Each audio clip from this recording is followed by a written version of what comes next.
accessing pornographic websites by requiring basic verification.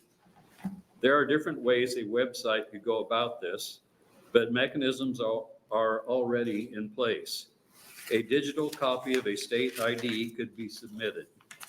Many e-cigarette and vape online stores and online gambling sites throughout the country utilize third-party sites such as Age Checker or ID.me.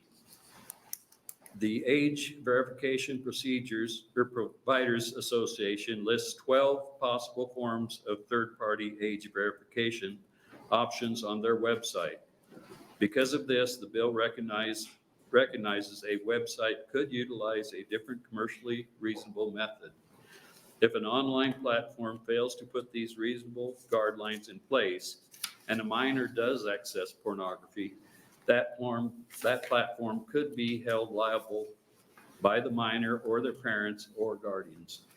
Finally, some may point to concerns about legality and privacy of such a system.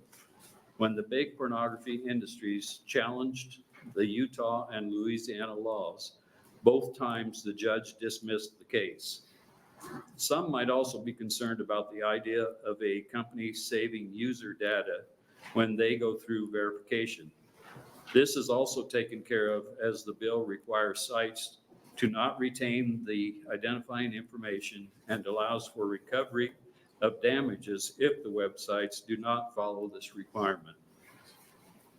I will also point to an amendment I've worked on, and we passed that out. Originally, my legislation was based very closely on Louisiana's law, but I've made a few changes for clarity. One of the main concerns I heard from constituents was the original bill was trying to create an entirely new form of state-issued digital IDs, and that's not the case. So I think this amendment makes it clearer that's not what this bill does or intends to do in any way. The bill also had originally said a website would apply if over 1/3 of its content was material harmful to minors. But the problem with this is in a court, it's very difficult to quantify that number. So this amendment has a clearer and simpler definition there. To conclude, I'd like to point out that similar legislation has been passed in the Utah Senate with a vote of 70-0, the Louisiana Senate with a vote of 34-0, and the Virginia Senate with a vote of 37-3. Common sense age verification has been signed into law by Republican and Democratic governors alike.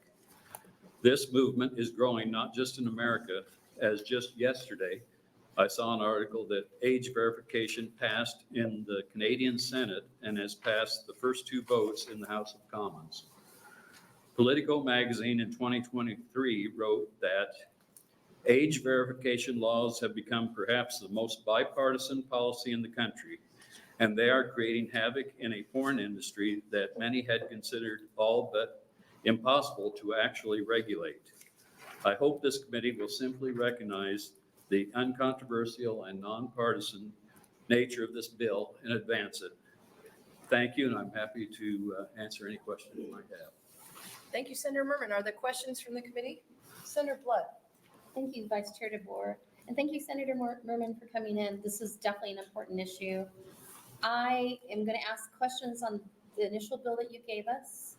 As I'm speed reading the amendment, but I'm confused about a couple of things that I'm kind of cross-referencing. So I have a long list of questions, and they're not gotcha questions. They're questions that I sincerely need to know the answer, okay? So I'm looking at line 26 on the original bill, and I'm curious why you only describe female genitalia in the bill. If we're worried about pornography, would you say that, because you did that in your introduction as well, where you referred to how females are victims, and I don't disagree with that, but are not men also victims when it comes to pornography, especially teenage boys? Yeah, either sex can be victims. So you're on line 26 in the original bill? Yeah, and then you talk about the female genitalia, I believe, in line 26. I'm looking at my original notes from when I first read the bill. Well, I'm reading line 26, pubic hair, anus, vulva, genitals, or nipple of the female breast. Yeah, I don't see So- penis, I don't see testicles, I don't see, Well, it does say genitals, so that covers both sexes. okay. So why would you point out the female genitalia but not name the male genitalia? I just find that curious. Well, it says genitals, it doesn't say male or female. So, Doesn't well, specify. you say nipples. Yeah, it does say- specify female I think breast, I don't have my computer up anymore. So I guess I'm asking, if it's just genitalia, why don't we take the rest of it out? Or if it's male and female, why don't we just write both male and female? That's the question I'm having. Are you saying because genitals covers everything you guys have on your body? Genitals covers genitals, whether it's male or female. So why do we point out nipples and breasts and vulva? As far as female, the only female I see in here is female breast. What's And- a vulva? Well, that would be typically female, that's true. So, So, do you see what I'm saying? I'm not trying to harass you. I'm trying to say, I'm confused by the language that if we are truly going after pornographic materials, I feel like in both your introduction and the way the bill is written, that the only victims that you're really seeing are female, but pornography is so much more than that. sure. Well, I'd be open to discussing, other language on those Okay. specifications there. And so the big thing that I have, whenever we have we have so many technology bills that come across. I know they're frequently brought to senators that aren't really techie. And I think unfortunately this might be a case. So we're gonna violate people's civil liberties. And again, I agree something has to be done when it comes to pornography and children. I don't want you to say I disagree with that. Thank you. However, if we're gonna violate people's civil liberties, and it's about safety, then why are we legitimizing a surveillance regime? Legitimizing a surveillance regime. All we're doing is pointing out ways that a person could prove their age. So like facial recognition. I don't think facial recognition is referenced in the bill or the amendment. And Well, you're talking point it about, out if I'm wrong. you're talking about the choices that they have, and facial recognition would be one of them, I'm assuming, based on the description in the bill. And maybe because it's not mentioned specifically, it's mentioned kind of broadly. I mean, you're talking about digitized identification Mhm. cards. So if they're allowed to use like a student ID, would that be one of the things they could use? It's gonna be a lot easier for those kids to fake it, Sure. right? And that's always possible, And then again, that raises privacy concerns. We hear as children that if I'm buying alcohol or attempting to buy alcohol as a kid or cigarettes or whatever, if I give my ID to somebody, they give it back to me, right? But when we put it on the internet, we put it on the internet, right? So we're opening them up to other portals for potential victimization. And you can say, I think in your intro, you said that saving user data can't be retained, but what if they're hacked? Are they financially responsible if they're hacked? Because we know even the federal government, even the state of Nebraska gets hacked on a regular basis. So what's to protect these kids who are using something that's identifiable, such as their face, sometimes their address, where they go to school at? Do you see what I'm saying? What I'm really worried about isn't the fact that you're trying to protect kids, because that's very noble. But the way you're trying to do it is with technology. The way this is written in the bill is opening them up to other areas that they wouldn't be open to for even more potential victimization. We address the protections as best we can in the bill and the amendment. So, I can't address as to what could happen at being hacked. That's possible on the internet. It like happens you said, for every minute of every anybody. day. but there are some experts behind me that may be able to answer your question better than I do.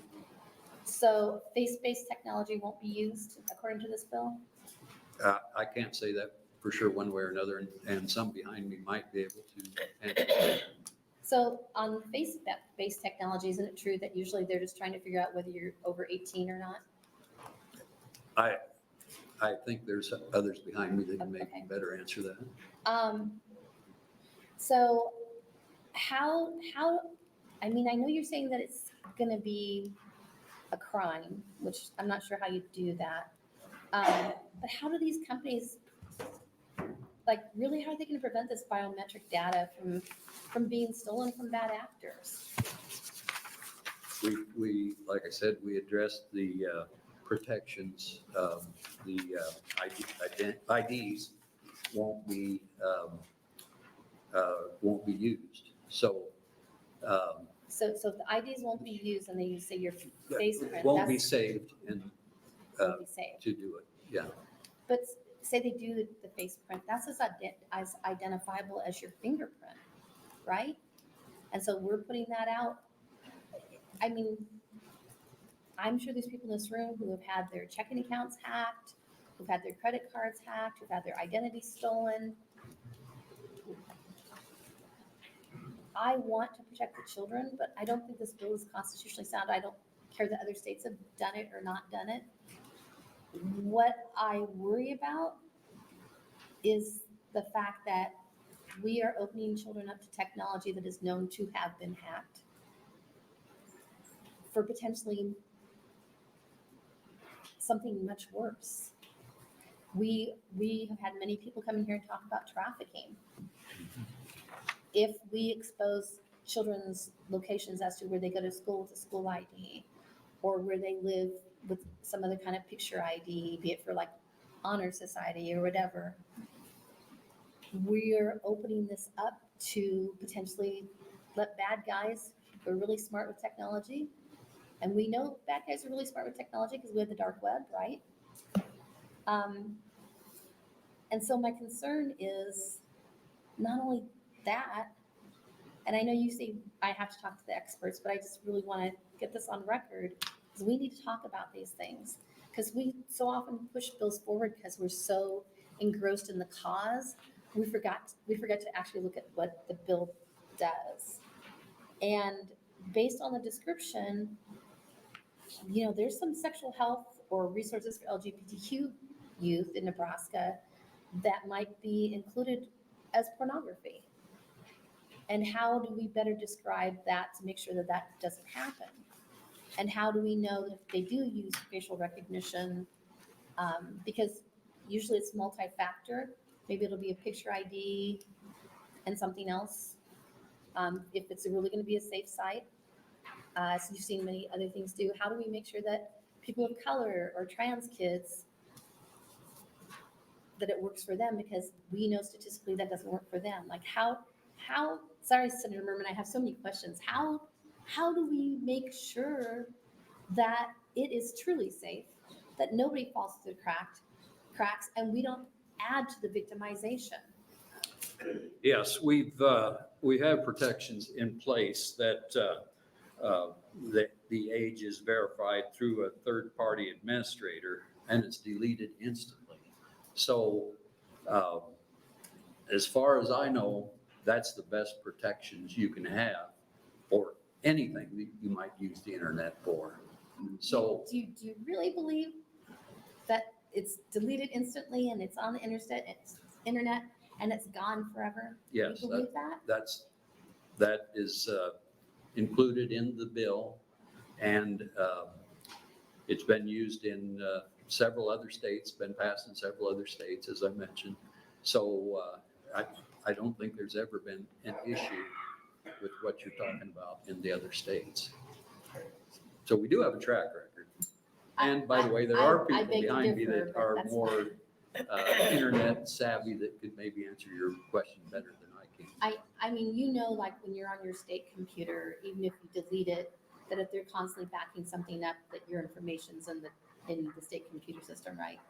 I assume that's true. I mean, we've lost Yeah. a senator not knowing that, but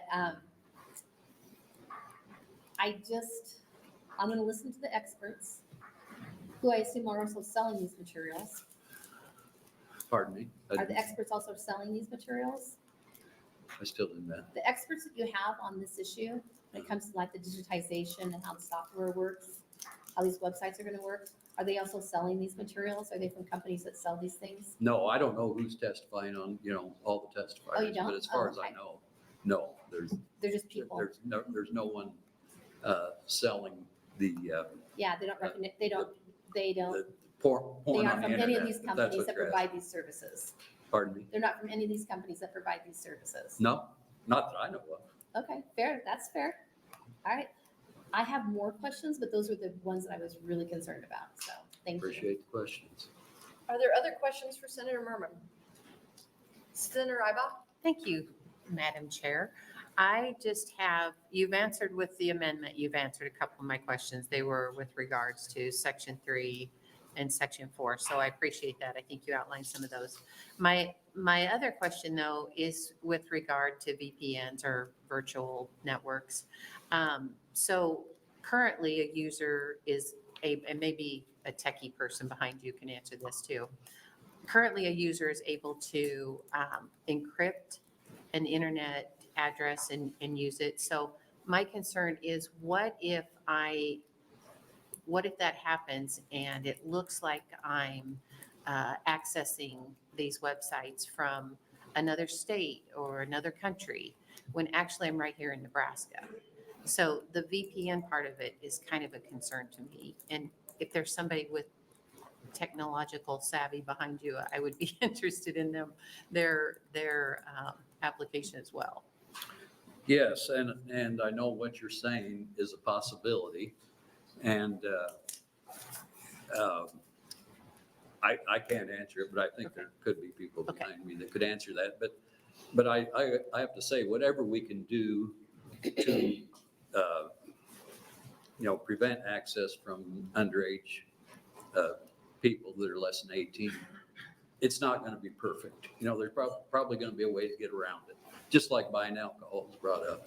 But Kids get around. Yeah. People can get around that, but it's not perfect. But I want to protect women and children and anyone against porn as best I can. Yeah, I'm just saying that if it's illegal here, if we have it in statute that you can't do it here, but you can log on to a VPN and access it from another state, then what's to prohibit you from saying, I'm not of age according to Nebraska, but I'm of age in Florida?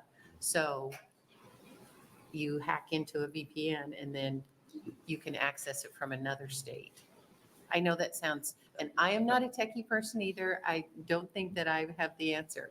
That's just something that I would be concerned about. So Yeah. food for thought. It's a possibility. I mean, maybe it's possible.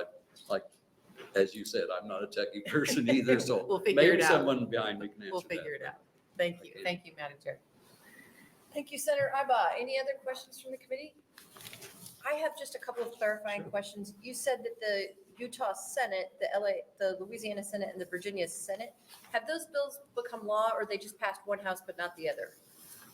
Oh, I just wanted, yeah. I'm pretty sure they passed both houses. I'm not Okay. sure if they've actually been signed into law in all those states that we referenced. I know it is law in several states, but I'm not sure about Okay. those. that's what I was wondering. So there is a similar law in some other states? So I'm not sure what states I mentioned. Let's see, did I mention Louisiana? You said Utah, Louisiana, and Virginia. It is a law in Utah Okay. and Virginia. Yeah, I'm not sure about that. Okay. Do you know, are these relative, in Utah where it passed, is that relatively recent? In That they Utah? Yeah, was that a recent Oh, bill? I'm or- not sure. I mean, it was, I'm thinking it was a couple of years ago, but I don't know exactly. I think some behind me probably. can Okay, answer that. I'll ask them. then. All right. It Any wasn't other- like last week or last month even. Any other questions for Senator Murman?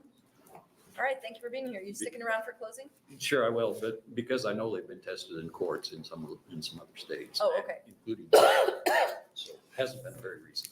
All right. Thank you, Senator Murman. Thank We'll you. take our first proponent.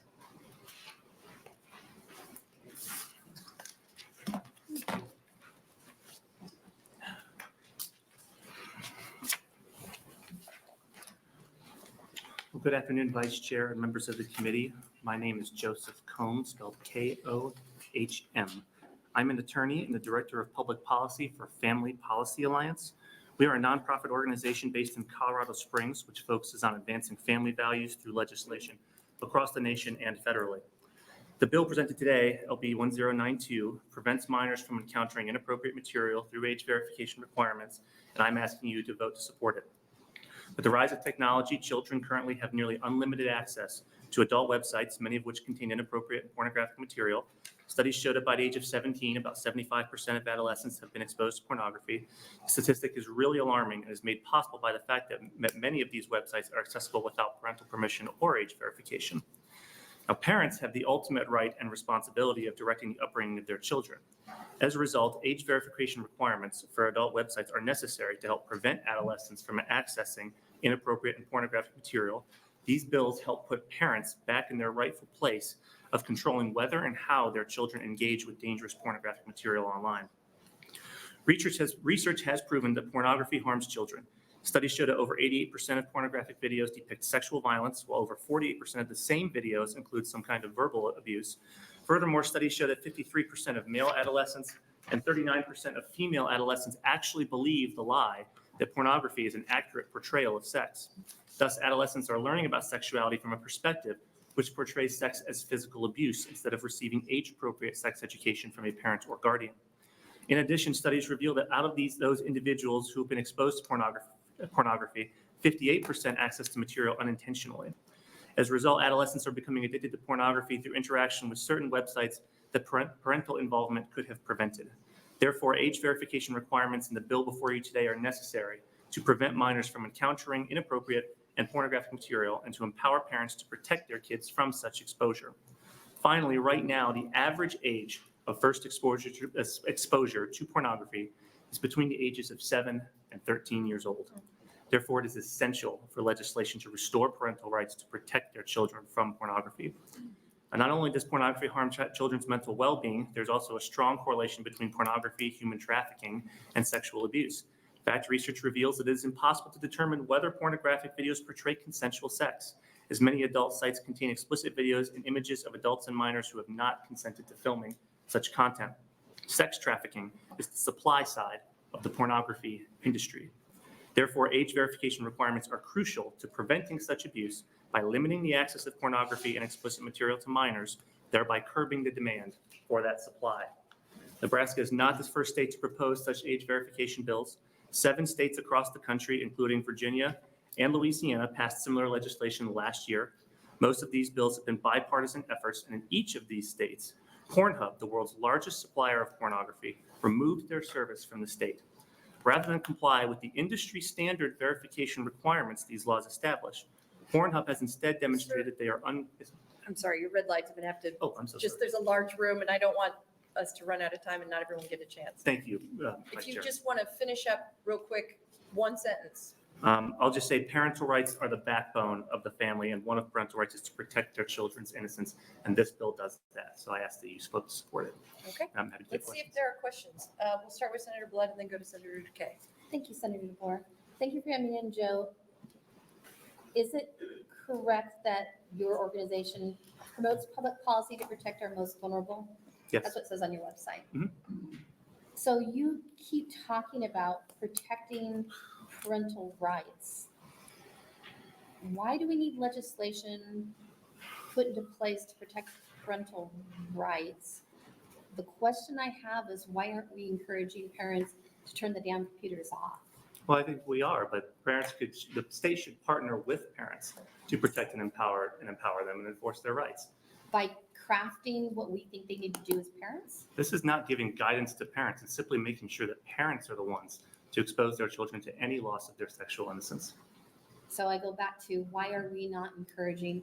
And by the way, I want to put this on I have championed the White Ribbon Project against pornography for many years. I have worked on anti-sex trafficking projects. I don't disagree with some of what you say, But what I see our states doing, and I know that you've also supported anti-trans kid programming as well. I have to disagree with that, Senator, but continue your question. It's on your website. That's not an anti-trans bill.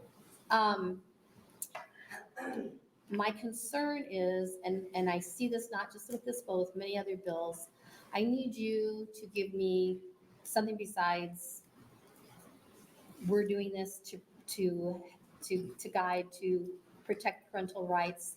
As a parent, my parental right is you're not going to be on that iPad because I'm not going to parent you today. You don't have access to that computer unless I'm in the room with you.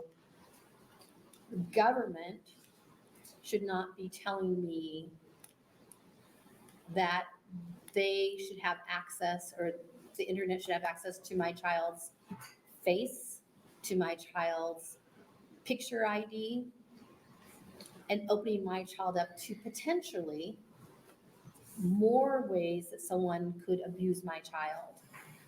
Why is this protecting parental rights by crafting something that could potentially hurt their child more? I don't think the bill does hurt their children more, Senator, because frankly, I know there was a lot of discussion between you and Senator Murman about the efficacy of some of these age verification software. There is another expert behind me who can speak even more to that than I can. But I can say this bill doesn't expose them to that through this software because none of the information is retained. In fact, part of the liability of this bill applies not just to whether the platform exposes the children to the inappropriate material without verifying their age. It also applies to whether they mishandle the private data that is used to verify their age, even through a third party. So the liability is extended to both those violations. And that liability is vast and motivating. And I can promise you that industry standards software ensures that their information, including facial recognition, is not held. That same type of software is used at the federal level, which is consistently and daily hacked. I'd have to have you cite some kind of source for that one, Senator, because to my knowledge, it's not. And I could most definitely do that. There are actually written reports that the Well, I'm public sure has it's access happened, to. but the point is it's minimal, and the liability that is on these companies, I mean, their reputation is their currency. And if they're known to be exposing their users' privacy of any age in this way, they simply wouldn't have business anymore. That is the level of liability and efficacy that they are held to, and research around the world is shown to be very effective to that. And if the government is concerned about that efficacy, then there are solutions to them ensuring that these providers do uphold their end of the bargain. You can do an independent commission that's overseen by the state. You Well, can bring but in that's outside not groups to really- supervise that. That's not really what's going on. It's not them not upholding it. It's an outside party that can easily hack it.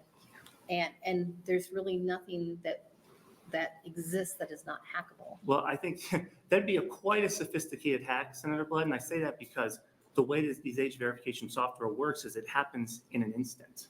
I mean, it's all of seconds before a user's face is scanned to estimate their age, not even confirm who they actually are. It's just to estimate their age.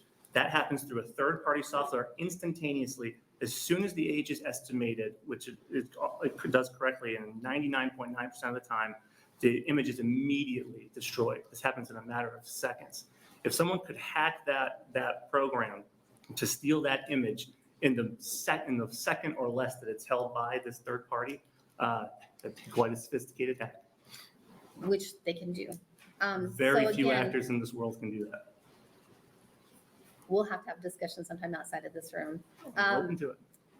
Again, though, I still haven't heard my answer. Oh, about parental Why- rights, yes. Why do we have the right to tell parents what to do with their children?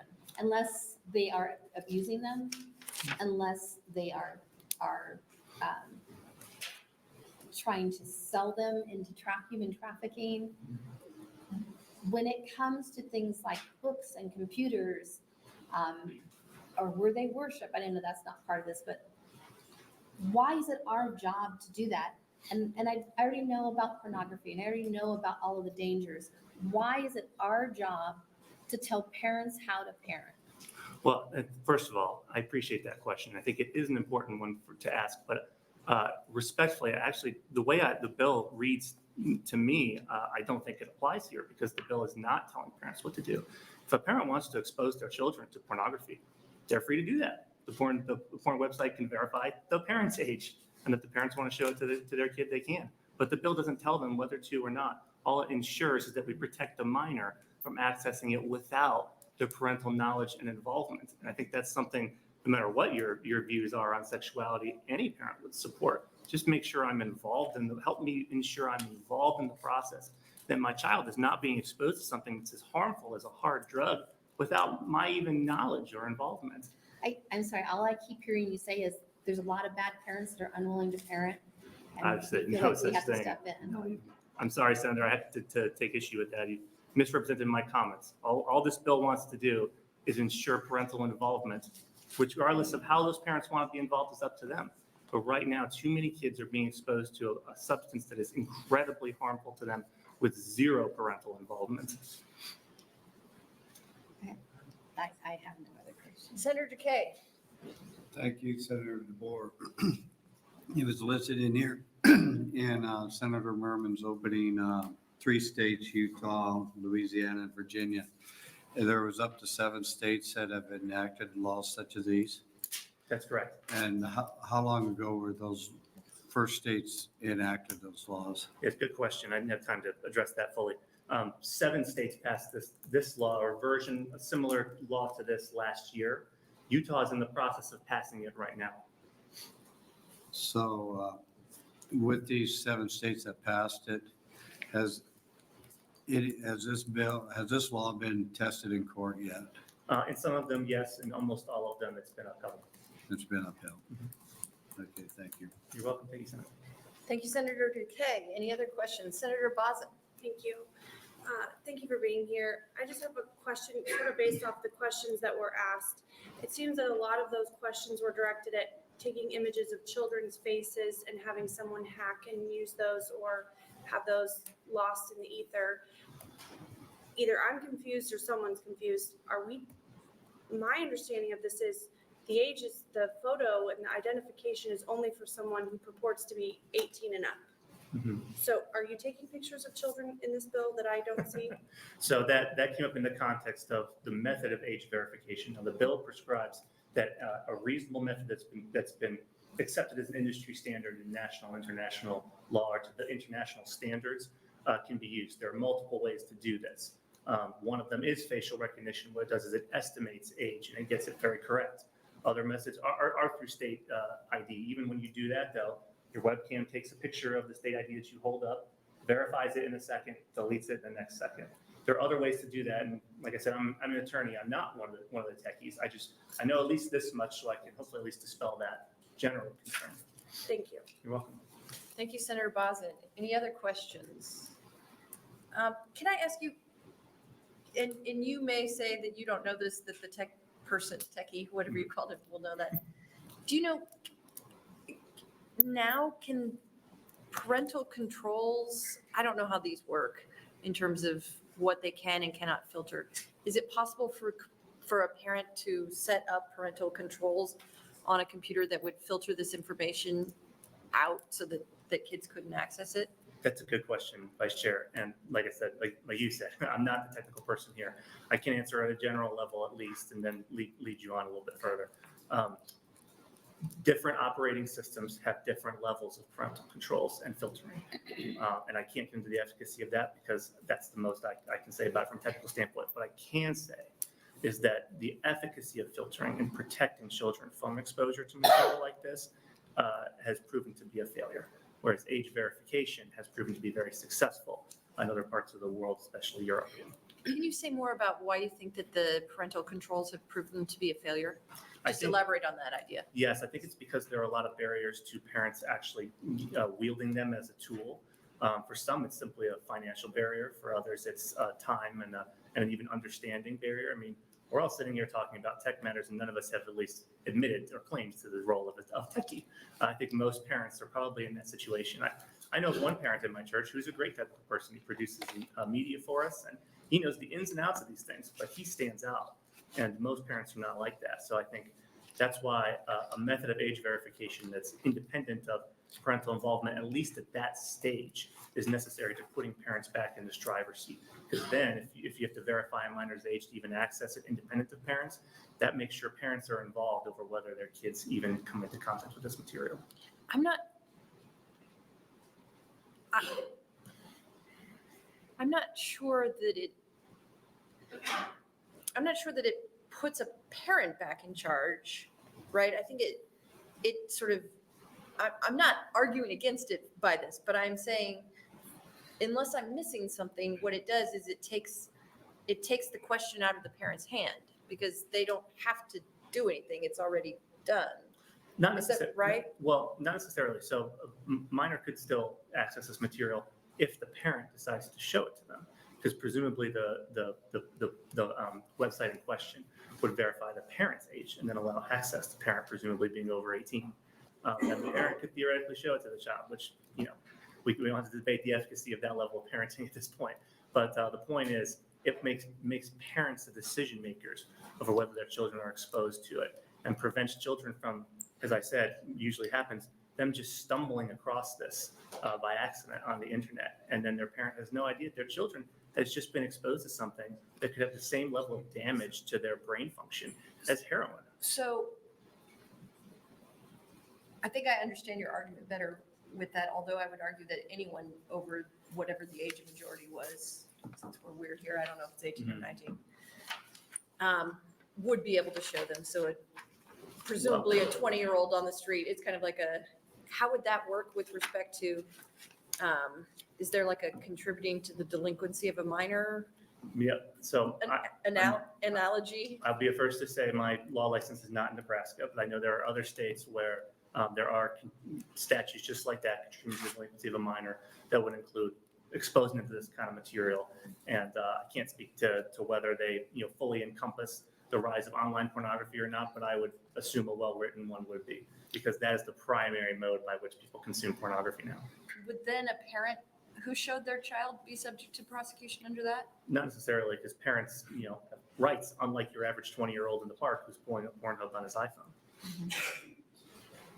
I think that's something I would want to know more about, but I can ask. One of the traditional aspects of parental rights is controlling not controlling, but governing your child's innocence and the loss of it. But parental rights make room for parents to be the primary teachers of their children, particularly in the area of sexuality. Okay. You said Virginia and Louisiana passed the bill, but you said 7 states passed the bill last year. Is that right? Correct. Were any of these bills passed before last year? There may have been, I can't say at the top of my head, I just know last year we saw that big jump, including places like Virginia, extremely bipartisan. So that was significant, and I think we're going to see something similar this year. Okay. Senator Blood. Thank you, Vice Chair DeBoer. Since you're an attorney, I'm going to ask you an attorney question. We'll just keep it simple. So I looked at page 4, lines 14 to 22 of the bill, and it talks about recovery of damages. So we're being told that no information is kept, but how do you do a record of compliance then if you're not keeping any data? Could you say that again? I'm sorry, Senator. Page 4, Mhm. line 14 through 22, it talks about recovery of damages. Yes. So we also keep hearing that there's no records kept. So for instance, if an ID were declined, we'll use that as an example. So how do you have a record of compliance if there's supposedly this strong text within the bill that says, third parties are definitely responsible? And how does somebody, a victim like me, recover my damages if there's not a record of compliance? I would say the measurement of the violation is in the inverse of that, which is the presence of a record being kept is what constitutes the violation and therefore the cause of action. A presence? I'm not a lawyer, so I have to. So let's take a hypothetical. A minor tries to log in to see something like X videos, and they use some kind of minor state ID, say it's a driver's license permit, and they show that, and of course they're rejected. But if the third-party provider conducted that age verification and retained the image copy of that driver's license learner's permit, or it's the driver's license you get when you're under 16, the very fact that they retained it at all on their servers constitutes the violation. And therefore that minor, through their parents, now has a cause of action against that provider. Whereas if they had followed the law and deleted that instantly, as all the software does, there'd be no evidence of any violation and therefore no need to measure any damages.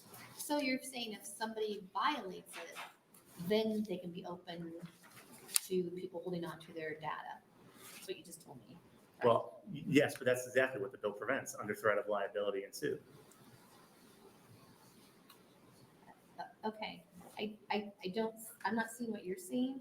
I don't see, Maybe you could describe what you're thinking of in a hypothetical? well, I thought I had. So if Forgive me everything for not magically understanding that. disappears, that's only if they do it right. But if they Yes. don't do it right, somebody's got access to that information. The third-party provider, yes, and then they're in violation of the law. Are you saying that that's positively going to happen if somebody's violating, that they're going to have that data? Well, Or does that not magically disappear as well? no, every time an age verification check is conducted through whatever method, whatever data is used to conduct that check is by industry standard immediately deleted. And if those providers who are conducting that check, who are supposed to delete them, don't delete them, then they're in violation of a law like this. And that's where the cause of action arises from. All right, thank you for that answer. You're welcome. Any other questions for this testifier? Thank you, sir. Thanks, Vice Chair. We'll take our next proponent testifier.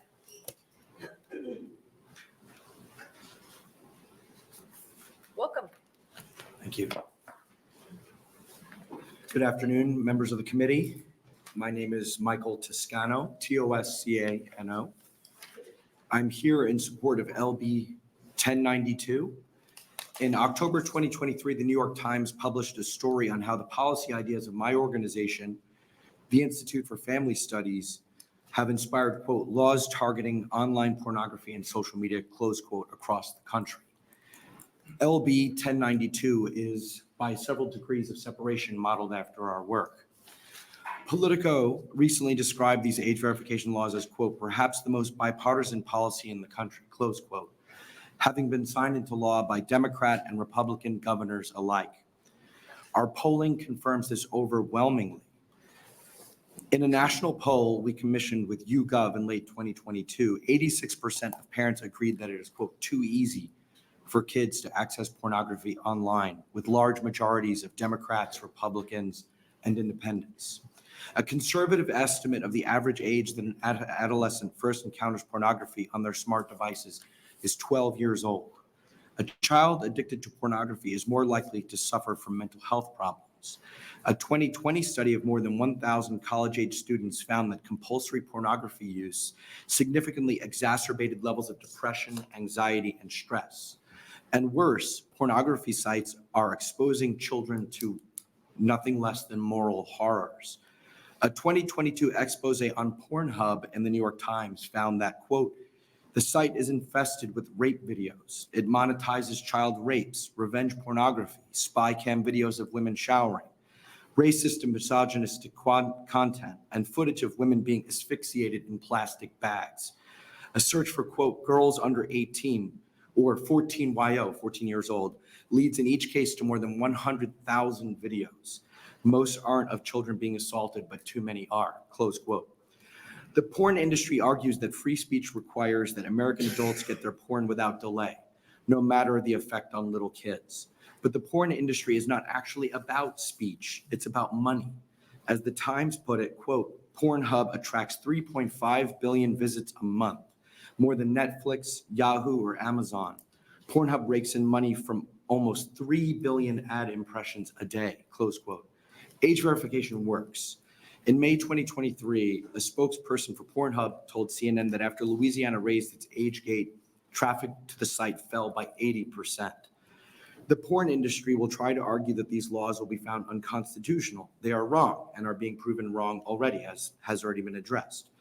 Their arguments rest upon decades-old Supreme Court decisions that were entirely ignorant of the unrestricted access that smartphones would give children to pornographic content.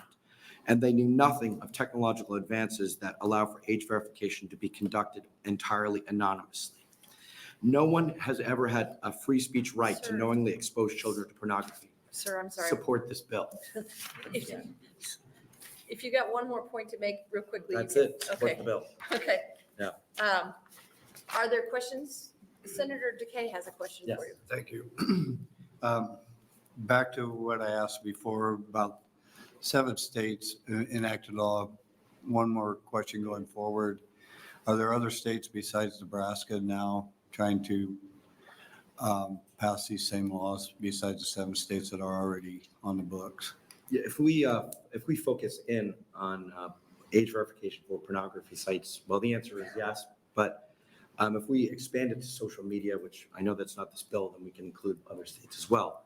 But a few just off the top of my head would be Indiana, Iowa, and also North Dakota. They're considering this legislation. And I should just correct my colleague that Utah signed its bill in 2023, early 2023. It's passed and it was upheld in court. Thank you. Thank you, Senator Kate. Other questions? Sir, can I ask you just a couple? You said something and I, what did you mean when you said Louisiana raised its age gate? Can you tell me what you meant by that? From what? What was it before? Oh, okay. To No, what? How does that work? I didn't understand that. Yeah. So that's a term of art, which is just another way of saying they age verified. So the federal legislation by de facto has basically internet access or social media access, age of 13 years old. And so what Louisiana did in several other states is they raised the social media age verification to 18. At the same time, several of those states also made it so that you had to age verify at 18 years old to get onto a pornography site. And it was immediately effective. And the example that I used was the decline in traffic. Pornhub has not, I should be fair, has not come out and exposed how many of those were minors, but I'd be interested to hear what they had to say about that. Okay, so you're not saying that Louisiana had an age and then they raised the age No, to what a I'm saying is different age? they Got it, okay. raised age That was- verification was requirements. Very confused. My by the- apologies. No, that's fine. I understand it's a term of art. I get that. So this is a very ignorant question, but can you walk me through how it works? Since I figure since you're sort of at the center of some of these bills, you might know and be able to talk me through this. How does this age verification process work? So there's some commercial entity that provides the service of age verification? Yes, that's right. Okay, how do they know how old people are? How does that commercial service know the ages? Right. Well, there are different kinds of in the industry, which I'm not a part of. I wish I was, because business is booming right now. But the umbrella term that is used in the industry, which I've become familiar with, is age affirmation. Age affirmation can be divided into 2 types of methods of attempting to ascertain or determine the age of an individual. And that goes under the name age estimation or age verification. Earlier, there were questions about what happens when, say, somebody scans a face. That is called age estimation. And I would say as a technical matter, the bill only allows for age verification, which would actually, if you want to include age estimation, you might actually want to spell that out. There are some states that are wary of age estimation, to Senator Blood's point, because there's nothing kind of more sensitive than allowing for a scan of your face. And while obviously the liability provisions should scare a lot of these companies away from doing that, there are still some states that are saying, okay, no, we're going to go purely age verification. What age verification is effectively that you provide some documentation that is provided to a third party. We do this routinely all the time when we're interacting with entities online and companies. And what then they do is they provide you with a code, and then you just submit the code to the platform. And what the platform then only knows is that you're of age, but it doesn't necessarily cannot determine from that any further information about you. Now, if you want to take that a step further, there are encryption methods that you could use, that you could write into the bill that would make it so that you could actually just head off any concerns that Senator Blood was raising earlier. So there are really advanced encryption methods, and I'm not a mathematician. So But the most advanced is known as zero knowledge proof. Effectively, what a zero knowledge proof is all that the verifying company it testifies is that you should have access. They don't even provide you with a code necessarily. And so in that case, You get sort of an all clear from those companies. What no you're saying. underlying information. You get an all clear with no underlying information. Okay, provided. so these are all, like, I would have to go to one of these vendor companies and I would have to enter my own data? Is that how it works? I would Is think it probably. self- Is it self-entered? I think probably what would actually happen is that the companies would elect to work with certain third-party companies. And so in that case, That's what I'm calling the vendor. So The this would be vendor, the age verifier Right. vendor. right, So where let's, does the age verifier vendor get the information about someone's age from? you provide it to the. So I would have to actively provide them.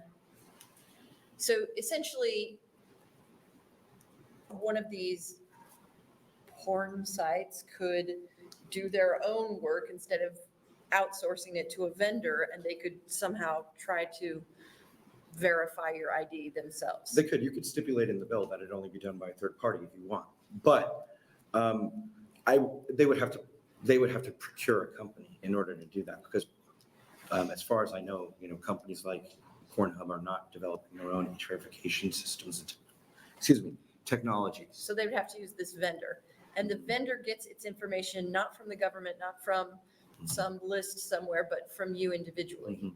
So then the concern about the fake IDs and stuff, Yep. do they have sort of skills for these vendor companies? Do they have ways to vet those self-provided information about age?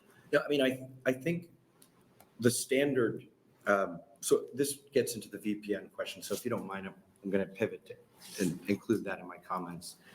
There's always going to be fraud, but what the company is held liable for is a reasonable effort at age verification.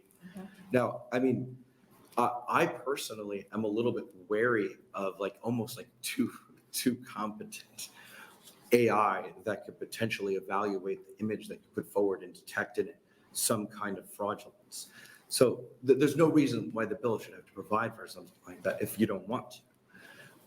But I actually have to say at this point, I don't know the answer to that. I'm sure there may be some artificial intelligence mechanisms that could determine that, but the company would only be held liable for conducting reasonable age verification methods. So if I am a minor and I put a fake ID Mhm. into the vendor company that's Mhm. verifying ages,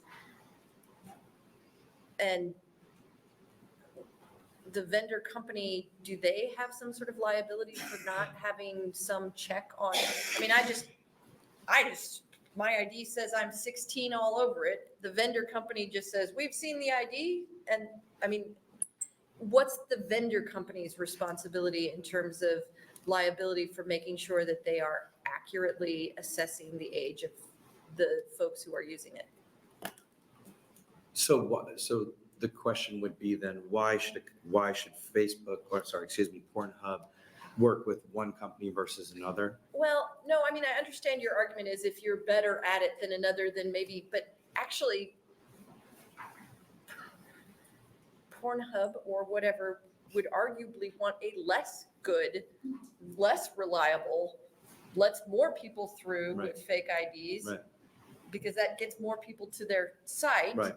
And they've reasonably done, they've used a vendor, the vendor says, so what's the liability on the side of the vendor there? Do you see what I'm asking? I've seen some legislation that has included an accuracy standard, which would be a percentage of accuracy, can be 95% accurate, and that would, at that point, would not be held liable.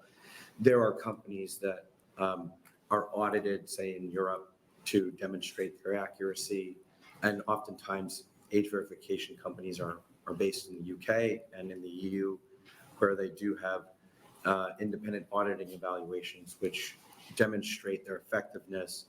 And if Nebraska wanted to include an effectiveness provision in its bill to do that. It does seem like there should be some sort of accountability for those vendor companies to be accurate so that we're not just, I mean, if you're doing this and you don't have something on them, it's kind of circumventing the whole bill. But you could also be held liable, I assume, for not making like a reasonable attempt at age verification. Well, who's liable there? Is that the porn company or is that the vendor verification company? I think in that case, that would be the porn company, because the porn company would be contracting out with A a vendor. subpar a vendor. Yes. All right. Do you mind if I just address the VPN question? Go ahead. Thank you. Sorry. I think what a VPN provides for is for someone to purchase a virtual private network, as you know, in another state, which indicates that they're not accessing the internet from Nebraska, but they're doing it from, say, New York. VPNs have to be purchased, and they have ongoing fees, and that would usually be done by a credit card. Credit cards are not provided to individuals that are under the age of 18. So it's true that somebody could potentially take a credit card and purchase a VPN and ongoing payment, but it happens sometimes where somebody provides for a VPN for their child, and in that case, then the law would, I think, would not have recourse necessarily to remedying that. But for the most part, it's the kind of scenario that would be very rare. I mean, the average kid can't afford a VPN and doesn't have the means to purchasing one. Okay. Senator Blood. Thank you, Vice Chair DeBoer. Thanks for coming here today. So I'm going to ask you the same question that I'd asked somebody previously. Sure. Because you seem to have some pretty sensible answers. So again, if this bill is based on, say, other states' laws, as we keep saying Yeah. it is, that result in measurable differences. So how are we able to make these claims about access being less if these companies aren't keeping detailed data? Like we keep talking about how if they screw it up, if they do something that's nefarious, Mhm. how do we prove that if they're not keeping data and detailed information? Mhm. Right. Well, in the UK, one way they've handled this is that they've had an exhaustive auditing regime of these companies to make sure that they are deleting and that they are using age verification to in a reasonable manner. But didn't France put together, I researched this when the bill first came Mhm. out, but if I remember correctly, France put together a committee in reference to this explosion and these types of bills, talking about this very thing, about how there really is no way to verify Right. that they've committed, I don't know if committing a crime is the right word, but they didn't follow the rules, we'll Right. say, without putting these children in danger in some sort of way, because in order to push those rules forward or enforce those rules, somehow they have to keep some data. Right. And Well- so are we not opening up the children to just another portal of a way that somebody could potentially hurt them? I don't think so, Senator, and it's because the private right of action provision in the legislation gives parents, to Joseph's point, an opportunity to sue these companies if their child does gain access to these platforms. Can't And they do that without that bill? what's that? Can't they do that without that bill? Can who do? If my child goes onto a pornographic website and somehow becomes a victim as a result of that communication, or somehow is exposed to something that traumatizes them, as a parent, I could sue that company now, couldn't I?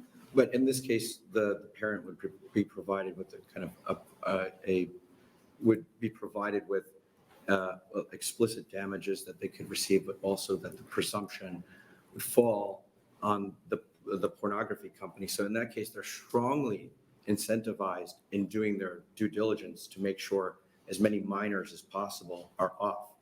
I mean, what really makes this bill go is the fact that these companies can be held liable. And that if you have energetic parents, which you're imagining here, or a group of energetic parents that are finding their kids on websites that they should not be on, those porn companies are going to feel the burn, and they're going to do. And this is what lights this is the fire at the heart of the bill, and that's how it makes the rest of it go. Is the fear that they could be held liable. But again, they can already be held liable, right? What this bill does is it provides parents it provides parents not only with a stipulation of what damages they would receive, which are fairly significant, and in addition to that, it puts the presumption of guilt. I think.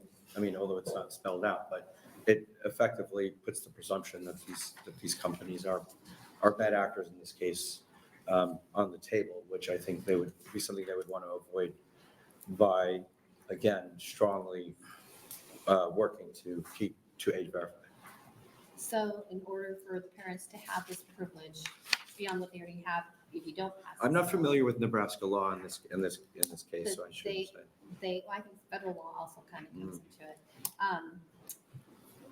They would But have to keep Senator- some data and detailed info in order for that to happen. Senator, the reason why that the federal law, as far as I understand, is not prosecuted in this way, because it's very difficult to hold these companies liable because they never had to age verify.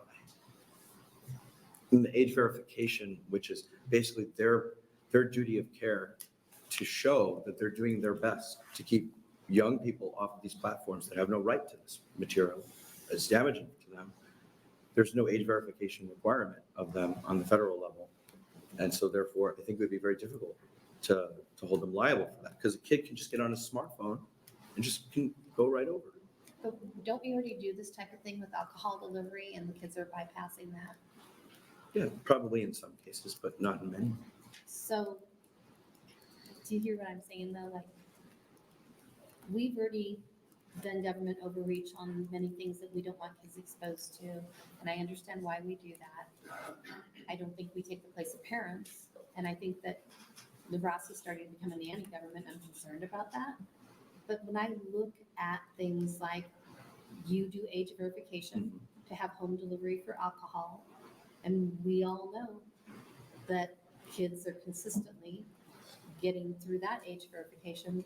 Why is this better than what they do for alcohol online? Well, I don't know about the alcohol industry and age verification, but I would I'm not- assume that you would never use that to mount an argument against age verifying their alcohol purchases.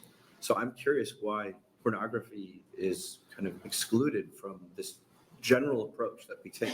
We age verify everything we don't want a minor to have access to. And when it fails, we say, that's disappointing. But we don't say, therefore, we should not have age verification.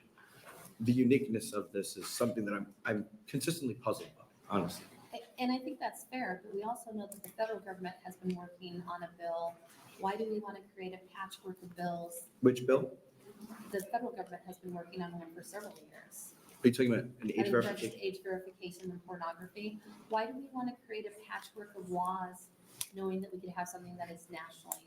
I'm not sure that's an accurate statement about the federal government working on it. I mean, they don't really get much done. No, they don't. There are Yeah. some bills that some senators have drafted and others that are being considered, but they don't have a wide support. I actually think Nebraska would be sending a message to the federal government that they should get their act together on these matters. So I don't think the patchwork argument really, holds up. I mean, a lot of these companies want to say that we're so effective and we're so technologically advanced, but ask us to do something different in Nebraska versus Utah. How can we possibly? Sorry, that's a rude I talk. think credit card companies would disagree with you on that one, but, so say that I am a well-known pornographic organization and we pass this bill and I decide I'm going to move my offices to Europe. How do we, and I mean this legitimately. Yeah. how do we then hold them responsible when they're in another country? I would, presumably the state is in a, I'm not a lawyer, so, but I would, presumably the state in the normal course of its business is often dealing with companies from other countries. And if the companies in other countries are behaving fraudulently or doing something that's predatory toward the citizens of the state, I mean, correct me if I'm wrong, the state of Nebraska would take issue with that and do something about it, right? I think what I see when it comes to technology is that we're trying to make it like, here's a speeding, and I know so much more important than speeding ticket, but I'm using this as an example, okay? Yeah, go ahead. Here's a speeding ticket, pay your fine. Mhm. But when it comes to technology, all we have to look, we don't have to look any further than the dark web to know how complicated and how easy it is for companies to hide who they are. You know, we say, well, there's an IP address. Well, we all know that that can be avoided as well.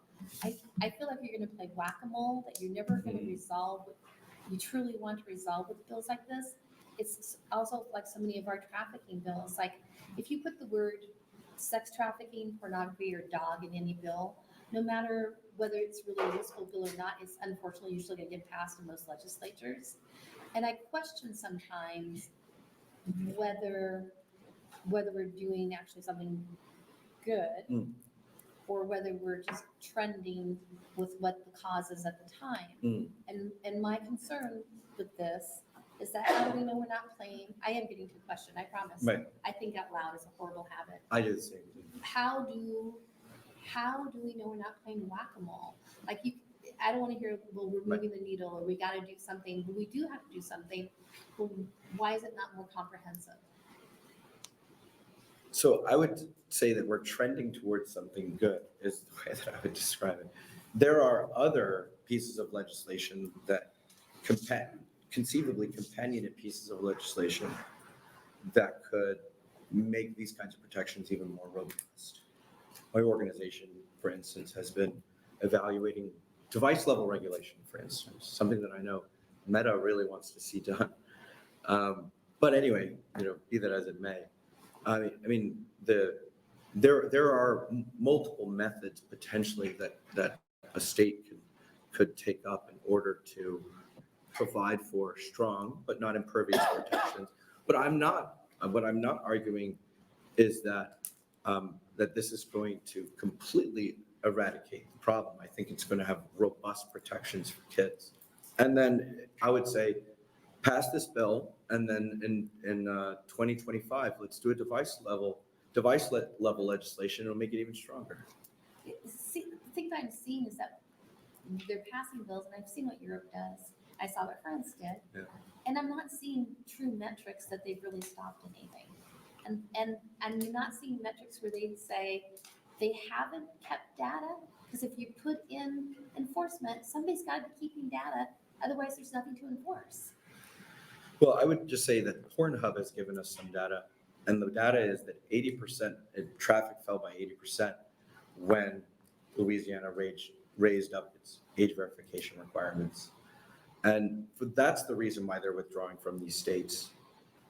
They're withdrawing from these states because they are potential, the audiences, the youthful audiences it's being exposed that they are catering to a constituency, knowing that in large numbers that is on their platforms. But Pornhub is one of hundreds of thousands of porn sites. Yes, I mean, and the citizens of Nebraska with their private right of action could play whack-a-mole, and they could whack those moles. And never really hardly make a difference, because I don't know. it will never go, unfortunately, will never go away. And that's, I'm big on metrics. I'm big on protecting. I feel like we're opening children up to. Well, I don't have a go-away metric. I don't have a zero tolerance metric. I don't think it's possible. I don't think it's reasonable. But I do think that these regulations are reasonable. They are robust. They would get you a long way to where you want to go. And let's not let the perfect, sorry to use a cliche, be the enemy of the good. And I think that's very fair. And for me, though, I'm still going to be the initial comment about helping parents, like, I think parents know how to parent. I don't know if that's our job to tell them how to parent. That's going to be the thing that sticks in my craw, but I'm going to keep listening. And I do appreciate you having this dialogue with me, because I truly am trying to better understand the bill. Thank you, Senator. Thank you. Other questions for this testifier? Thank you for being here. We'll have our next proponent testifier.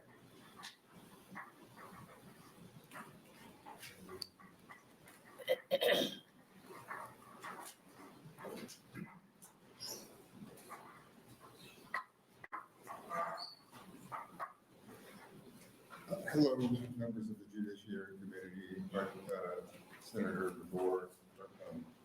Anyway, my name is Josephine McKinney, JOSEPHINLITWINOWICZ. And I'm just thinking about this, and maybe this is obvious and stupid, but why can't we use like a credit card machine right now and give parents that you can code a card to access the computer, first of all, but maybe artificial intelligence. There's got to be a way that you can, I don't know if the state or federal has to do it, but any porn site, like, can you require like to be registered here? And then anytime they change their name or something, they're forced to leave the progression of, you know what I mean? Is anybody, it sounds so stupid that you think it would be, maybe it doesn't work. But obviously, probably it doesn't.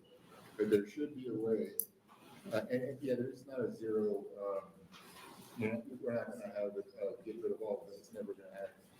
But I like the way, at least the results and surface of things, because I'm not an expert, decreasing the overall amount of porn in Louisiana and whatever other states for kids. I don't know about all it's a good that outcome came, all the problems underneath. I don't know why we can't, do something now with an app, with artificial intelligence, maybe with certain requirements that the state can do, or get the federal government to pass something. I mean, let everybody call each other and maybe do it that way. But anyway, I wasn't going to testify, and it's probably silly. But anyway, I would look into stuff like that, and the tip of technology. I'm sure everybody's doing that. But anyway, I guess I just don't understand why that can't be done, even minimized more. Anyway, thanks. Are there any questions for this testifier? All right, thank you. We're going to take the next proponent testifier. I am going to have to turn this over to Senator McKinney to run, as I have to introduce a bill in another committee, but I'll be back when I can. All right, thank you.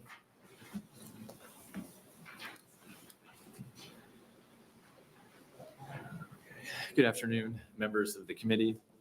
My name is Nate Graz, Nategrazz. I'm the Policy Director for Nebraska Family Alliance, and I'm here to express our support for LB 1092 on behalf of the thousands of parents and families across Nebraska we represent. Children today are being exposed to pornography at earlier ages and in more extreme forms than ever before. What is especially noteworthy and concerning is that recent studies show that nearly 60% of teens indicate that they have encountered pornography online accidentally. Pornography can lead to low self-esteem, body image disorders, addiction, and an increase in problematic sexual activity at younger ages. It can also impact brain development and lead to difficulty in forming and maintaining positive relationships. This is why we have laws protecting children from intentionally being exposed to sexually explicit content. If a minor wants to see a rated R movie, they can't simply walk into the theater. They must either be accompanied by an adult or guardian, or verify that they are 17 or 18 years of age or older. Given the harmful effects of pornography, it is dangerously inconsistent to not also require age verification for pornographic websites. With a few clicks, kids can inadvertently find themselves down a rabbit hole of the worst and most extreme forms of pornography. And this isn't hidden on the deep web. Mainstream sites are laden with videos of rape, trafficking, and the exploitation of women, men, and children. Results from a recent national poll found that 77% of voters support laws requiring age verification to access online pornography. Similar measures, as we have heard, have passed in 7 states, each time with unanimous or near unanimous support in legislatures controlled by both parties. LB 1092 is an opportunity to provide a minimum level of protection for children in the digital age and hold companies who profit from knowingly exposing kids to harmful content accountable. For those reasons, we encourage the committee to help ensure children are protected online and advance LB 1092. Thank you. Thank you. Are there any questions from the committee? No, thank you. Thank you. Other proponents?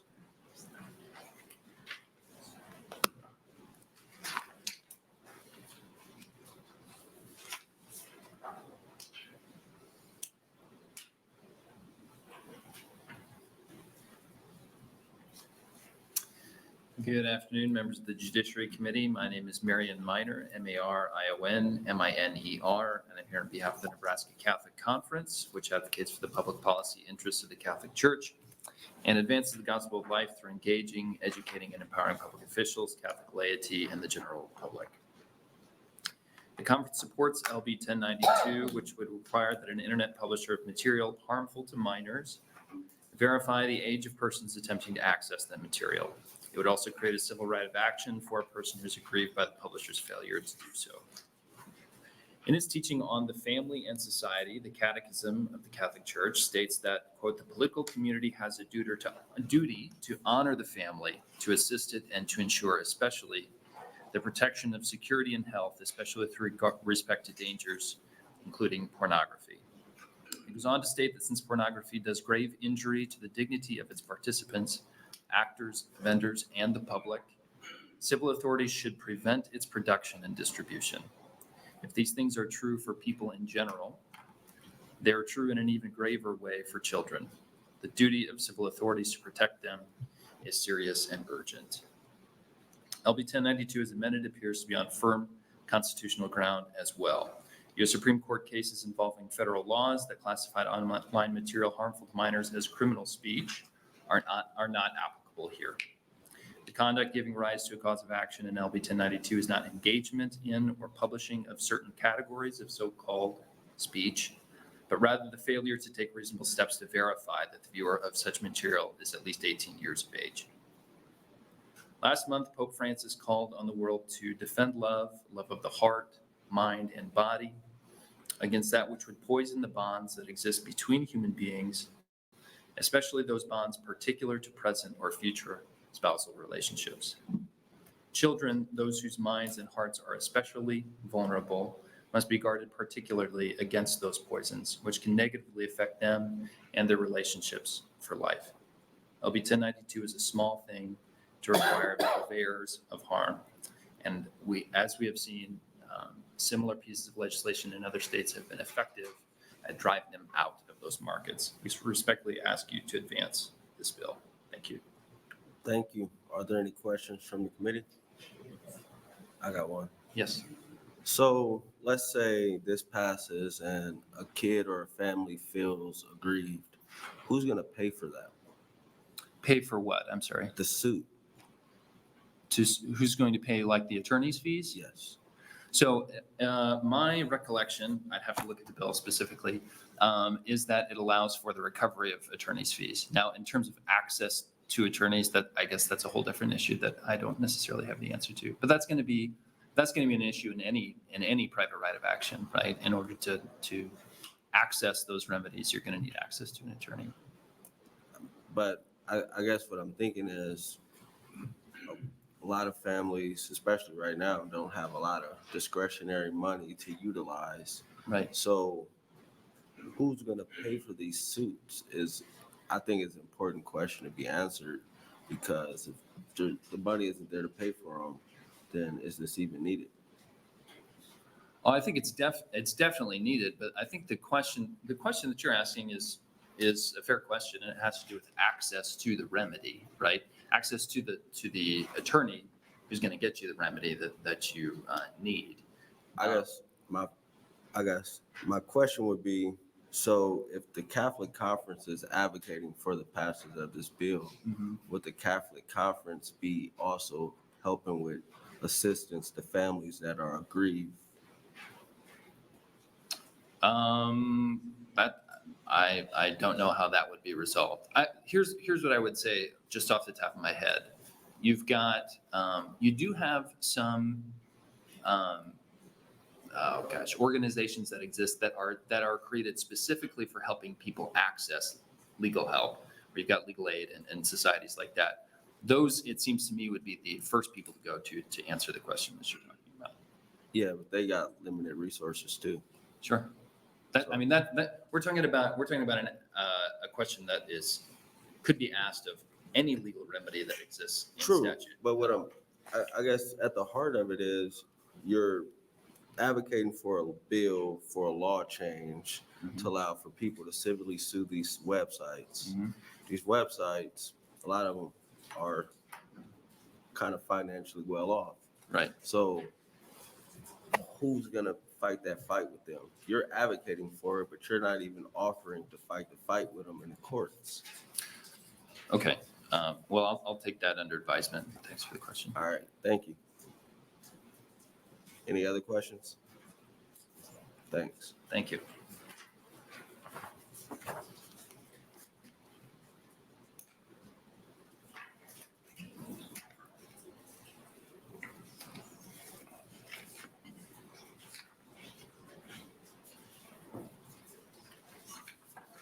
I am Caroline F. CAROLINE,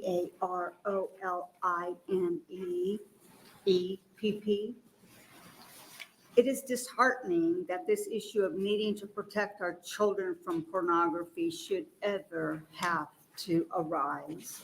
Our founding fathers mentioned over and over that teaching religion and morality was paramount to keeping our nation great. Our Constitution was made with the idea that it could only truly operate or be effective if we maintained individually a strong moral foundation established by our Creator. Just like the inventor of a car, God knows best what should enter the human gas tank. Pornography was not meant for the healthy engine of a human. I would hope that we all know pornography is harmful to the brain, actually causing physical deterioration to the brain like a drug addiction. Holes in the brain begin to develop over time from looking at pornography. Do we want this for our kids? No, not if we love them. Studies have also shown that pornography eventually hinders true sexual performance. Just that in itself, let alone all the emotional pain caused to the spouse, should be another reason to stop access to pornography if we truly love our children. Watching pornography and expecting good behaviors like loading up a kid with sugar and caffeine, then expecting them to sit still. 2 + 2 always equals 4. Folks, pornography leads to sexual abuse. Did you all see the story of the 11-year-old girl in Texas who was kidnapped and found dead a few days later? I guarantee pornography was a part of that man's life. That little girl is only a representation of what happens to hundreds of kids daily in this nation. According to the Vermont Department of Homeland Safety, a child goes missing every 40 seconds in the U.S. They just don't hit the news as Audrey Cunningham. Our nation by far has more sex slaves than anywhere else in the world. Why? Pornography is rampant in our country because we have left the teaching of morality by the wayside.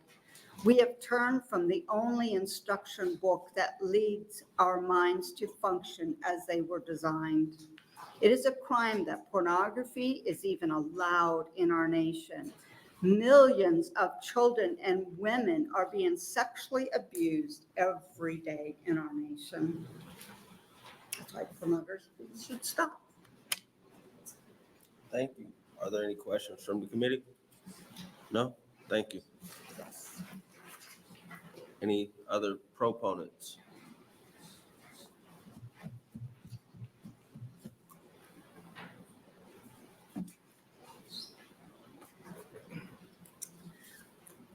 Hello, my name is Marilyn Asher, Marilyn Asher. I am the president of Nebraskans for Founders Values, a 501c3 which treasures the First and Second Amendments of the U.S. Constitution and which seeks to protect children, especially Nebraska children. LB 1092 will protect children. I retired from the Department of Correctional Services where I worked with severely troubled youthful offenders at the Nebraska Correctional Youth Facility from 2002 to 2017. I saw the effects of negative influences in those kids' lives, which started when they were young children. The goal at NCYF was to rehabilitate the residents with pro-social programming, whether they were destined to spend the rest of their lives in prison or if they would someday be released. I will get back to that information in a moment. Since my retirement, I have done research for Senator Joni Albright and for other public officials for the last 4 years. I have researched what is accessible to children in our Nebraska public and school libraries through library databases, which I refer to as digital encyclopedias. In my research, I have documented screenshots of obscenity from Nebraska Access, as well as sites such as Symbaloo in elementary libraries.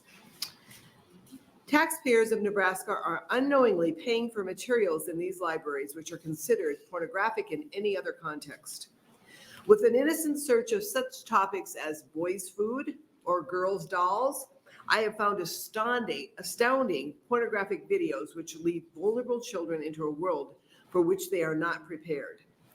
The videos that I have seen online, thanks to taxpayer dollars, are videos which I, as a married mother of 3 and a grandmother of 13, was not prepared.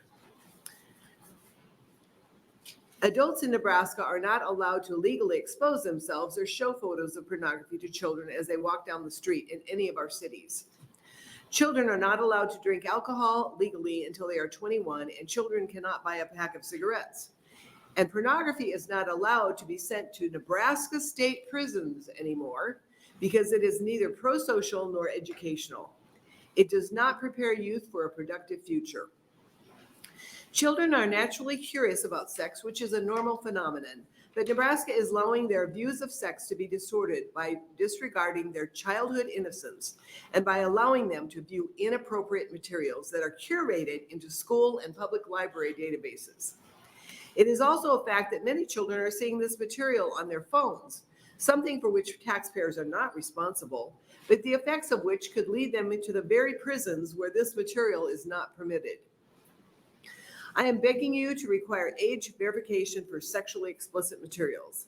I am not demanding intrusive digital IDs, but the use of age verification services. If we protect incarcerated individuals of our state from viewing pornography, can we not protect our innocent children as well? Our children are not Democrats or Republicans, progressive or conservative. They are the hope of Nebraska, and protecting young hearts and minds is the least that we can do for their future. Thank you. Thank you. Any questions? Senator Blood? Thank you, Senator McKinney. Thank you for coming in today. I know you've been in here before, so it's nice to see you again. Right. So, again, I don't disagree. Pornography is out of control because of the internet. But one of the things that you brought up was facial recognition, which you heard me talk about earlier, I think. Facial recognition, you heard me talk about that earlier. Yes. So did you hear me say, and I am leading to a question, I promise, that facial recognition is just like a fingerprint as far as accuracy goes. And are you not concerned that we are opening, that this is my big thing with this bill is that we are opening things up and further sharing our children's information. And I understand technology and I don't care what they say. Nothing instantaneously disappears. When something exists on the internet, it exists on the internet, whether it's for a second or for forever. And it's easily hacked. Are you concerned about overall safety that we might be exposing our children to? And I know, again, we can say, well, we're gonna move the needle. I mean, we've been through this on other bills. Like, I do understand all those things. But why do we want to further expose these kids to ne'er-do-wells? Well, I'm not a technical expert, but I look at it as a prohibitive measure, like carding somebody when they walk into a bar. We do not have lines of children lined up at the bar to get in because they know they can't But they give you that card back. at the bar. When they card you, Right. you hand that card back to them.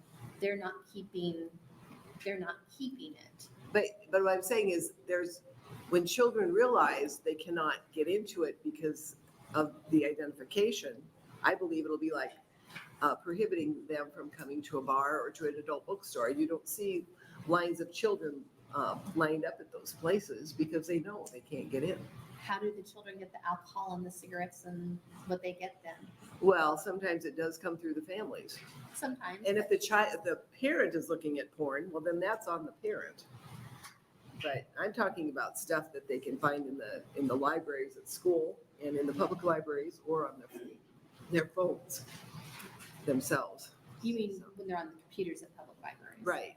Most of the Or at home. libraries have filters. on That them. doesn't matter. The databases that we have that are provided, EBSCO is one of them that comes through Nebraska Access. I've gone round and round with Nebraska Access on this. Those are curated, and EBSCO has cleaned up their act a little bit, but we still have Novelist Plus, which is one of the sections of EBSCO that does provide information on sex toys for children. I have worked with investigating Symbaloo in all the schools in the state of Nebraska. And one major school district has removed it after seeing how filthy it was. Now we're working with 13 other school districts to encourage them to do the same.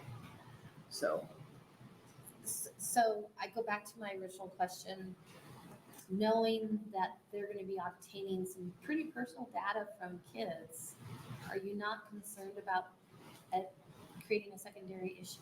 well, I was worried about kids showing their ID, and then I talked to somebody and they said, well, it's primarily for adults to prove that they're 18 and that they can watch it. But you talked specifically about facial ID. I did not say facial ID. Oh, okay, No. I wrote that down. No, Maybe I did heard not. you incorrectly. All right, fair enough. Okay, thank you. Thanks. Senator DeKay. Thank you, Senator McKinney. We talked about library, computers in libraries. Even if there's filters put in place, would every book that's cataloged in that library be on a list on that computer that people could punch in on title or author or whatever and bring that book up? They're not going to scrutinize from one section to another. No. Thank As you. far as I know, I primarily have worked with database information, and I know there are others that have looked at the books in the library. Like, that's two different things, but that's correct. Thank you. Any other questions? No, thank you. Are there any other proponents?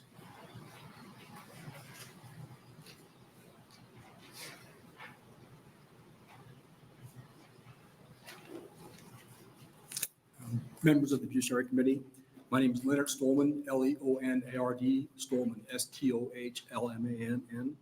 I'm here representing myself. I support this bill. It protects our children from internet pornography. And I thank you for giving it some consideration. Thank you. Any questions? No, thanks. Other proponents? Any opponents?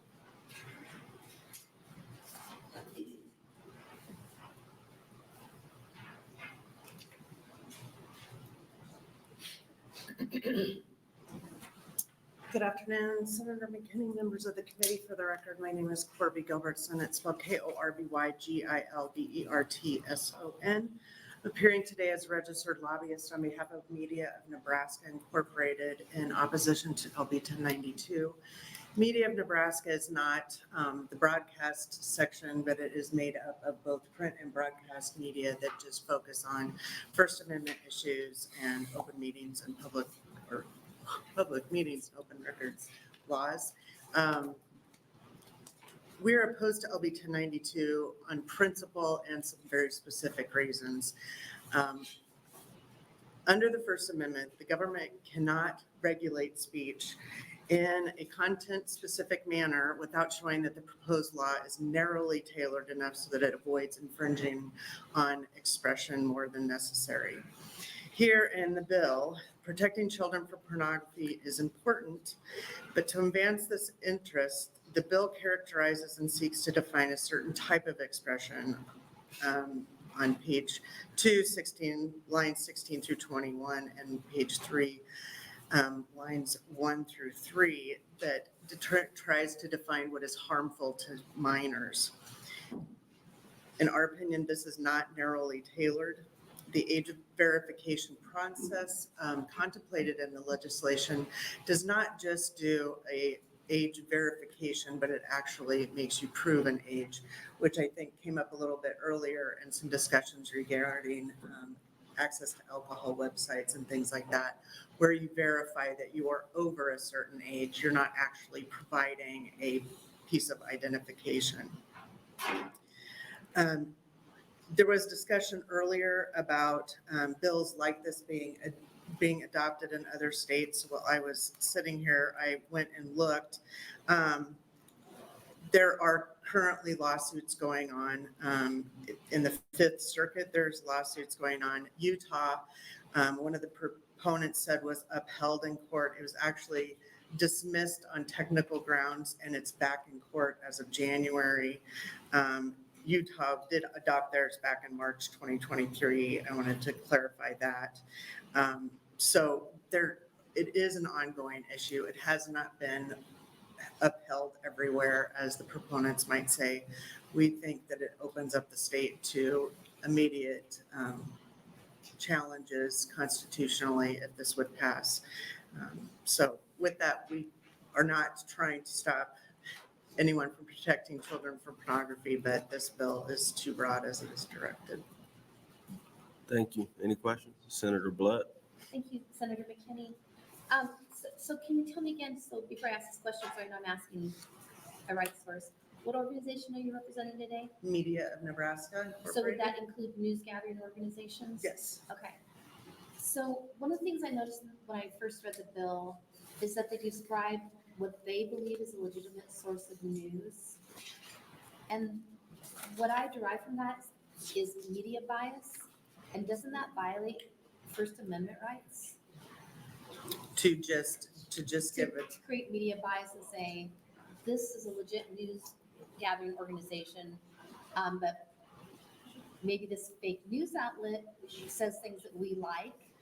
And so we're going to consider them a news gathering organization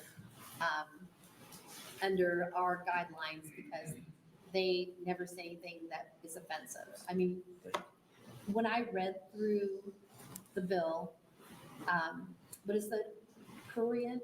I never remember what that word is. Prurient interest. Thank you, interest. I hate that word. They did that versus like a news gathering organization. Mhm. And they tried to define the difference between the two. And then later they describe what they think is the legitimate source of news. And I always thought that when people were allowed to say that one news is right and the other one is wrong, I was always thought that that's media bias and that was in violation of the First Amendment. And now that we have all these fake news outlets where people actually get paid to put out fake news, like lots and lots of money. Like how do we protect authentic news gathering organizations when bills are written like this? Right. There are numerous statutes that provide a news exemption or a media exemption, and I think each one has to be weighed separately for what it is. This is not an atypical definition of news source, Right. but obviously there could be many chances to abuse that definition, as there can be with other things. So would you feel that it would be better to make it consistent with the rest of state statute as opposed to trying to create a whole nother definition? I can look at that. I'm not, honestly, we didn't spend a lot of time discussing that section because it wasn't an atypical definition. We were, we've seen those before. Our concern more so was First Amendment, concerns with the bill overall on forcing identification to be had on the open internet. So, yep. Sorry, I was excited to have somebody that's representing the media to ask that question. That was one of my 20 questions that I wrote down when I read the bill. So Yep. thank you. Thank you. Any other questions? No? Thank you. Thank you. Other opponents?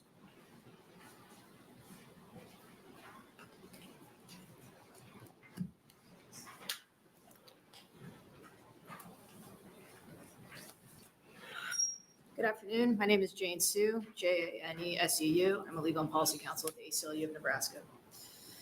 I'm testifying in opposition to LB 1092. Age verification laws to access content online comes at the high cost of chilling protected speech and at the privacy of every internet user. This bill creates a chilling effect on the speech because of the bill's broad and vague language as to when age verification requirements would apply, and as a form of internet surveillance because of the required disclosure of personal identifying information. When vague and amorphous terms are used as prerequisites for these kinds of age verification requirements, there's a chilling effect on speech because it's not clear when these burdensome restrictions apply.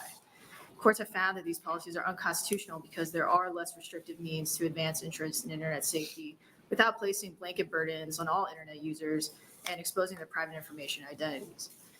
Age verification policies claim to be about internet safety, but all they do is legitimize surveillance regimes. Forcing people to expose identifying information to access content online violates individuals' right to privacy and to anonymity. Courts recognize the right to keep identities private because of the possible stigmatization and embarrassment that might come to the individual for visiting certain sites and that may deter them from visiting them. The option, the right to anonymity, also promotes the free exchange of ideas, and one of the core underlying tenets of the First Amendment. Opaque guarantees about where that information is being collected and harvested only furthers that risk of breach of privacy, putting our personal information, identifying data in the hands of big tech companies just to access online content. There is a lack of safe and secure infrastructure to implement age verification that protects their privacy and doesn't chill their ability to access constitutionally protected speech. Internet safety should not come at the risk of our privacy and First Amendment rights.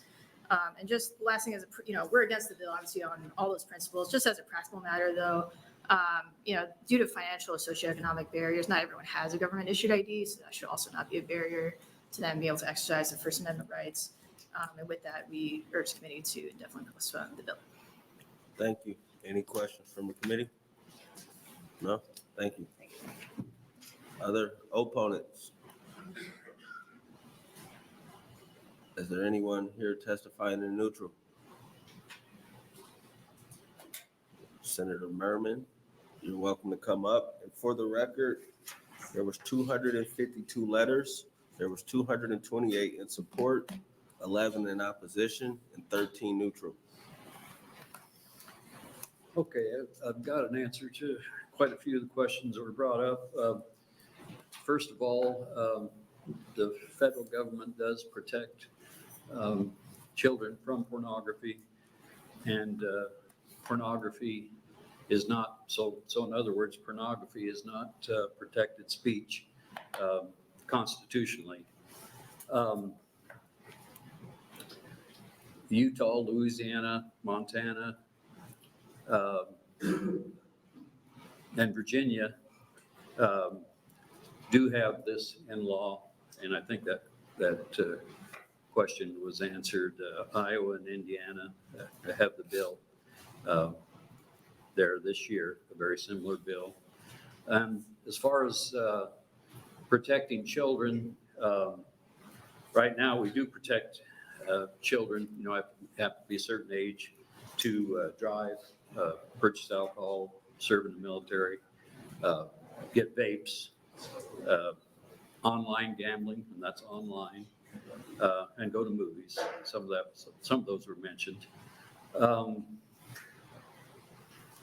And all the lawsuits, so all lawsuits so far have been upheld in civil court, and there have been several.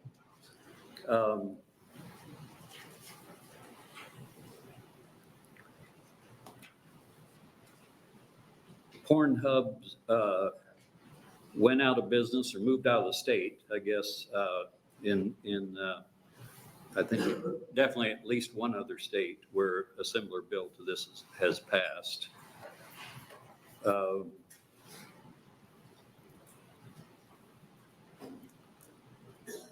And the status quo now does not really allow for porn sites to be held liable. As the Politico article stated, many had considered the industry all but impossible to actually regulate. So that's the necessity for this bill. I think that's, just a second, I think I have another. And if you all noticed, there were no private citizens actually came up here to testify in opposition to the bill. Everyone that came up here in opposition was actually a paid lobbyist, and their interests are not necessarily those of to protect public morality. So with that, I will take any questions you might have. Thank you, Senator Murman. Are there any questions from the committee? I guess one, maybe two, but I think one. A couple of the proponent testifiers alluded to wanting this bill to pass to sort of run these websites out of the state, like Arkansas. And I'm just curious, if that's the case, then why wasn't there just a bill brought to just ban those sites in the state?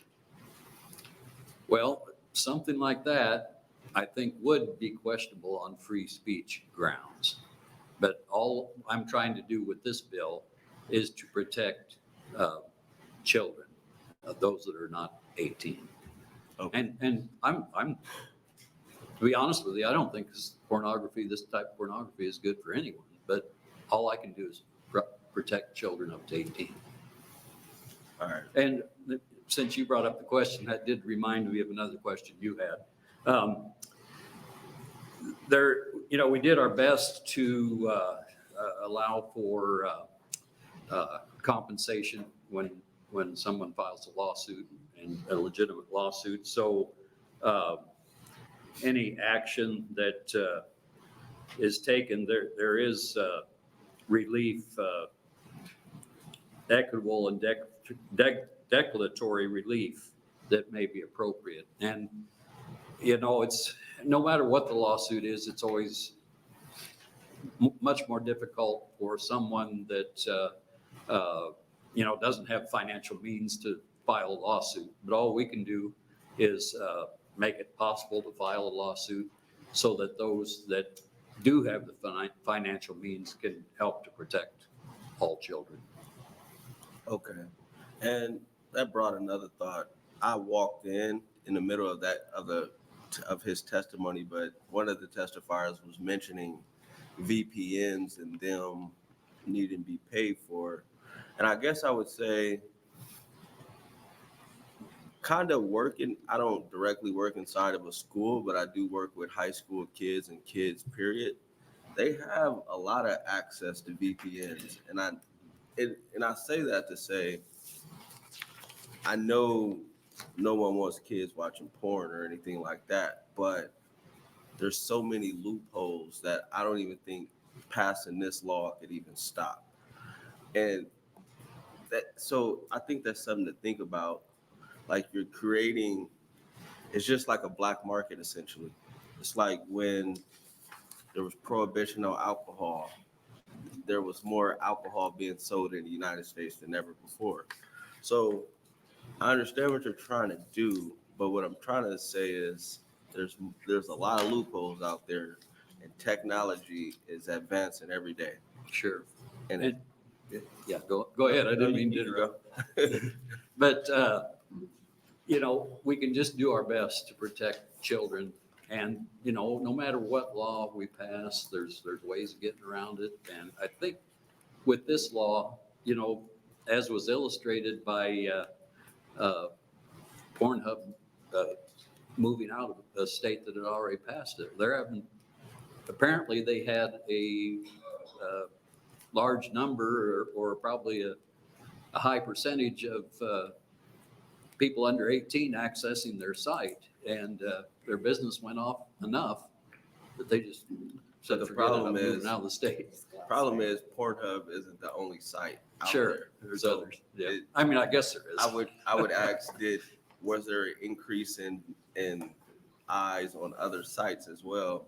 We mentioned the drop on their site, but was there an increase on other sites? So I don't know. I'm just, Yeah, well, Yep. we'll just do the best we can. yep. Thank you. Yeah, thank you. Senator Blunt. Thank you, Senator McKinney. Just a quick question. You were kind enough to let us know how many people were like in-state people. How many out-of-state lobbyist people did we have come testify today? Out-of-state lobbyists, I know there was at least 2 out-of-state people that testified. I'm not sure if they're registered lobbyists, you know, or not. From area But nonprofits. I know there was like in 2 from out-of-state Colorado came and- here to yeah. testify. Okay, thank you. Other questions, Senator Takei? Thank you. Would it be fair to say that this bill might not be the fix-all for the entire problem, but it takes us a lot farther down the road than if we do nothing at all? Sure, and that's my goal, to do what we can. And it's been, you know, it's not like we're trying something completely new here. It's been done in several other states and has proved successful in those states. Thank you. Thank you, Senator Takei. Other questions from the committee? Thank you, Senator Murman. That will conclude our hearing on LB 1092 and open our hearing on LB 916. Welcome, Senator Brewer.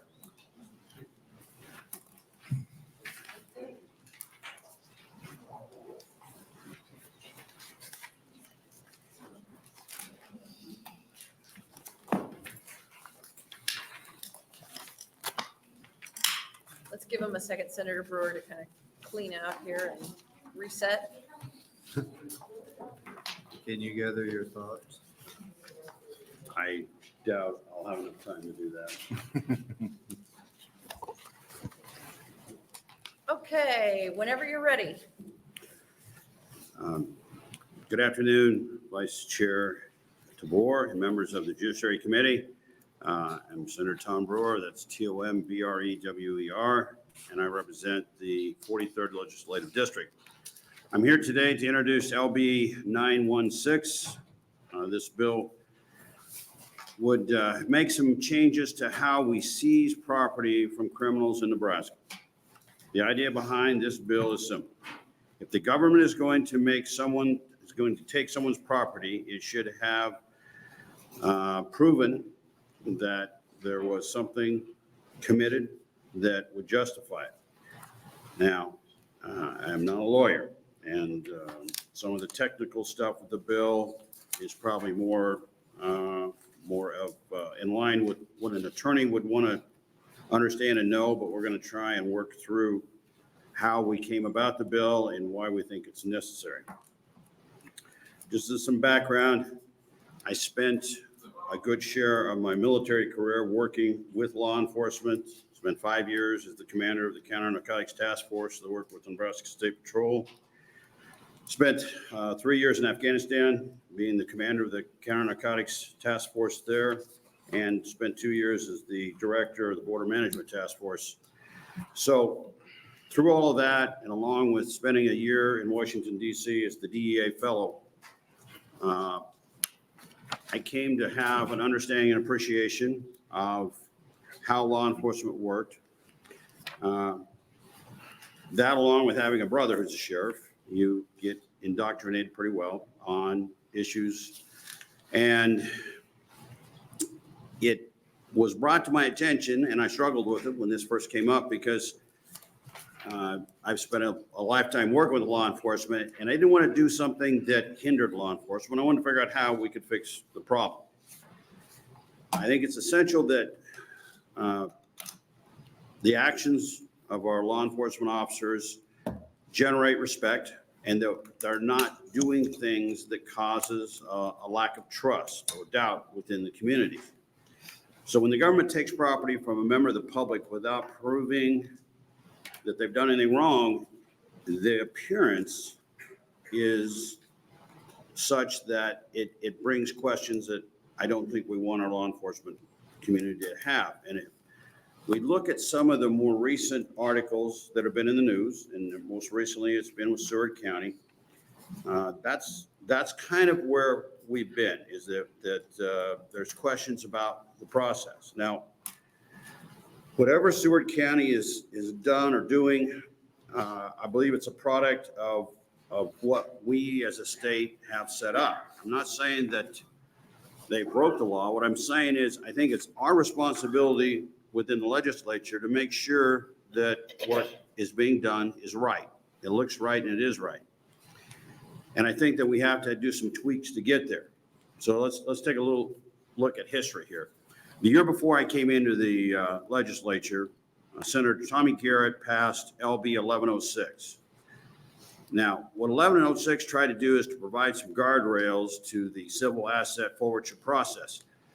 And I think he made progress, but I think we still have some issues that need to be addressed, to dress that up and to make it so that it's very clear and that we don't have individuals overstepping their limitations when it comes to how they deal with issues.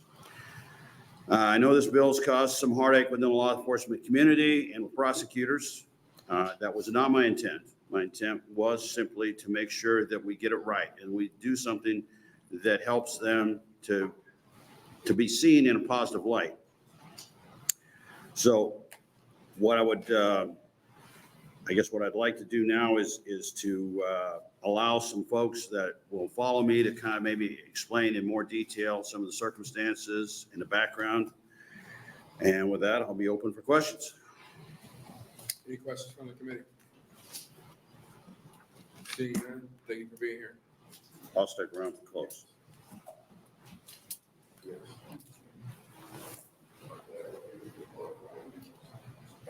First proponent. Welcome. Thank you, Chairman Wayne, members of the Judiciary Committee. My name is Laura Ebke, Lauraebke. I'm a senior fellow at the Platt Institute. I come before you today in support of LB 916, speaking on behalf of the Platt Institute's interest in good government, and also with the experience that comes from sitting in this room when this issue was brought before the committee in 2016 by Senator Tommy Garrett. In 2016, Senator Garrett brought two bills, LB 1106 and 1108. LB 1106 was the bill attempting to remove almost all civil asset forfeiture and move it to a criminal forfeiture only. LB 1108 was intended to create a system of reporting through the auditor's office for when forfeiture did occur. The bills were ultimately combined on the floor. Now, to make sure that my memories of our intent in 2016 were correct, I went back and read the transcripts from 1106 and 1108, and I would encourage you all to do that in about 8 years and take a look at transcripts. Proponents in 2016 included the Institute for Justice, the ACLU of Nebraska, the Nebraska Attorney General's Office, the Nebraska County Attorneys Association, and the Nebraska State Patrol.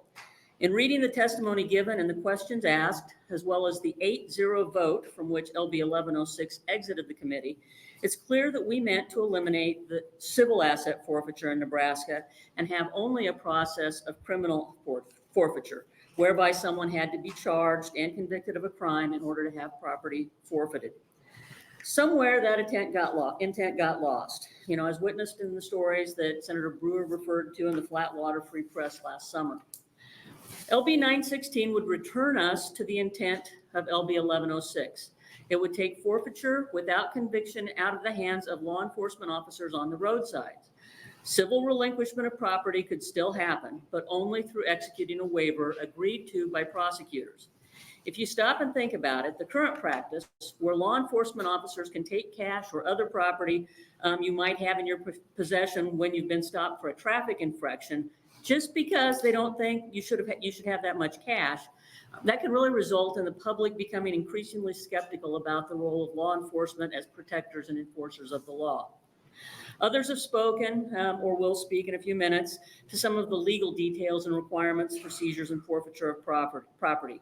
We'd ask you to consider the message it sends to our citizens if law enforcement can seize property on the side of the road without an arrest and a trial and without proving that the property was part of illegal activity.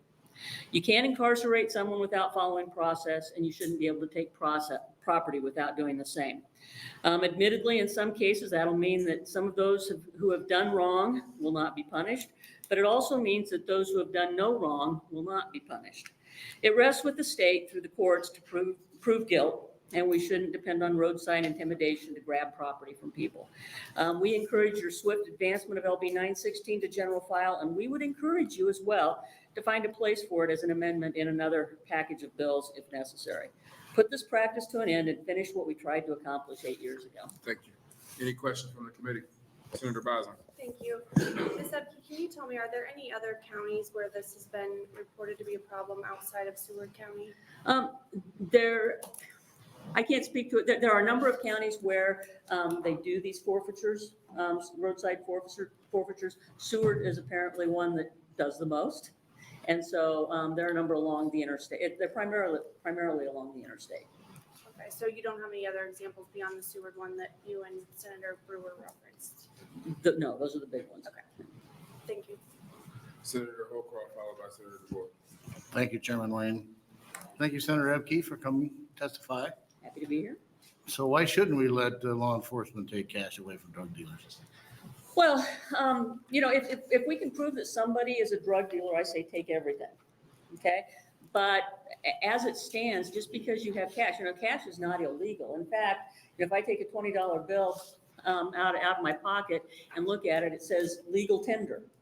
If I want to go west from Crete to, Sydney, I want to go to Sydney and buy a boat for my husband, and I don't want to put it on a credit card, and I don't want to borrow the money, and I got $20,000 sitting in my bank account. I can go withdraw that and take it down the road.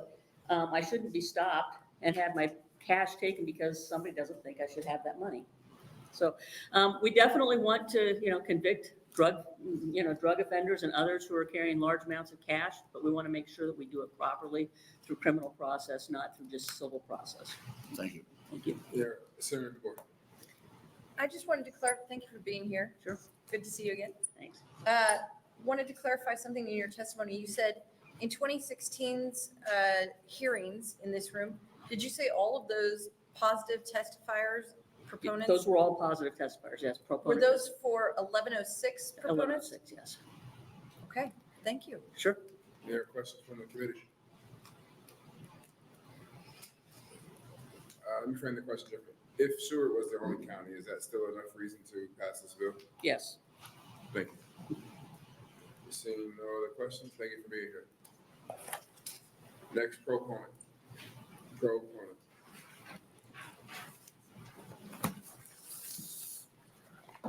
Mr. Chairman, members of thank you. Mr. Chairman, members of the committee, my name is Lee McGrath. That's L-E-E, M-C, G as in George, R-A, T as in Thomas, H. I'm an attorney at the Institute for Justice. It's an honor to be back in front of this committee. I live in Minneapolis, and I always enjoy coming to Lincoln. Thank you for the opportunity to testify in favor of LB 916. It is an important bill, but it is a small bill in terms of the amount of property that we're talking about. State forfeitures total about $2.5 million. Federal forfeitures total a year about $3 million. Those dollar amounts are relatively small to organizations like Lincoln's Police Department that has a budget of $65 million, or Omaha's budget of $178 million for its police department. But those numbers are meaningful to individual Nebraskans. The median currency forfeiture in Nebraska is $955. So we are not talking about large forfeitures of hundreds of thousands of dollars. taken from mules driving on Interstate 80. These are small amounts of money, so small, in fact, that it's irrational to hire an attorney to try to get them back, even if a Nebraskan is innocent. My colleagues and I believe that crime should not pay. It is completely legitimate for the state of Nebraska to confiscate the fruit and the instruments of crime. The state and members of law enforcement, both sheriffs, police officers, county attorneys, should disgorge profit. There's no disagreement on those principles. This bill is a real estate bill. This bill is a bill about where the forfeiture takes place. Today, that forfeiture takes place in part of a civil process. We believe the bill gets it right by consolidating it, simplifying it, and making it part of the criminal process. This bill does not end forfeiture. What it does do is end civil forfeiture and combine that forfeiture process with the criminal prosecution and make it a criminal forfeiture process after a conviction has been realized. Nothing in this bill ties the hands of law enforcement in terms of seizing fentanyl or seizing property associated with drugs. If there is probable cause, police officers, sheriffs can seize the drugs, can seize the cash, can seize the car. What this bill does is change the work of county attorneys. It makes the county attorney address these issues in a criminal process, first by charging, then convicting, and then tying the property to the crime for which the Nebraskan was. Ask you to wrap, hold on, I don't ask you to wrap up, I cut him off, sorry. Question from Senator Holcroft. Thank you, Chairman Lane. So you mentioned pure civil forfeiture. Is there ever a situation in which pure civil forfeiture makes sense? Yes. Mr. Chairman, Senator, forfeiture, civil forfeiture makes sense in a port, like the Port of New Orleans or Newark or Long Beach, where the suspect, the defendant, is outside the jurisdiction. And so it makes sense for prosecutors in New Orleans or Long Beach to litigate against the property, sue a shipload, the cargo. That makes sense. But on Interstate 80, law enforcement has arrested someone. And so it's irrational, it's illogical to treat the car differently from the person, treat the cash differently from the person. So civil forfeiture makes sense in admiralty law, maritime law, movements of international drug money, but not when it comes to the fact that law enforcement and prosecutors have gained personal jurisdiction. What I might add is that this bill is very pragmatic in that it moves the forfeiture litigation and combines it with the criminal prosecution, but it doesn't do it absurdly. It has exceptions for the conviction prerequisite. It has exceptions that the prosecutor doesn't need, the county attorney doesn't need to get a conviction in the cases of death of the suspect, deportation, when the suspect abandons the property. He says, it's not mine. I don't know who put this in the back of my truck. Or the suspect flees the jurisdiction. Moreover, this bill does not hinder Nebraska law enforcement from working with the DEA on both adoptions and joint task forces and allowing the U.S. attorney to litigate the property under federal forfeiture laws. It is a very pragmatic bill, reflective of the fact, Senator, your good question, that individual can be arrested. And therefore, it should be part of the criminal prosecution and not this wacky idea of suing a car or suing cash as part of a civil system. Thank you. Thank you. So would the sort of early parts of the process remain basically the same? Yes. So the arrest, the money, the standard for getting the money seized, I guess? Yes. Would stay the same? Yes. The standard, so the standards aren't changing. So the standard of probable cause is already existent in the civil forfeiture? That is unchanged. Okay, so then you get the money, you put it in a locker somewhere, Yep, that stays the same. it does. So law enforcement, in terms of their interaction with the process, it doesn't change. 99% true, Senator. Okay, tell me the 1%. The 1% where this bill changes, it addresses the issue of roadside negotiations that were noted by the Flatwater Free Press, that there were 90 cases in Seward, there were cases in Buffalo, in Hall, in Gage counties, where the police officer and the sheriff and the highway patrolman is negotiating the transfer of title at roadside. This bill stops roadside waivers by police officers.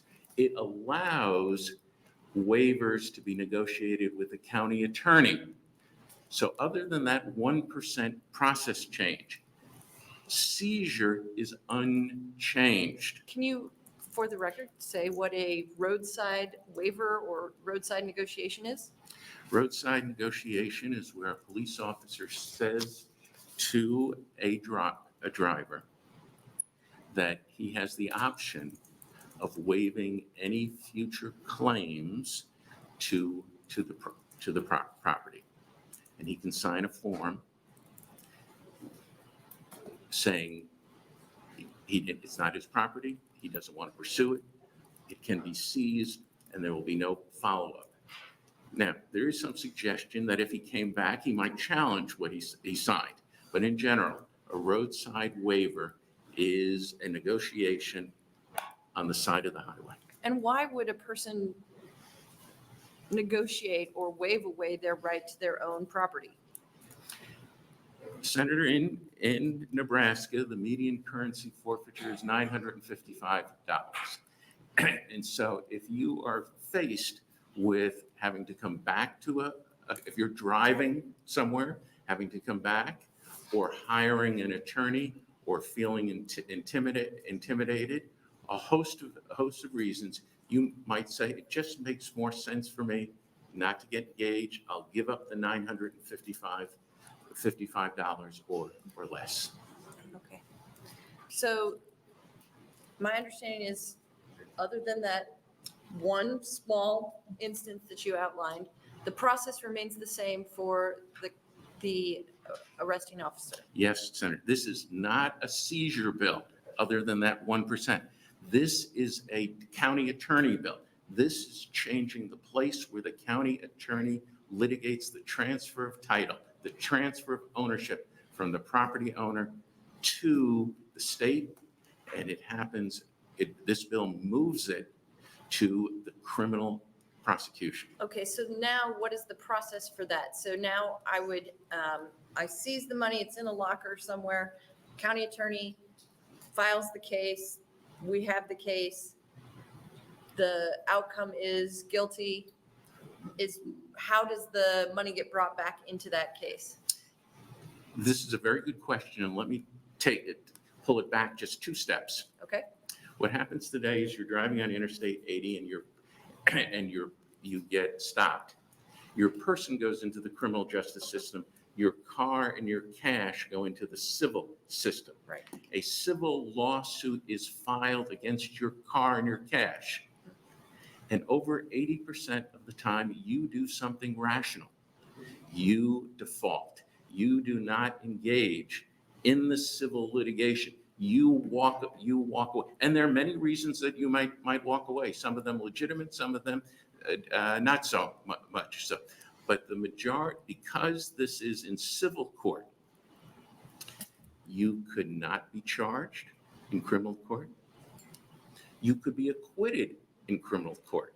And it doesn't affect it. But you still, regardless of those two possibilities, you can still lose your property.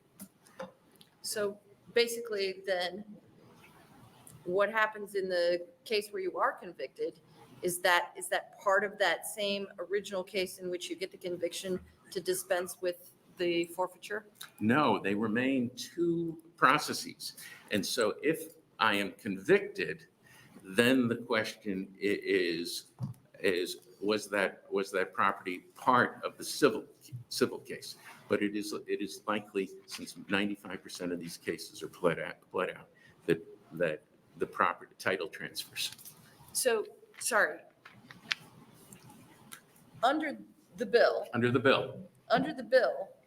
if I'm convicted, then there's a separate criminal action? No, there's not a separate criminal action. There's a hearing in front of the judge. Okay, And but it's so all part of the same initial? So we've taken two processes and, pardon the gestures, we've taken two processes and unified and simplified them into one process. I'm charged, I'm convicted, and in front of the same judge who heard the case, the question of transferring title is heard without a jury. And In practicality, is that often part of the sentencing? in practicality, no, because in practicality, 95% of these cases never get to trial. Okay, well, good, okay. And so the defense attorney or the public defender is going to negotiate, part of the plea agreement is not only what the crime is that I'm admitting to, but also what happens to the property. Okay, thank you. Any other questions from the committee? Senator McKinney. Thank you. Quick question.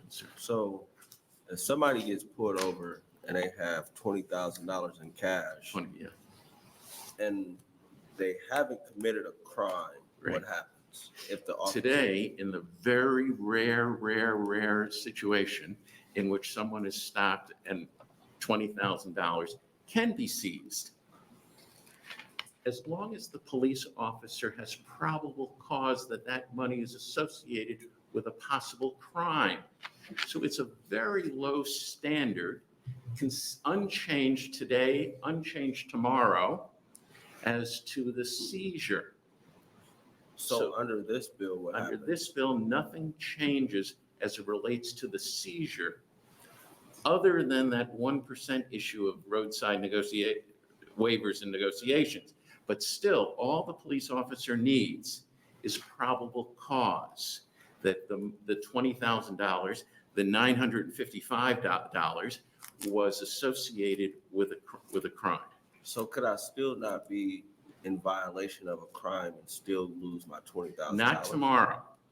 Tomorrow, when this bill goes into effect, that $20,000, that $955 gets transferred to the county attorney, and he must charge you, he must convict you as a prerequisite to your losing that money. But I guess, but I'm still technically losing my $20,000 until I'm not charged. So what happens if they take my 20 and I'm not charged? How do I get it back? In this bill, there is a requirement for a prompt post-seizure hearing. So you're a lawyer, and because this is in criminal court, you get a public defender. As opposed to civil court, you don't get a public defender. Because this is in criminal court, your public defender can say, where's the charge?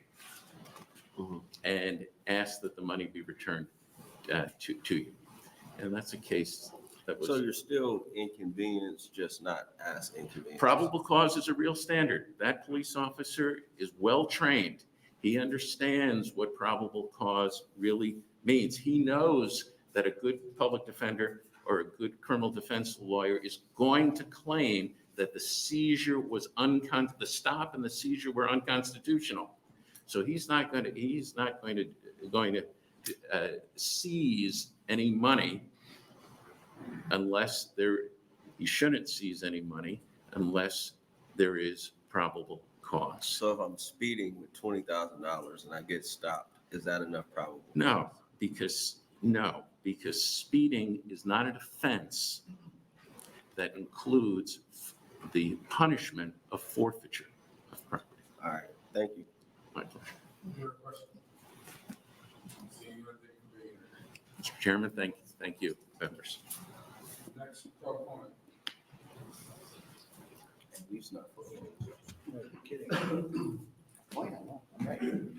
Good afternoon, Chair Wayne and members of the committee. My name is Spike Eichholt, S-P-I-K-E. Last name is spelled E-I-C-K-H-O-L-T, appearing on behalf of the ACLU of Nebraska as their registered lobbyist, and also for the Nebraska Criminal Defense Attorneys Association as their registered lobbyist as well. We want to thank Senator Brewer for introducing the bill.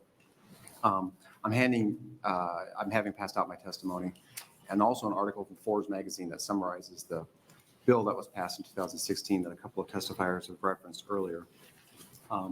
I think Mr. McGrath did a very good job of explaining what the bill does and what its intent is, and that is to provide for a singular process for civil forfeiture or for forfeiture of money and property that's a proceed of a criminal act. And we're generally talking about drug crimes, generally for the most part. In 2016, the legislature attempted to do this, and I can talk more in detail about it if anyone has any questions, but last year in 2023, our Supreme Court in State versus Dolinar held that while there is a process where money can be forfeited through the sentencing process in 28-416 sub 18, the court also interpreted that the state still had the option to do a separate civil proceeding under 28-431. This bill actually repeals that statute 28-431, and somebody mentioned Seward County earlier, and you've probably heard about the Flatwater press story that was referenced. What is happening in Seward County is what could really happen in other jurisdictions, but Seward County has made use of some language that was in 28-431 that deals with property that is unclaimed. There's still that option, if you will, with this bill, but it's not going to be done, if you will. It's unclear under current law which entity of government arranges the disposition of unclaimed property. What Seward County has developed is essentially a standard form that they have people sign on the interstate where they give up any kind of right to the property they have, to the money that's in the car. And for the most part, if you look at the Flatwater pre-press article, they continue on their way without any criminal charges, citations, nothing. There is a process under current law where somebody can bring a civil action to try to recover that, but as you heard Mr. McGrath testify, we're usually talking about small amounts of money. We're usually talking about people who don't have ties to the state, aren't going to invest in an attorney to try to do that. But what this bill does is it provides for, as part of the criminal consequence or the criminal disposition of a case, a conviction, the state can pursue forfeiture action for money or for property that was related to that criminal act. We would encourage the committee to advance the bill, and I'll answer any questions if anyone has any. Any questions from the committee? Do you know Nebraska? I'm sorry. Do you know if Nebraska's a Supreme Court? I really don't. I'm about to start researching right now. Have they defined what the civil forfeiture is? If it's a civil penalty or a fine or a remedy? They have gone back and forth over the years. Actually, one reason I think that so many different groups came together in 2016 to reform this issue is because our Supreme Court had held that civil forfeiture that we had before 2016, that ostensibly was civil forfeiture, was actually criminal in nature. So in State versus Spots, S-P-O-T-T-S, and State versus Franco, our Supreme Court held that the state can only get one shot at somebody. You charge somebody criminally, or you go after their property in a civil action, or what they call a criminal action. You can't do it both consistent with double jeopardy. So for a while, our Supreme Court has said that that's criminal in nature, that it's a punishment. You get one chance at it. You don't have two opportunities to do it. You have to choose early on. In 2016, I think that's part of the reason why you had the Attorney General, law enforcement, others to bring some clarity to that. And what came out of the bill itself was some sort of resolution to have it be a singular thing, and not have it be a separate, by word only, civil proceeding. In 2023, our court in State versus Dolan, our DOLINAR held that it is civil, actually, in fact, and the state has the option of pursuing a civil action, or if they want to pursue a forfeiture within a criminal case, they have that choice as well. But my question is it considered a penalty? I think it would be. I think before and after this bill, it is. You're taking it as a consequence for someone who profited off criminal act. It's not to restore a victim. It's not restitution. That's something completely different. It's akin to a fine, which is a penalty. So I think that our courts would interpret that as a penalty. So arguably, those who are doing that are breaking the Nebraska Constitution, not because of a search and seizure or forfeiture or double jeopardy, but if it's a fine or a penalty, it has to go to their local school fund. It has to go to the school fund, that's right. Well, I mean, that's one of the things that was discussed in 2016. And what do? You have this money that's sometimes shared. Seward County, for example, I think they had something like $2.5 million that was received season 1 or 2 years. That money is shared in some sort of process where it goes to law enforcement and sometimes the federal government. It doesn't go to the schools. Now, that's where I think that this bill is important because it brings some clarity to that. So you just don't have this nebulous, we found this money on the interstate and they surrendered any kind of claim to it. We got to do with it what we want. That's kind of problematic in many respects. Senator DeBoer.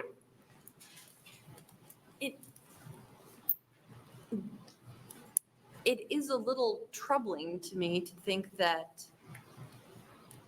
folks are getting money confiscated and then driving on their way with no other interaction with law enforcement or I mean, how would one say there was not probable cause in that situation, or how would you even test the probable cause, right? Could a rogue actor, officer, just abuse that power?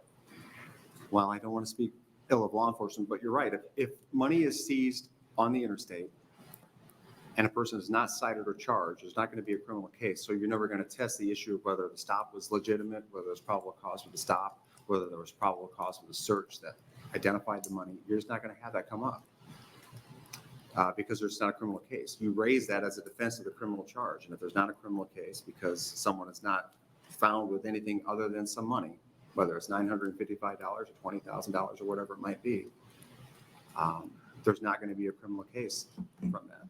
So that's maybe what Senator Brewer was talking about when he says the appearance of impropriety. Whether or not it exists, it does beg the question that if you got a bad apple, that they could do something quite nefarious with that. That's right. And I don't know if it's nefarious. Well, maybe I do know that it's nefarious, but I mean, Seward County has made the most of this predicament, right? I think they have 20,000 people in the county. They are seizing a lot of money. They are a small law enforcement agency. There's some ambivalence in the law that other counties are doing, but they are doing that. They actually have a person on staff who sort of assists in this process for the sheriff's department. So I think it is happening now. And I think it does give that sort of appearance. The Defense Attorney Association has 300 and some members. We're on our listserv. We talk about this county. We talk about Seward County. We talk about some of the jurisdictions. These things come up. So, I mean, I think the appearance is already there. All right, thank you. Any other questions, Senator McKinney? What would you say to those who think that they need this blanket approach to be able to seize cash or property in an attempt to try to slow down drug trafficking or whatever they deem is the reason why?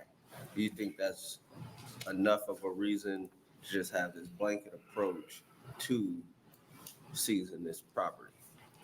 I don't think so. I mean, it's problematic just from a due process, free society kind of concept. You have to have probable cause to stop somebody. The example you gave earlier, if you see somebody speeding, you have probable cause to stop them for speeding. If when the officer is interacting with the driver, he observes something, smells something, if his canine alerts to the vehicle, he's got probable cause to go a little bit farther. There should not be a separation between the means and the ends. We shouldn't just justify what the state does because we get some money that may have come from bad guys. Because what you don't see, particularly, and kind of give an example that what I talked about Senator DeBoer, if there's not a criminal charge and there's money seized, that's never gone, that never goes to court, that's never part of the public record. Similarly, if somebody's stopped, detained, the car searched, nothing's found. The person suffers the inconvenience of being harassed, inconvenienced, stopped or whatever for 2 or 3 hours in the interstate. That doesn't go anywhere. That person's just let go. And you have that feature in society that is troublesome. All right, thank you. Any other questions? Seeing none, thank you for being here. Next proponent, next. Oh, sorry, Senator Boswell. So, thank you, Chairman Wayne. Can you tell me right now what methods law enforcement can use for charging or citing someone with guns found in the back of a car to show that essentially it's a laundering scheme? What options do they have in the state of Nebraska right now? If law enforcement has probable cause to seize anything related to a felony or misdemeanor crime, they can do so. What would be the crime in that case? If it's just firearms, if they were firearms without serial numbers, that would be a crime. If it was a significant number of firearms in a vehicle and the driver's explanation as to what they were there for and the purpose of their travel and whether it made any sense, whether a canine was involved and alerted to the guns that might be somehow connected with drugs. If the drugs or if the guns match some sort of description that law enforcement is sort of looking for, if you will, related to like maybe area burglaries or something like that. I mean, these things are always just fact specific. If there's probable cause, which is 51% more likely than not that this is evidence of a criminal act, law enforcement can seize it. Okay, so what I understand you to be saying is they would use those tools, those questions, the behavior of the individual they're asking, certainly a sniff search if there's a dog involved, and they would seize the fruit of the illegal or of the activity, whether that's money or guns or drugs or whatever the case is. Right. And your position in this particular instance is that absent a criminal proceeding, so essentially everyone should be charged in those cases, not the cases where it's only cash or only guns that you could legally be possessing but are suspect of criminal activity. Right, but what I think the bill does is something a little bit more than that. It does allow law enforcement to seize just as they can seize now, but it requires referral to the prosecuting entity. It requires involvement of the county attorney or prosecuting attorney. If you look early on in the bill, it has that process where some decisions got to be made. If this is going to be evidence used in another crime that they're charging, or if they're going to charge some crime relating to the actual evidence, or they're going to release it. If they don't make a decision all of a certain number of days, I think it's 10, a person can request sort of hearing on return of the property. So at least delineates that well. And I think that was, and I can't speak for everybody, but I think that was sort of the intent in 2016 to have that.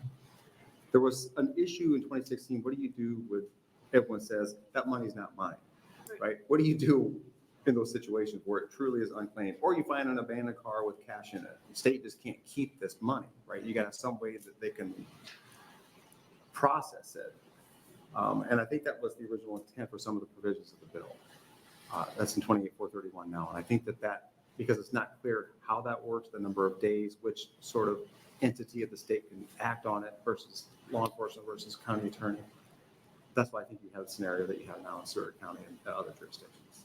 So what would be the charge then? Because you're right, you can carry cash, but if everybody knows that cash is because you were selling drugs and we just caught you on your return trip and not on their trip, right?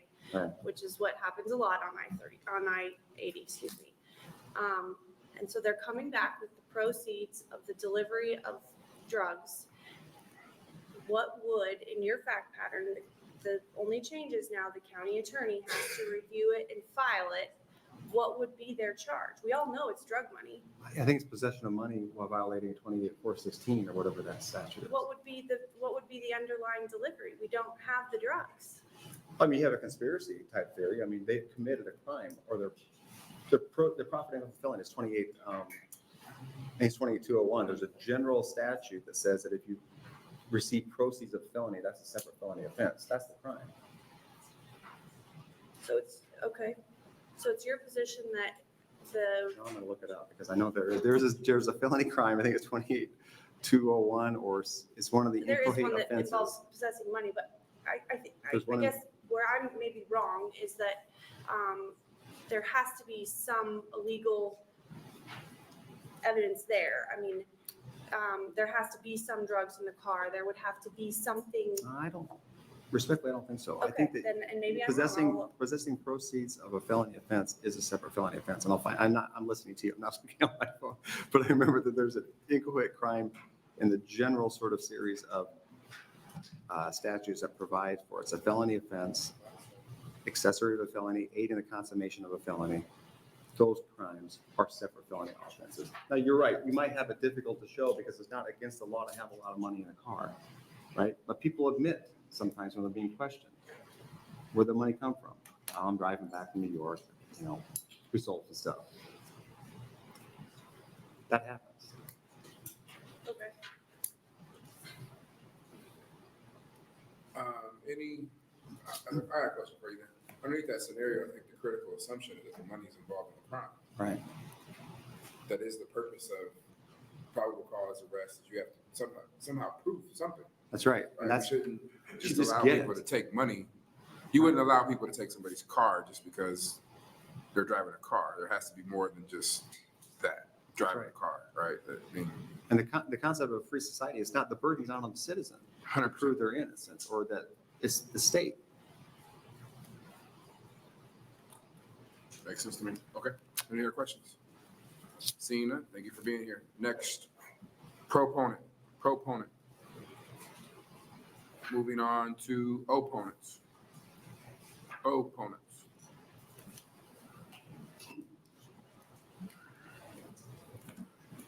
Welcome to your judiciary.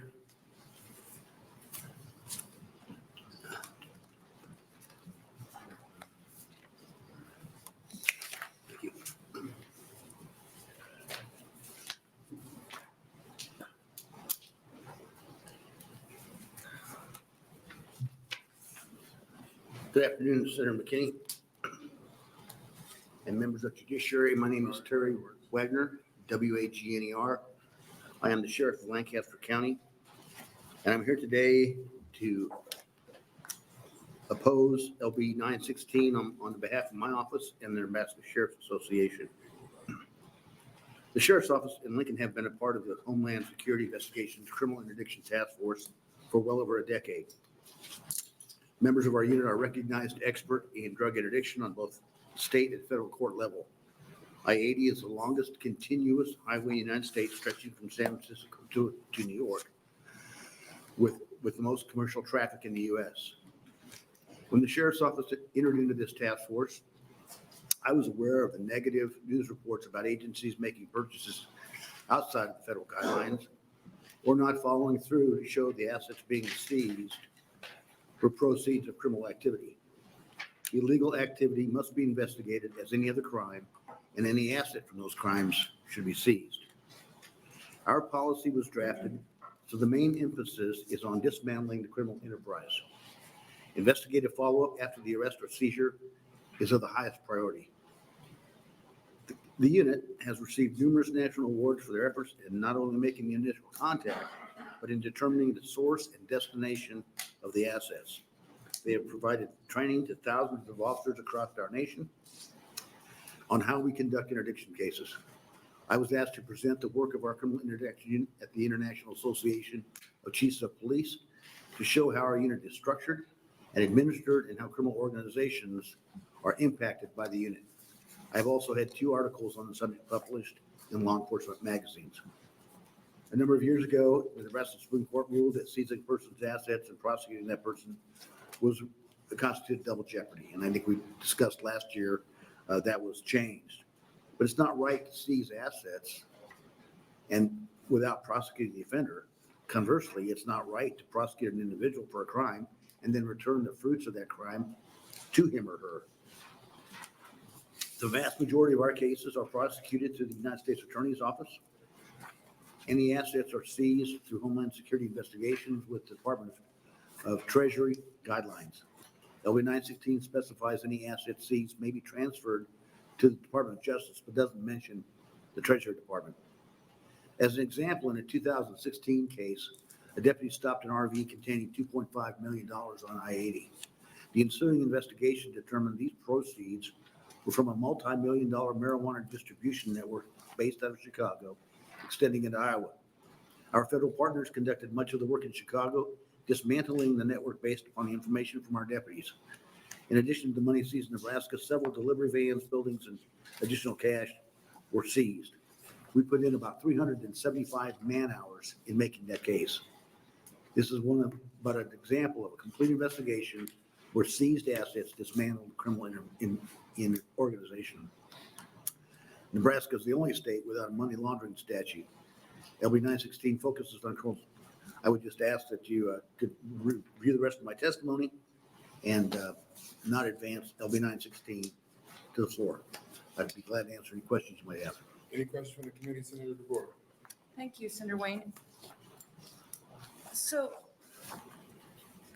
I'm struggling to see why this bill would affect what you do.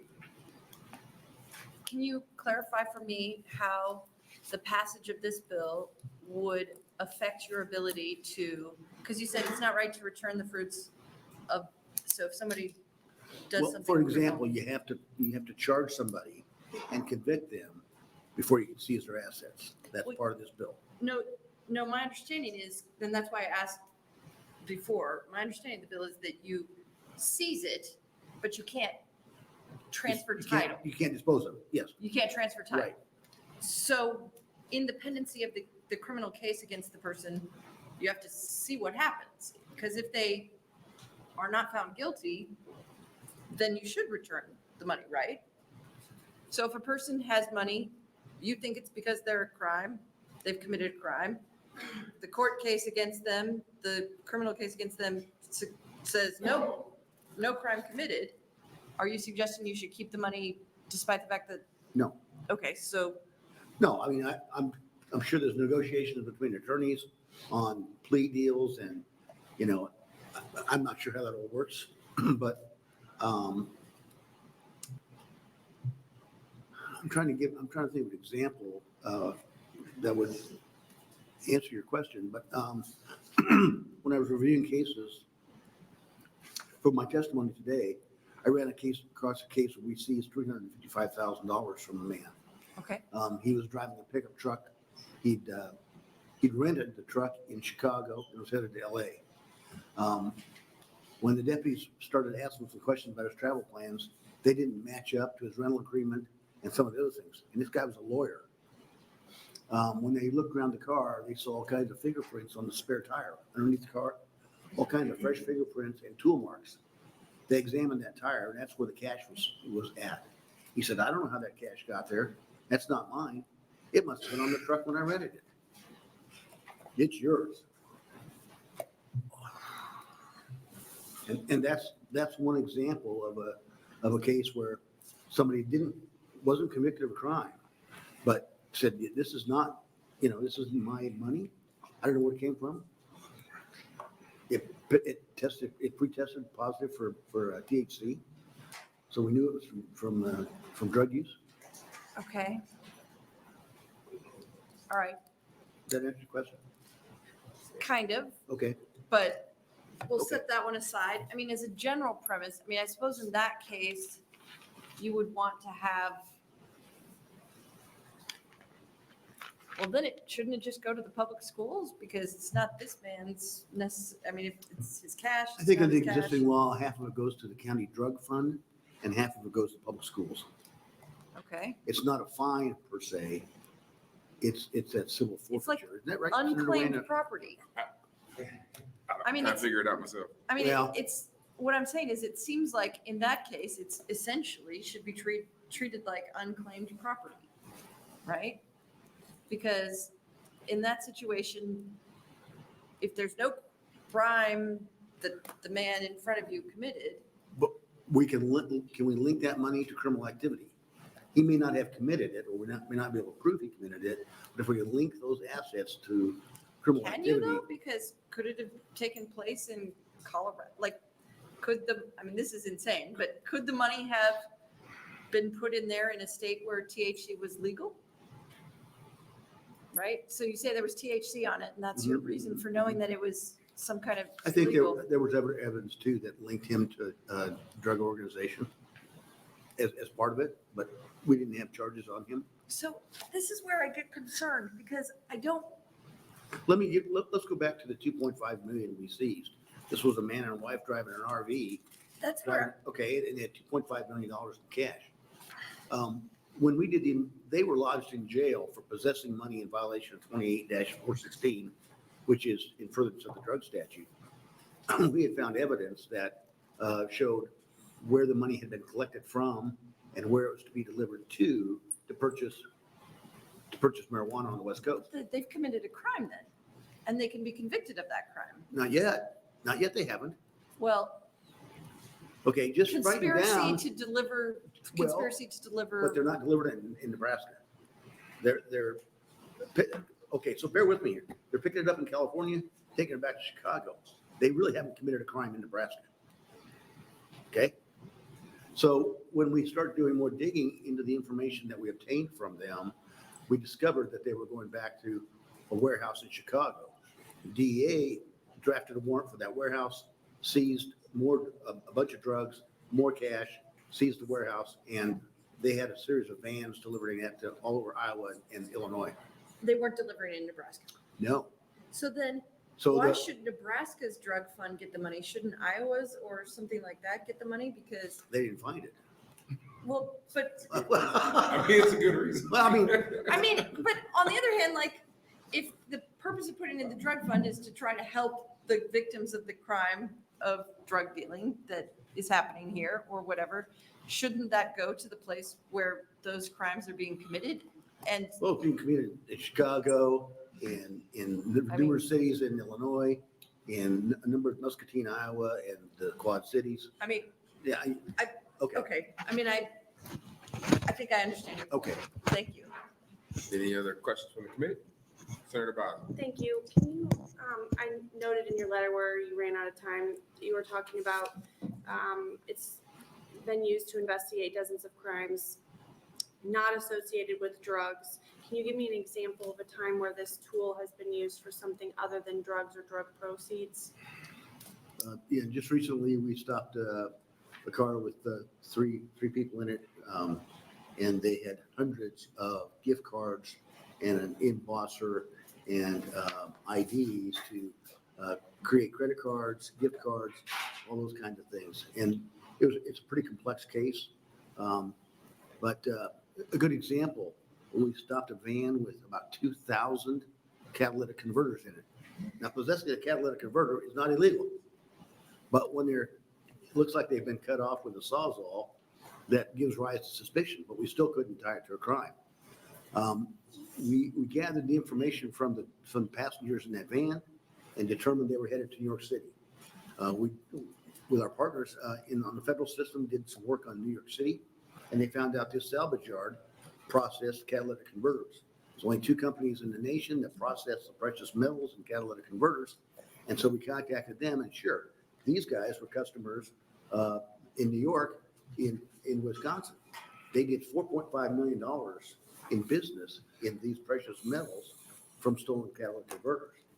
So in the end, what they were doing was putting in an order in California for catalytic converters and then having somebody load them up, drive to New York. Not illegal. But we were able to dismantle that criminal organization in New York through the efforts of our deputies here and reap some of the proceeds of that criminal enterprise. Thank you. Any other questions from the committee? Seeing none, thank you for being here. Thank you.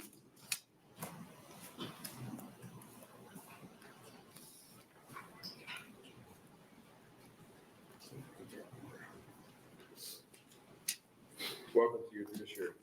Thank you so much. Ben Houchin, BenHouchin, Chief Deputy of Lancaster County Sheriff's Office. I do want to follow up with a question you had. We stopped a vehicle, had car carriers, 2.2 million, a car carrier. They hire a legit individual to carry the car.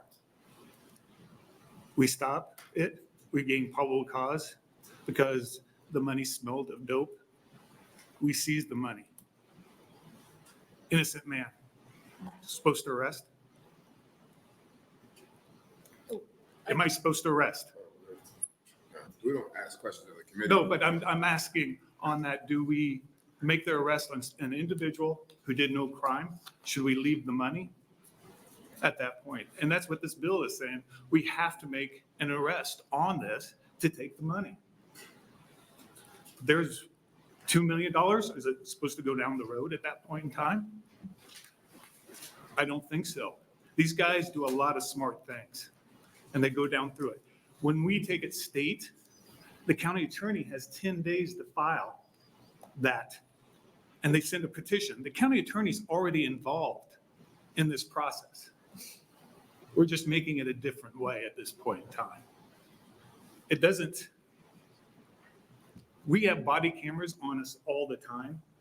And it's kind of upsetting at this point that saying that there is some bad apples. And I'm not saying there's not bad cops that never done anything, but this law will do nothing to prevent that at this point in time.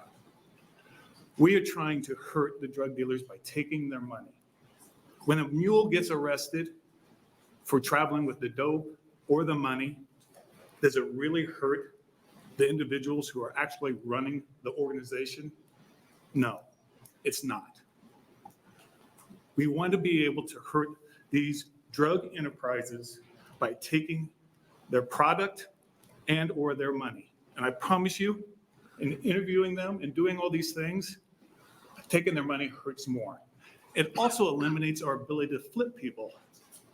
We don't arrest them. They're going to work for us, but we still take their money. So this law does nothing at this point at all. We are one of the best in the nation on doing this. They didn't even ask us to come be part of this. And it's extremely upsetting. Thank you. Any questions from the committee? Senator DeBoer. I think the argument you're making then is that you're more like a port. When we asked the gentleman earlier, were you here earlier? When the first gentleman said that where would there be an instance where you would want a civil forfeiture? And he said in the case of a port like New Orleans, where you just have this, I think you're making the argument Yes. that in the instances where you find money in tires and the guy's not guilty. I don't know where the gentleman got his numbers of the amount that's being taken. A lot of that is your narcotics units in cities who do drug buys, drug busts, and the individual has crack cocaine on them, and they have money, they have a scale, and they have a couple of $1,000s. These are street dealers is what they're talking about. This is not what we are up there doing on the interstate. And we take approximately about $1.25 million a year, and most of it's done federally. Because in the federal law, you cannot, it has to be 25,000 or more. If there's a gun involved in it, they will look at it at that time. Anything less, we take Okay, state. sir, I'm trying to help you here. Okay. Let me help you. The argument that you're making, I think, is that there is still a case for civil forfeiture in Nebraska because in some instances, unlike what we were discussing at the beginning of the hearing, there are some instances where there isn't an arrestable person accompanying the property. Is that At that point in time, is that the argument that you're making? yes. I think that is an argument worth considering. And another thing you were asking about, how do we figure it out? It takes time. We take their phones, we go through their property, we look through it, we find drug evidence. You'd be amazed at the information we gain. We send leads to other agencies and federal agencies to extend the case on. In Lancaster County, the traffic stop and the seizure is the first part of the event. our follow-up and all that, we continue it all down. Our goal is to extend that and actually catch the people that are doing the major crimes and profiting. Question, Senator McKay. Thank you, Chairman Wayne. When you talked about seizure of property, phones, and looking for other evidence, what's the timeline? How many hours, days, or whatever does it take to? Boy, it can take us a long time. I mean, weeks, months. That's We what- have another case that we've been working on for 2 years, and it stopped with approximately $1 million worth of narcotics, and it was ending up in Omaha, and it expanded from that to LA, to New York, to Florida. We had agencies, federal agencies, sending us their phones because we are able to break into those, and some of that ability is because of finances we've been able to obtain through seizures and making it so that we are one of the premier agencies in the United States in electronic evidence. Thank you. Senator McKinney. Thank you. So are you saying you don't find a arrestable offense and I have cash on me, but you want to take my cash to investigate me further? Is that what you're saying? No, Is that what you're doing? no. So what are you doing? Because you argued that we need to take the cash to basically arrest people. But if There's no probable- but if I'm not breaking a crime and you have no probable cause, why should you be allowed to take my money? I'm not. But that's what you're arguing for. No, it's not, sir. Then what are you arguing for? I don't understand your question. If there's no probable cause to believe you're an act of a criminal offense, we're not going to take your money. We'd never do that. And I honestly ask anybody to find a case that we have done that, and you won't. So are you saying it's never happened? At Lancaster County? Heck, yes. So it has happened. It may be someplace else, but it certainly has. There's been a lot of bad apples. You know, in every profession, there's bad apples, and I can't defend that part of it. But I tell you, if you have $20,000 and you don't have any probable cause, sir, you're going to be going down the road and not having any other issues other than maybe a warning for whatever violation or a ticket. So That's it. also, would Lancaster County be open to allowing for all the body cam footage from these type of stops to be public record? Since nobody takes any money, it should be cool. I'd be more than happy to let them on ongoing investigations. No, we will not do that. There are reasons why we don't want some of the information out, and some of it's because investigations are ongoing at that point. I'd be more than happy to let you have a ride along with anybody in our unit, and I think you'd be educated on what happens. It'd be great to have you guys be part of that. I'd love to invite you. You're more than welcome. I'll pass on the ride along. Okay. But thank you. So the scenario in which you said there was an individual who had money, who was an innocent person who got hired as part of a legal trucking company. Legal trucking company. Yes. So can you walk through that again? Because I was listening, but I'm slightly confused on what you're So saying. we got a traffic stop on there, and it goes along. Some of the information on that vehicle, we knew that there was possibly being drug trafficking going on. We had a canine sniffing on that. It did hit on it. We did obtain, found the money inside the vehicles. Through the investigation at the scene, it was very apparent that this gentleman had nothing to do with it. He was a legal trucking business, and somebody was using his business to haul their product or finances inside a car that he was paid to haul.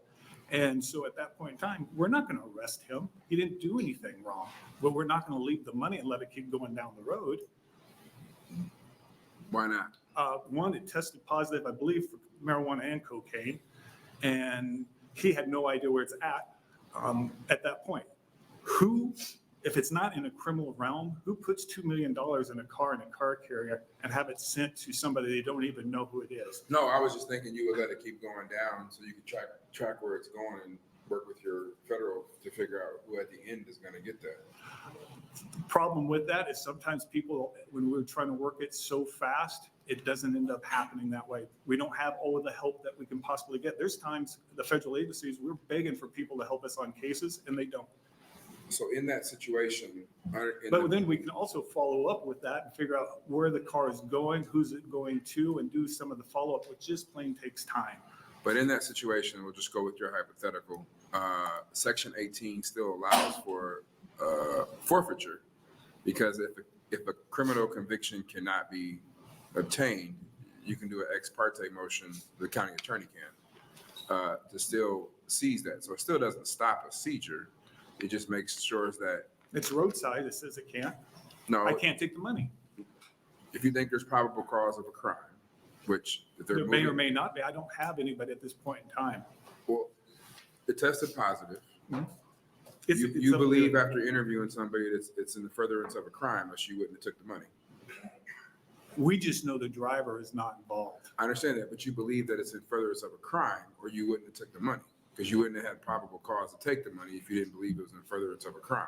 We're not going to leave money that we don't know whose it is with some individual that doesn't want it. He doesn't want the money. It's not his money. We're not, all of that is still factually the same underneath this Mhm. bill. It's just that you couldn't seize it and put it into the two funds. The county attorney would have to do an ex parte motion explaining the circumstances to seize that, is how I see this. I didn't get that part of it. Okay, so then my second question is, would you be okay, let's just say we leave the roadside, would you be okay with the school fund getting it, because you, instead of the county sheriffs? On which part? All of it, all the money.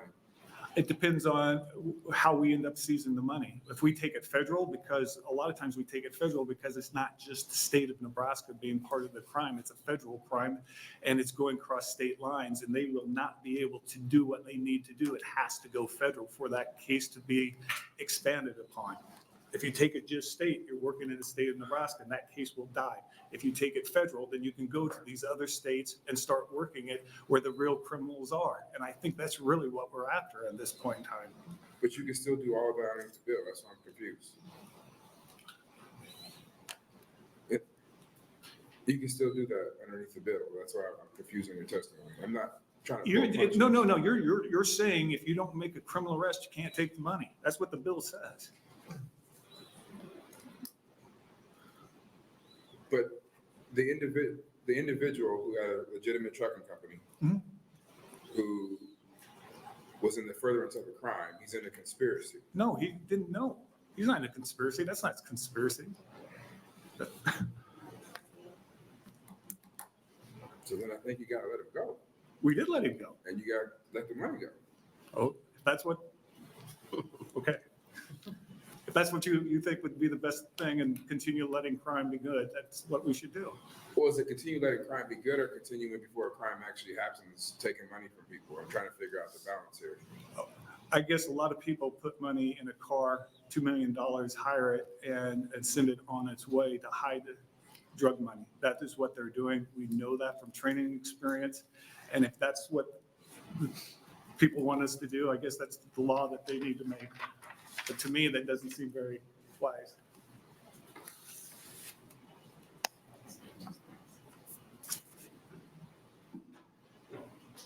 Okay, I'm not gonna keep going back and forth. Senator DeKay. Thank you. What happens? Would the safety of that driver, truck driver be jeopardized if he got to the destination with the car or whatever with the money in it, and all of a sudden the people that were expecting that money went to wherever on the car and that money wasn't there? What could possibly happen to that guy at that time? He did not want to do it. And there's a lot of times these individuals that are doing that don't want to do that because they got families and things. And there's a lot of times where the individual who is getting paid $2,000 to haul millions of dollars, they don't want to turn because they know what could possibly end up on them if they turn tail and start paddling on each other. So it's not as easy as game as what people think it is at this point. And that's the reason why we go in and do a lot of our electronic evidence. We do trackers, and things just take forever on that part of it and on doing this. And like I said, the bill says we have to arrest people. I mean, I don't know where Senator Wayne's getting the thing. I didn't catch that, and maybe I just misread it, but on that part. But I can give, like I said, examples of where it just isn't going to work. Thank you. Thank you, Senator DeKay. Senator Boson and then Senator McKinney. So since you brought up the fund and the money that goes into law enforcement, can you explain or do you know what law enforcement does with the seized money? from these forfeitures? For the state one and what we are talking about, it does go into the schools. Half of it goes into school, and that even happens on plea deals. And so if they go in, they plead guilty and they give up the cash, that it goes to that and to the county drug fund, which helps the difference. And the county attorney at that point in time is already controlling it, the money at that, which it seems that the opponents of this bill want to have the county attorney being in control, and it already has it. This bill doesn't answer any questions already that isn't already being dealt with. Can you tell me what the county drug fund funds though? Like, is this training? Oh, it's Is it- training, it's equipment, and it's for, also for the county attorney, for the Nebraska State Patrol, for the Lincoln Police Department, and for the University Police Department in Lancaster County, because each county has its own drug fund. Thank you. We gain a lot of equipment for electronic evidence units. And the great thing about this is it makes us so much more productive without costing the taxpayers any money. Thank you. Thank you, Senator Boswell. And Senator McKinney. Thank you. So is it fair to say your opposition is also based in the potential loss in resources to buy equipment?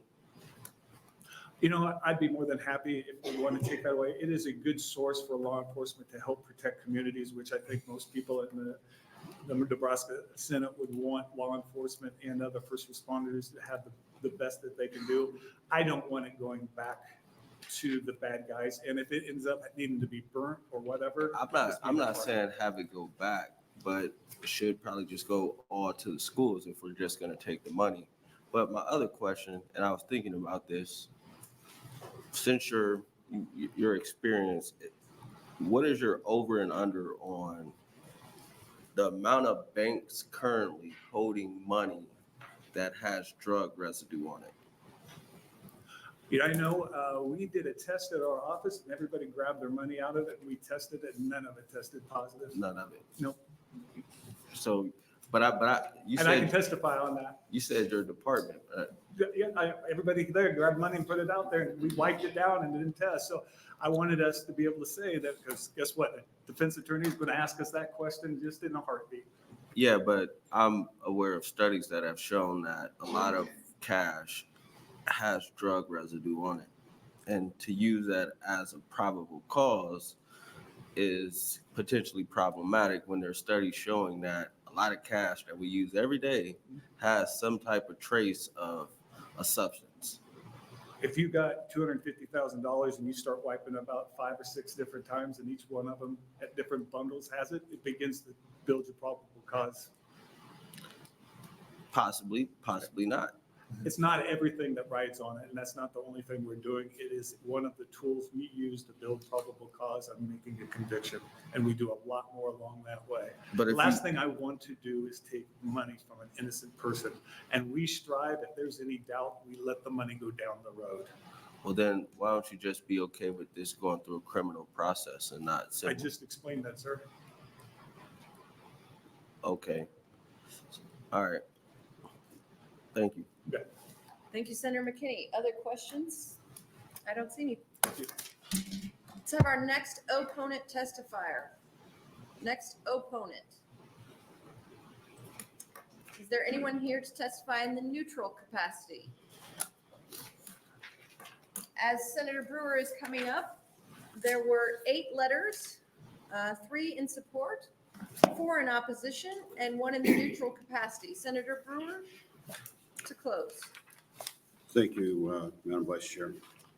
All right, well, I will have to tell you, I'm disappointed how this ended up here.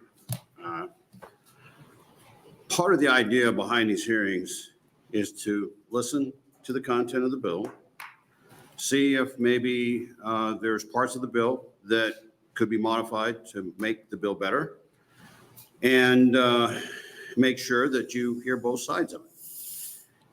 So if you come to the mic and go in to the attack mode without logically moving through the bill, that's disappointing. Now, I thought that Laura Epke did a good job of talking about the history and what Tommy Garrett had done to try and put some guardrails on this. I thought Mr. McGrath did a great job. He was one of them that I look forward to having come up because he had an understanding of the law and history and what right looked like. And I know he did a good job. And I appreciate Spike come up. And again, it was just trying to take and look at what this bill could do in a positive way. Because what we don't want to do is not take advantage of opportunities to take something that maybe isn't quite right and figure out a way to fix it. We snatch examples, millions of dollars on car haulers at this. That's not the point of what we're trying to do here. What we're trying to do is say, okay, we know from experience and in the press that there has been activity that's very questionable.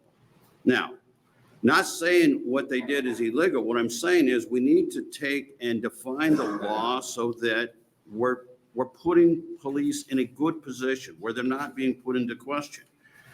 And that's where I wanted to go with the bill. And that's why I was hoping that some of what would come out of this is saying, hey, this is a 90% product and here's the 10% to tweak this to make it perfect.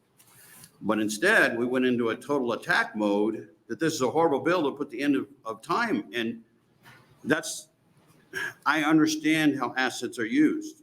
When I worked with law enforcement, we used the federal asset seizure money to buy night vision and things like that. It's not about what you use the money for. It's how you get the money and whether or not that process is being used correctly.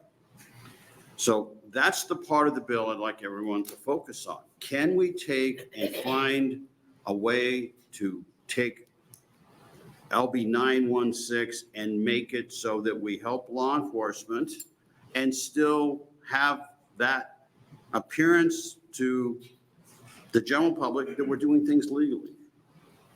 So with that, I will take any questions. Are there questions for Senator Brewer?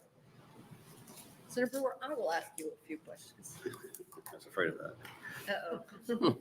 So if there is a circumstance, a crazy outlier circumstance, is it something that you're willing to look at if we could find a way to create an ex parte process? Absolutely. I think we have to be sure that we don't take away tools, but we also need to make sure that the tools they use are fair. The issue of body cams. I have no doubt that Lancaster County has a body cam for everybody all the way to their janitor. The problem is outstate Nebraska is poor in many places and they don't have it. And the possibility of things happening there that would be questionable if we don't tune this up to where it's right, I fear the potential is there and the perception hurts all of law enforcement. Right. Yeah, all right. Well, thank you for your presentation. Unless there are any other, I don't see any others. So thank you for being here. That ends our hearing on LB 916 and opens our hearing on LB 1161 with Senator Dungan. Welcome, Senator Dungan. Thank you, Vice Chair DeBoer. I certainly thought that I'd be opening earlier than that. That's why I've been sitting in the corner for a while. But I am happy to be here to introduce LB 1161.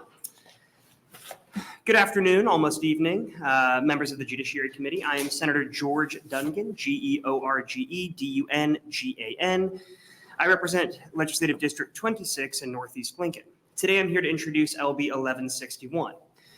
The purpose of 1161 is to bring more transparency and fairness to the consumer arbitration process by requiring arbitrators to collect and report data for their cases. In 2018, the Stanford Graduate School of Business published a study that found that what many already knew. Some arbitration companies are industry-friendly and other companies are consumer-friendly, meaning they often favor one side in their decisions. The study showed that industry-friendly arbitration companies are 40% more likely to be selected by companies for arbitration cases as opposed to consumer-friendly firms. Many argue that this is the result of an information asymmetry between consumers and businesses during the selection of the arbitration company, as businesses are engaged with the arbitration process much more often. Additionally, as businesses contract more with the same arbitration firm, there is potential that they form friendly relations that unduly influence the outcome of their cases. Additionally, consumers face low win rates in consumer arbitration. According to the American Association of Justice, from 2016 to 2020, consumers won 5.4% of forced consumer arbitration cases. Another study by the same institution shows the win rates across different industries and finds that from 2017 to 2021, consumers won arbitration cases 1.8% of the time against financial service companies, 1.7% of the time against restaurants, 1.4% against healthcare companies, and 0.7% against transportation companies. The Consumer Financial Protection Bureau reported 4,774 complaints in Nebraska between November 7th of 2020 and November 7th of 2023. 2,464 of these complaints were against credit reporting, credit repair services, or other personal consumer reports. Of those complaints, 90% were against Equifax, Experian, or TransUnion. Each of these companies has a forced arbitration clause, meaning that disputes are solved in arbitration, not in court. 395 complaints are against credit card companies. Many of these companies also used forced arbitration clauses. A study by the organization Public Citizen reported that 85% of major credit card companies used forced arbitration clauses. Each of these complaints represents a Nebraskan who has a grievance against a company. And if you look at the individual complaints, you'll find that many of these 4,774 complaints are subject to forced arbitration. If we force consumers into arbitration, which is supposed to be a neutral process, we can at least have the arbitration companies be transparent. This bill makes consumer arbitration more transparent and fair by requiring arbitration companies to submit public reports on their arbitration cases. Within 30 days of the conclusion of the arbitration, they must submit a publicly available electronic report, which includes the name of the arbitrator, the total fee they collect, how the fee is split between parties, the name of each party who is an employer or a retailer, the classification of the arbitration dispute, the amount of the claim, the amount of the award granted, the prevailing party, the number of all arbitrations for which the arbiter served as an arbitrator in an arbitration involving any retailer or employer that is a party, the number of all mediations for which the arbitrator served as a mediator in a mediation involving any retailer or employer that is a party, and a number of dates. Providing this information would create a more equal arbitration process for both consumers and businesses and ensure that the facts of the case, rather than preferential relationships, are deciding who gets awarded. I would encourage the committee to take up this legislation. Thank you for your time this afternoon. I know you've had a long day, but I'm happy to answer any questions you might have. All right, are there questions for Senator Dungan? Looks like you explained it perfectly. Perfect, thank you. All right, let's have our first proponent testifier. First proponent for 1161. Is there anyone who would like to testify in opposition to this bill? Anyone who would like to testify in the neutral capacity? Come back on up, Senator Dungan. It looks like I will read for the record that you have 2 letters. One was in support and one was neutral. Would you like me to do a very long closing, or can I just wave? You can wave. I'll wave. Senator Dungan waves closing, and then he will come back up and we'll close our hearing on 1161, open our hearing on LB 1071, also with Senator Dungan. Good afternoon, Vice Chair DeBoer and members of the Judiciary Committee. I'm Senator George Dungan, for the record. That's GeorgeDungan. I represent Legislative District 26 in Northeast Lincoln, and today I'm here to introduce LB 1071. Simply put, the purpose of LB 1071 is to protect the free speech rights of student journalists in our high schools and colleges. It will guarantee high school and university student journalists have access to their First Amendment rights to speech and press, and prevent students from being disciplined for exercising those rights. Additionally, the bill protects student media advisors from being punished for standing up for the rights of their students. In the past, this legislation has come before the legislature before. We've heard opponents claim that this legislation would lead to more classroom disruptions. But there are simple and clear protections inside the bill to prevent that. Students would not be protected if they produce material that is libelous, slanderous, constitutes an unwarranted invasion of privacy, violates federal or state law, departs from prevailing journalistic ethical standards, incites a significant disruption to the orderly operation of the school, or incites students to commit unlawful acts. No publication by a student journalist would be deemed an expression of the school's policies or opinions. Additionally, over a dozen other states have implemented laws protecting students' First Amendment rights. These states have not seen their classrooms devolve into lawless anarchies, and I question that premise that this bill would lead to more disruptions. Our neighbor, Iowa, has had a bill, or a law rather, on the books since the 1980s enshrining these same protections. Some of you on the committee, I'm sure, are familiar with this issue if you were here when this was previously heard. The catalyst for this legislation stems from an incident at a high school in Grand Island. The case made it to the Nebraska Supreme Court, where it ultimately was ruled moot as the students involved had since graduated from the high school. And this is not about one incident, however, but rather an overarching belief in our constitutional right to free speech. Regardless of your age or your status in life, you should be able to enjoy the protection of our constitutional rights. Thank you for your time and consideration. This concludes my opening testimony on 1071, and I am happy to take any questions you might have at this time. Are there any questions for Senator Dungan on this bill?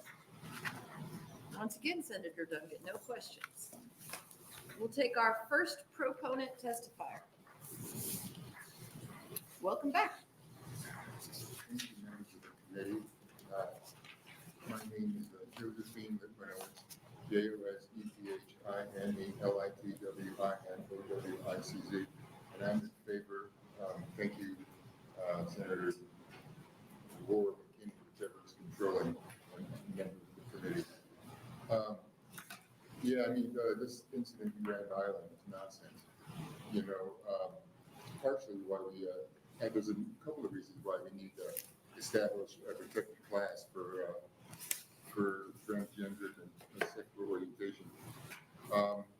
Because if you start, censoring students, you're gonna make them mad. It's counterproductive, and it's wrong. It's mean. It's censorship. And come on, this is obvious. Come on, this is obvious. I mean, it's obvious.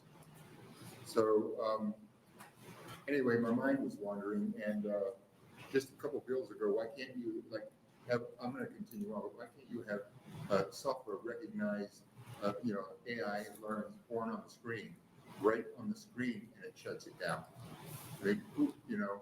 Anyway, I was thinking of stuff, but on this matter, I don't even know why it's come. It has to come before the committee because the clubs that are oriented in the same way I am, as far as who I am, they are squashed down. Even though all throughout humanity, the same fraction of people have been, like me or other people in the LGBTQ community. You can go back for a long time and see statues that are clearly transgender male to female. And so I just don't understand this, because what they're doing is just trying to fight for their ability to exist exactly as how God made them. And so that's why I just I can't abide the approval of this, and disapproval, and it's a shame that it's even necessary, because there's a few other things, but that's good enough. I'm going home. Have a good day. Let's see if there are any questions for you. Are there any questions for this testifier? Not at this moment. All right. Thank you.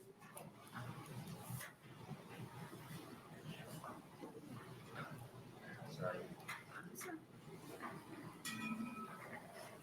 All right, let's have our next proponent testifier.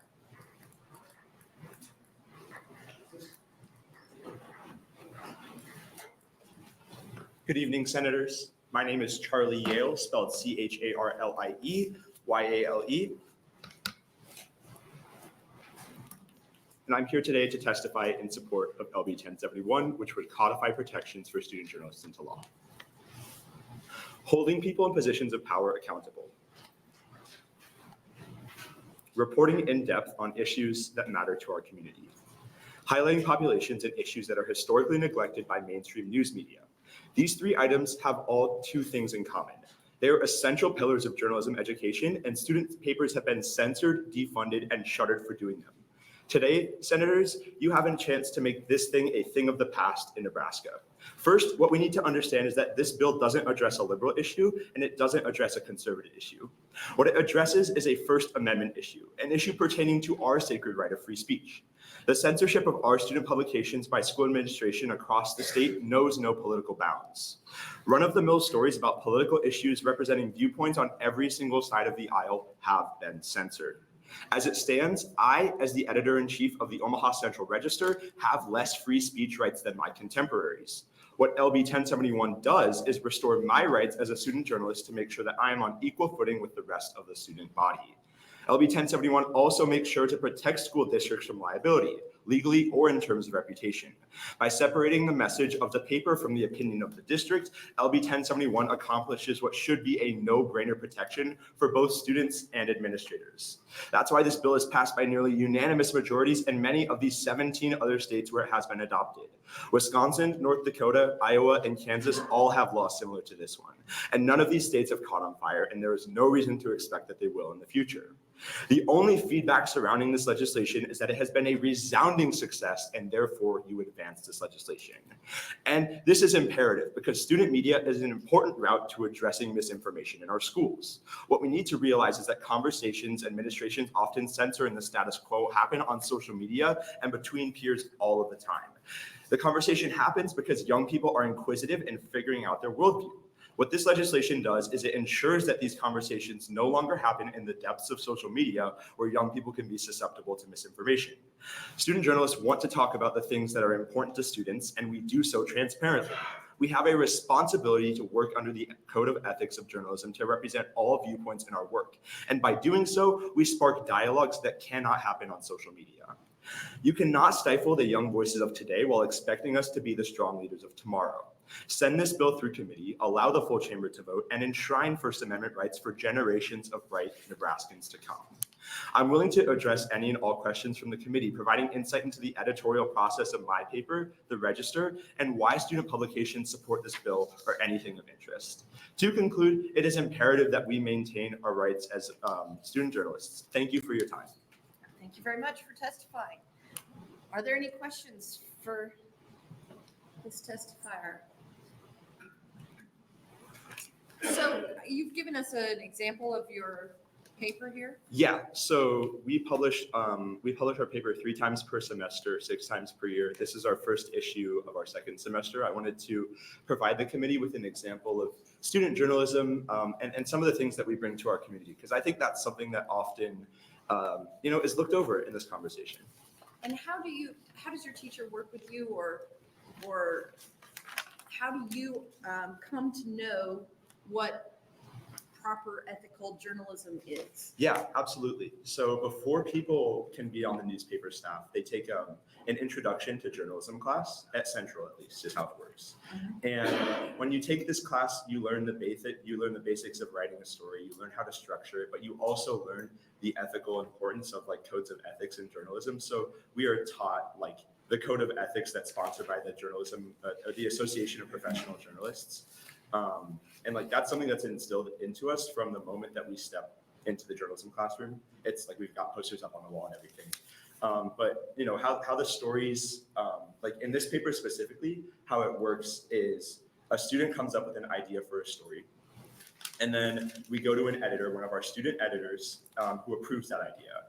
Then the student has about a week to go out and write the story, interview people, pick up all of the leads to make sure, they're in the right place. And then they send it back to the first student editor. There's then a dialogue between the two on what changes need to be made content-wise to the story. How do we make sure we're representing every single possible viewpoint in the story? How do we make sure that we're representing the perspectives of the important players? And then once it goes through that process, which typically takes about 2 or 3 times back and forth, it gets sent to our copy editor, who looks over the story, particularly for grammar and mistakes of that sort of kind. Then it gets sent back to the writer to make those final edits. Then it gets sent to our advisor, Mr. Hilgenkamp is who it is at Central High School. And he gives the story a final look over to make sure that, you know, we are following the standards of ethics, that we are supporting like our school community, that it is following the guidelines and the laws that hold us up as journalists. So I believe that, you know, our process as a student paper is as rigorous as the editorial process for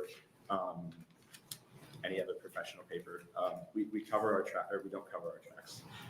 We make sure that we write everything down, like we have everything in writing, we have everything in paper, and we know where every story is went. We have a tangible workflow, and like we know exactly the accountability process that everything has to go through on this paper. So are you considering journalism as a career? Absolutely, absolutely, yeah. I am.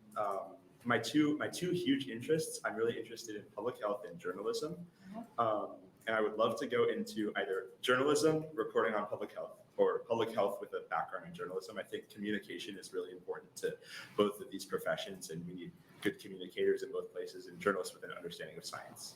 And how do you think that this LB 1071 and having these free speech rights would help you as you're learning how to become, you know, sort of an adult journalist? Yeah, absolutely. Well, I mean, prior review, which is one of the things that this bill would ban, is simply it's not a good educational policy. It's not how adult publications work. It's not how real newspapers work. So it doesn't make sense that's how we're treating our children to write newspapers. Like, you shouldn't be told not to write a story because it's not going to make waves. You should be seeking out stories because they are things that are going to make an impact. So when you pass this bill today, what it does is it treats us like the young adults that we are. It treats us as we're like mature human beings, and it makes sure that like we do have the ability to learn how journalism works. Thank you. Senator Decay has some questions. Yep. Thank you. Along with your journalism, do you participate in anything else, say like speech and stuff like that? Yeah, absolutely. So I do at Central High School, I'm the play-by-play commentator for our basketball, soccer, football, and volleyball teams. I'm a congressional debater, and I'm involved with various things outside of high school. Play-by-play for radio or just in the gymnasium? So we have a broadcasting service called Strive TV, where we broadcast all of our games live on video. So we've got a whole production team going. It's another thing through journalism. We have, you know, producers, we have cameramen, we have people in sort of every little notch of the profession. So we're learning how the real stuff works. I got to just ask this. You ever question the calls the officials make during basketball games? Okay, if you listen to our broadcast, I do the broadcast with a former principal of our school, and he's a little more loud about it than we are, always, always. And last question, do you print this on campus or is that sent out to a printer? It's sent out. So we have a printer in Iowa. I don't know exactly where, but yeah, it's sent out to a printer. I think so. In our journalism room, we have tile floors because that used to be where we print it. So we didn't want to get ink staining the carpet. But since I believe at least the 2000s, we haven't been printing it in-house. Thank you. Thank you. Thank you, Senator Decay. Any other questions? Thank you so much for being here. Thank you so much. Let's have our next proponent.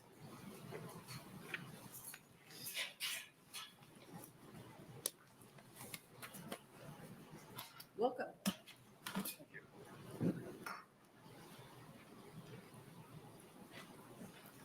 Hello, Senators. My name is Valor Jackshaw. That's VALURJAKSHA.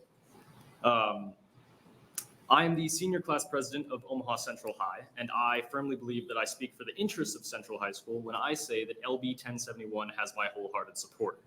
It enshrines our ideals surrounding free speech and freedom of the press, even within the walls of our high schools. This bill is not a partisan bill. It is a freedom of speech protection that all Nebraskan student journalists deserve.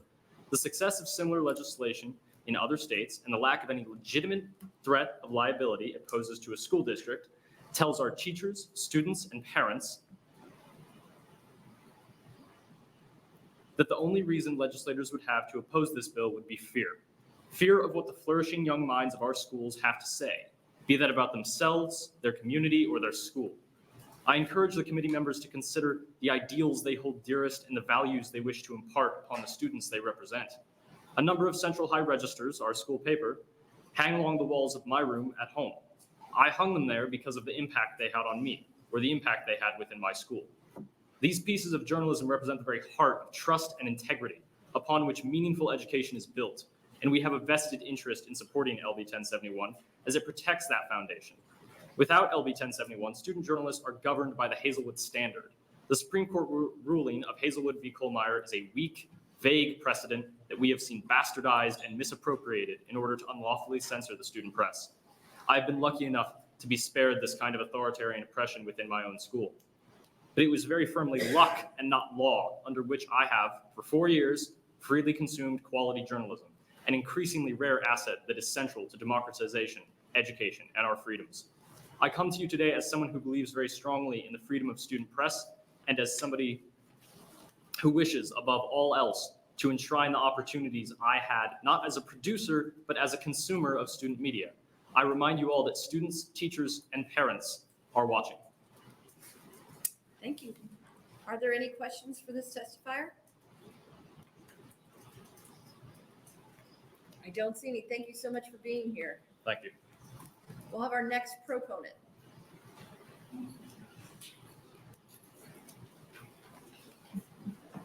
Good evening. My name is Rose Godinez, spelled Roscgodinez, and I am here to testify in support of LB 1071 on behalf of the ACLU of Nebraska. And this hearing actually happens to be on the eve of Student Press Freedom Day. So it was great coordination by Senator Dungan, but in all seriousness, thank you, Senator Dungan and co-sponsors for introducing this legislation.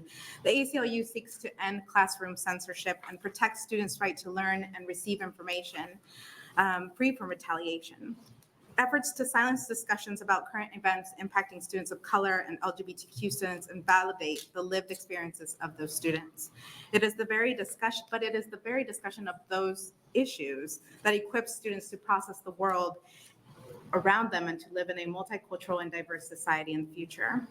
Last year, the ACLU filed a lawsuit on behalf of the Nebraska High School Press Association and a student journalist against Grand Island's Northwest Public Schools for censoring LGBTQ identifying students and thereby violating their First Amendment rights. In March, and just to give you a little bit more background, I believe there's testifiers behind me that can give maybe more detail.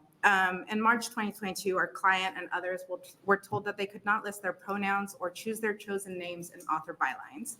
Instead, our client and others were forced to use their legal names as determined by the school district, an often traumatizing act for trans people that is known as dead naming.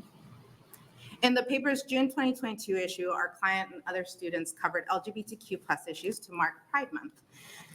He wrote an article focused on what's been called Florida's Don't Say Gay law and the harm of erasure. Days after the June issue was printed, he and his peers learned that the paper had been shuttered.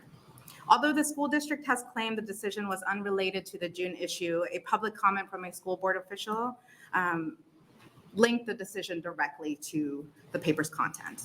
And while our case was largely dismissed based on standing because our client had graduated shortly after the paper had shuttered, the censorship was clear despite the court's decision. LB 1071 helps protect students like our client in high school and in college participating in journalism majors and school newspapers express their viewpoint in a journalistic nature with an extra layer of protection by ensuring that medium is determined to be a public forum. Depending on policies and practices, school-sponsored media can be considered non-public forums, leaving wide authority and discretion on student speech. LB 1071 still allows for such authority in a much more limited capacity, while recognizing that students should be able to write about their experiences and issues that impact their lives. And for those reasons, we urge you to advance this bill to general file. Any questions from the committee? Seeing none, thank you for being here. Thank you. Next, proponent.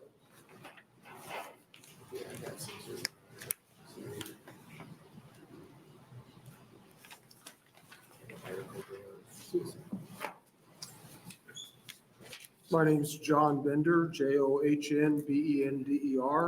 I am here on behalf of the Academic Freedom Coalition of Nebraska. AFCON comprises several Nebraska organizations and individuals who are interested in protecting academic and intellectual freedom. I just want to make 3 points. First of all, the breadth of the standard under Hazelwood for censoring. The Supreme Court said that administrators could censor student publications when doing so was reasonably related to legitimate pedagogical concerns. That's very broad. In fact, I think administrators way too often have used it to censor expression on that is mildly critical of the school or that expresses a view that is a minority view, controversial view. Not to protect personal reputation, not to protect privacy, not to protect or prevent school disruption. Also, I want to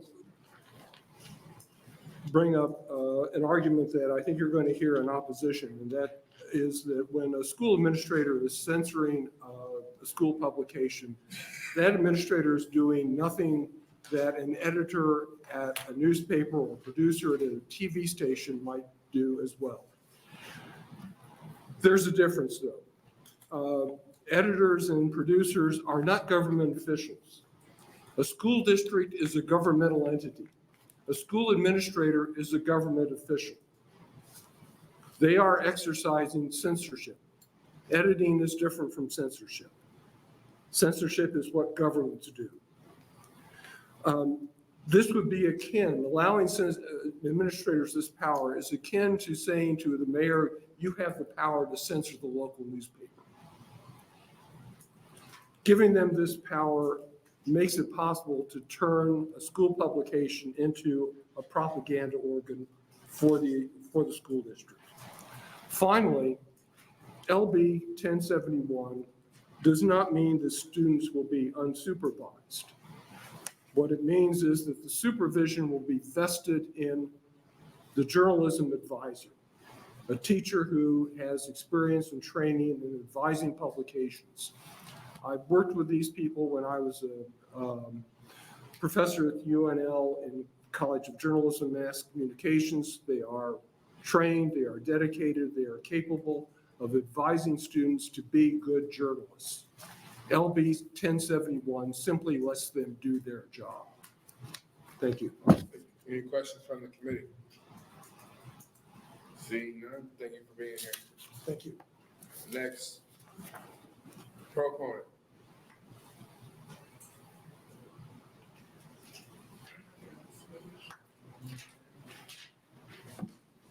Welcome. Hi, thank you. I drove over 4 hours to be here and I'm headed home after this. So this bill is incredibly important to me and thank you for listening. My name is Erin Koneski and I'm here to speak in support of LB 1071 and would like to thank Senator Dungan for introducing this bill. I am currently a teacher in Nebraska. I've been a journalism advisor for 13 years. I have a degree in journalism and attended many national and state journalism conventions and workshops. I am an expert in the field, and I teach my students to be experts as well. To demonstrate the importance of this bill, I'm here to share my story of censorship at a school where I was previously employed. 4 years ago, my administration confiscated our yearbook upon delivery and censored student journalists. School leadership made an unreasonable censorship decision. Their claims were inaccurate. Their primary complaint had to do with a page students put together to surprise me for being recognized as the Nebraska State Mother of the Year. Administrators had no journalism knowledge or experience, and they didn't listen to or respect my expertise when I told them that the story did not violate a district policy. And they didn't listen when I told them that it was common yearbook practice to include stories of teachers receiving awards. Administrators ordered a reprint of that yearbook. And they wanted me to make the changes to nearly every page of the 200-page yearbook by myself. When students discovered the changes administrators were demanding, students felt like their hard work from the previous year was destroyed. In retaliation for informing my students their First Amendment rights were being violated, I received a written reprimand and was put on an action plan. The actions of my former administration destroyed the confidence of my students and me. Student journalists do not have free reign over their publications. They are guided by a knowledgeable adult, a media advisor. But when censorship happens, the advisor cannot stand up for students for fear of retribution and retaliation, just like what happened to me. Putting this bill in place would protect student journalists and their advisors, allowing them to advocate for their publications. I wish you could hear more stories of teachers who face censorship, but while teachers are under contract, they're limited in what details they can share without fear of reprisal. Basically, if we stand up for our students, we could lose our jobs. I can say that advisors really do want to work with administrators to prepare student journalists for future careers. As you can see, our student journalists are intelligent, hardworking, responsible, and compassionate. They can be trusted, especially with competent, capable advisors. But sometimes they're inaccurately portrayed as volatile, reckless, and infantile.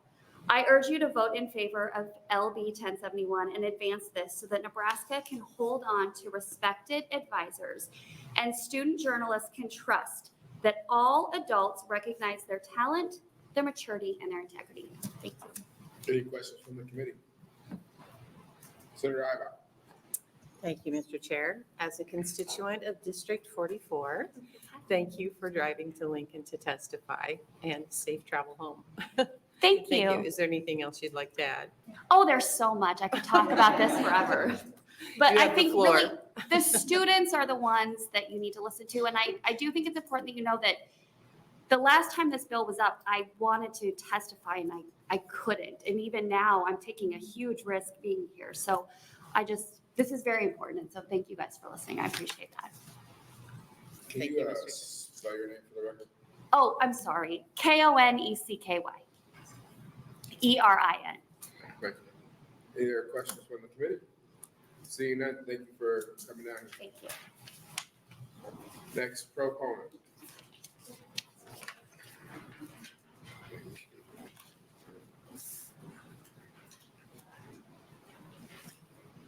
Welcome. Thank you, Senators of the Judiciary Committee, for the opportunity to provide my testimony. My name is Mackenzie Lonke, MAC, capital K, E-N-Z-I-E, L-O-N-C-K-E. I am the legislative intern with Out Nebraska, a statewide nonpartisan nonprofit working to celebrate and empower gay and transgender youth of all ages. Out Nebraska speaks in support of LB 1071. Student journalists are an important part of our communities here in Nebraska. In a time where many local newsrooms are stretched thin, student publications step in to cover topics that impact youth, from explaining how young people can get engaged in their communities, to highlighting changes in school policies, to covering last week's basketball game. Student voices are crucial for self-expression, the development of writing skills, and for sharing news. We believe that student voices should be uplifted and protected. We are concerned that gay and transgender students are especially vulnerable to silencing and retaliation from school boards and administration. In 2022, the Grand Island Northwest newspaper was shut down after several articles covered current events relating to the LGBTQ+ community. LB 1071 would protect student voices while also defining guardrails for school administration to know when it would be appropriate to intervene. Student journalists have the right to speak and write about issues that matter to them most, even if those are difficult or complex topics like racism, the treatment of gay and transgender students, or gun safety. They should not worry about silencing or retaliation for simply giving voice to what their classmates are already discussing in the hallways and on the bus. As a student, the ability to express myself in a protected space is not only important to my personal development, but my educational development as well. I deeply value learning about topics that directly relate to my peers through the individual ways that they give voices to them. Student journalists should be afforded these same freedoms. We respectfully ask you to support LB 1071. Thank you for your time. Any questions from the committee? Seeing none, thank you for being here. Thank you. Next proponent.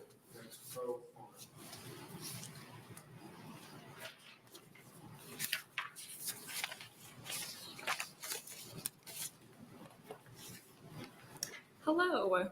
I did not bring printed copies of my testimony, but I did email all of you a copy of it. Hopefully it didn't go to junk. Anyways, my name is Kirsten Gilliland, Gilliland, a certified journalism educator through the Journalism Education Association and fifth-year publications advisor currently at Omaha Bryan. 2 years ago, I was advisor at Northwest in Grand Island until students ran a couple articles on LGBT plus topics in the Viking Saga newspaper. The class was cut and brought back after a semester had passed when school leaders received backlash, but under the guidance of someone with no journalism education or background. LB 1071, or what the journalism education community refers to as New Voices legislation, has recently passed. It's already been passed in 17 states. It would prevent other publication courses from being cut arbitrarily and would prevent important opportunities from being taken away from students. This bill is needed because in 1988, the U.S. Supreme Court ruled in Hazelwood versus Kohlmeyer that school administrators can censor school-sponsored media when, quote, reasonably related to legitimate pedagogical concerns. This vague standard has allowed administrators to engage in subjective and arbitrary censorship without an articulable pedagogical concern. Unfortunately, Northwest is not the only example of a Nebraska school to censor. In 2019, as you've already heard, pages were pulled from Waverly's yearbook because they told the story of a teacher who had a miscarriage. In February of 2021, Omaha Westside censored an editorial about censorship. That advisor resigned. That March, a North Platte article on students' Confederate flag being stolen from their truck bed was censored. These are examples only from the past few years. There are many more, unfortunately, we don't even know about because they did not receive media attention. Thank you. Senator Decay. Thank you. With the articles that were written, did they have the permission or consensus of the people that they were writing the articles about? The articles from the Viking Saga, is that what you're asking? Well, you mentioned one about a teacher in Waverly. Was that everybody okay with the article being written at the time? Well, as you've heard, that article was written as a surprise for the advisor. So no, but not that it was necessarily needed. Okay, thank you. Any other? Well, not just recently. In 1998, my story was censored. So at Northwest High School. So. Sorry to hear that. It was about suicide, and it was the front page. So actually, my advisor, we just put blank and put censored across the front and let everybody figure out what they wanted to think about it. So. I love that, as they should have. Thank you. Any questions? Thank you for being here. Thank you. Actually, it wasn't mine. I was just the editor. Welcome. Thank you. Hello, members of the Judiciary Committee. My name is Leanne Bugay. That's spelled Leannebugay. And I'm here to support LB 1071, and we'll specifically talking about Section 2 in regards to public high schools. My testimony today only reflects my personal opinions and not that of my employer, university, or former school district. For a little more context on myself, I am currently a senior at the College of Journalism and Mass Communications at the University of Nebraska-Lincoln, and previously I was editor-in-chief of the student journalism programs at Bellevue West High School and was honored to be named the 2020 Nebraska Student Journalist of the Year. Versions of this bill have gone through the Nebraska Legislature several times in the past decade, and nearly each time they've died because of weak arguments from senators who do not trust student journalists to exercise their First Amendment rights. They have wrongly argued that passing this bill would open the floodgates for student journalists to publish gossip and misinformation. This could not be more false. This bill simply protects student journalists and advisors for the good journalism they're already doing. Good journalism that follows the law. Good journalism that informs school communities. Good journalism that teaches young people how to responsibly exercise their First Amendment rights. Take my own high school journalism experience as an example. My peers and I reported stories about school policy decisions, student achievements, and a range of school issues like mental health, school walkouts, and sustainability. Our reporting informed and empowered our school community, students and staff alike, to be active citizens. But we were lucky. Our administrators supported us. Student journalists across the state and country who are doing the same responsible reporting face retaliation from administrators who simply don't agree with certain opinion columns and don't like that truths are being publicized that make them look bad, such as financial scams or policy pitfalls. Being held accountable for your public-facing actions is no excuse to punish student journalists or dismiss their advisors. For example, in 2021, student journalists at Westside High School in Omaha were censored for, ironically, a story about censorship. And their advisor resigned soon after because of, quote, a year-long assault on student speech and press rights at Westside. If anything, this kind of retaliation that LB 1071 would prevent causes more harm than good. This retaliation can cause educators to senselessly lose their jobs, student journalists to feel discouraged from exercising their First Amendment rights, student bodies to rely on rumors alone to get their information, and if anything, this retaliation can cause the whole school community to view administration as predatory and power-hungry. Nebraska student journalists and their advisors are already publishing good journalism. This bill simply ensures their protection from administrators so that they can keep doing good journalism that abides by the law and engages the public to be active citizens. Thank you. Thank you. Any questions from the committee? Seeing none, thank you for being here. Thank you. Next proponent.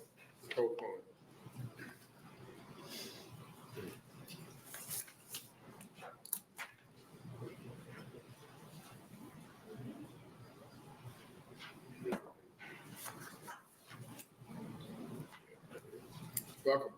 Thank you. Chairman Wayne, members of the committee, my name is Michelle Carr-Hassler, MICHELLE-CARRHASSLER, and I am Executive Director of the Nebraska High School Press Association, which represents journalism teachers across the state. The NHSPA supports LB 1017 because its members are deeply concerned about the censorship and prior restraint cases that are occurring in Nebraska schools. Several award-winning and dedicated teachers in Nebraska have left the profession in recent years after dealing with censorship and prior restraint. As you know, teachers are currently in short supply in the state and difficult to replace. Censorship demoralizes and discourages teachers and students and causes a chilling effect even on those students and teachers across the state who aren't directly affected. Nebraska is fortunate to have knowledgeable and dedicated teachers who teach students to follow the ethical guidelines of the journalism profession.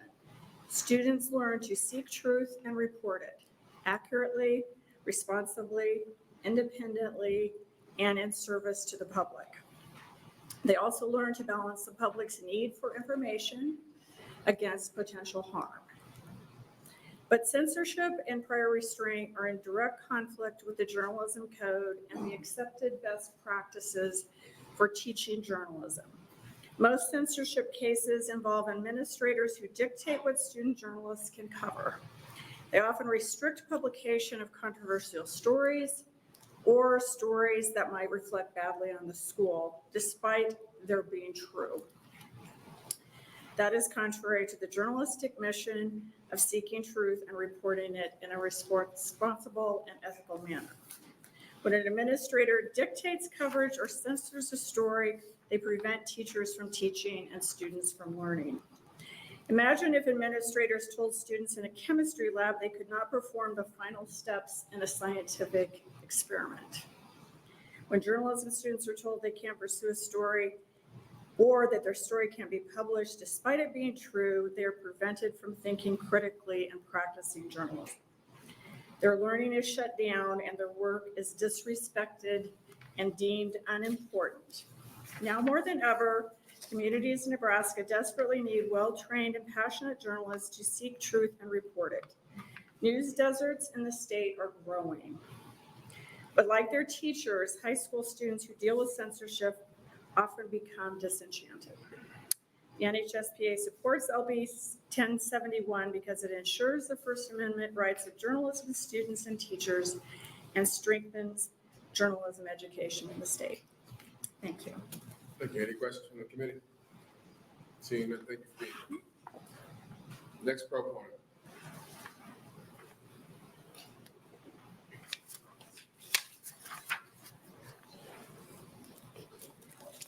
Welcome. Thank you. My name is Sherry Vail, Shariveil. A long time ago, I was a student journalist. Today, I'm the Dean of the College of Journalism and Mass Communications at the University of Nebraska-Lincoln. My words today are my own. They do not represent an official statement from the university. According to a recent study on news deserts by the University of North Carolina, in the last 20 years, 1 in 5 U.S. newspapers have gone out of business. The number of journalists working for news organizations has been cut in half. Local stories about mayoral races, city council races, commissions, library activities, and school boards are not being covered. The stories are not being told. Even the important work you are doing here is not always covered. The Nebraska News Service is a statewide wire service at the University of Nebraska. We are one of the first state house journalism programs in the country.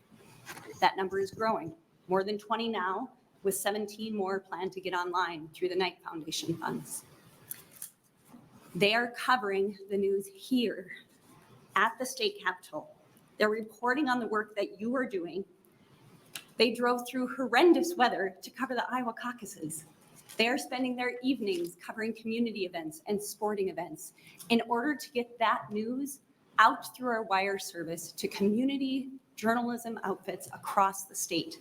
We have over 100 subscribers to the Nebraska News Service so that we can cover what's happening here and get those stories out to communities. Opponents of this bill claim it's not necessary.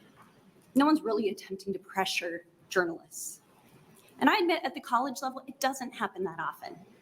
But I've been around long enough where I've been contacted by citizens, senators, regents, coaches, and university administrators who did not like the coverage and wanted it changed, demanded it changed. At the high school level, they don't have a tenured faculty member, a dean to stand up behind them, and their jobs are at stake. You've heard stories already today. I'm sure there are so many more about their work being censored. What I worry about is not what's being published in our student newspapers. It's what's not being covered because they fear retaliation. I also worry about the future of journalism, the future of our democracy. And without this passing of the bill, we can dull that journalistic instinct of these incredible young journalists here.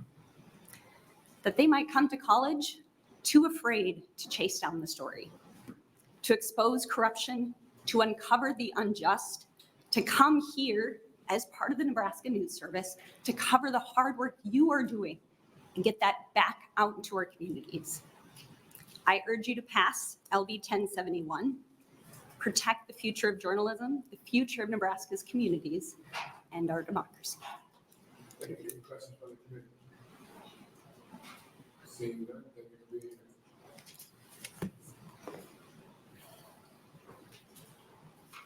Next, proposal.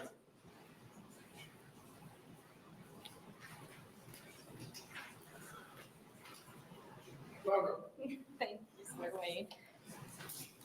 All right. Good afternoon, Senators. It's so good to see all of you, and I hope that all of you have had a great day. My name is Bailey Mooney, B-A-I-L-E-Y, Mooney, M-O-O-N-E-Y.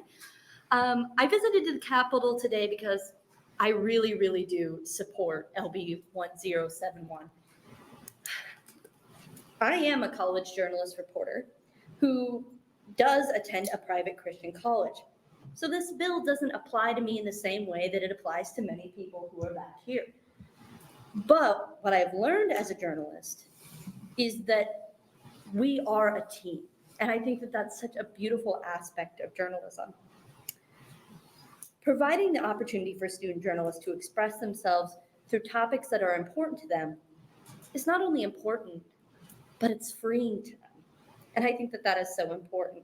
So Senator DK, you talked earlier about the speech team. I'm a very, very proud member of a speech team here in Nebraska, collegiate level. And what I have learned is I've been able to talk to a lot of passionate people who are interested in journalism and interested in sharing their stories. But they are a little bit worried on what that's going to look like and how we're going to implement, and if they will be censored. And part of why I come here is to implement those voices in and support them. So that's so important. I am part of my own team. That's something that I'm so part of the speech team that I'm a part of.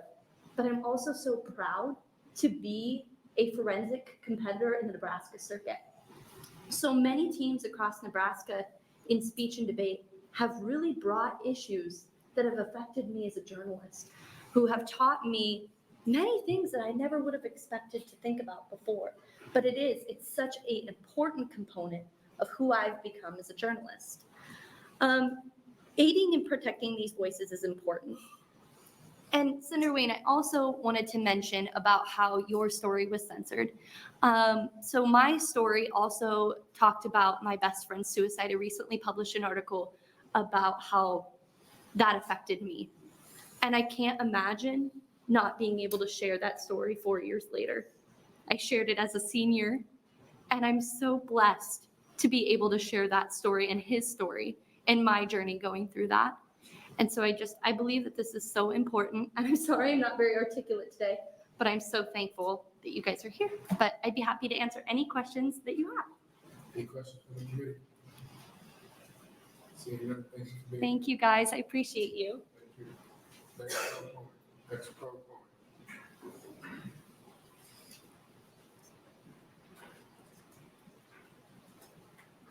Welcome to your judiciary. But you're a proponent. I am a I was proponent. confused. You're so funny.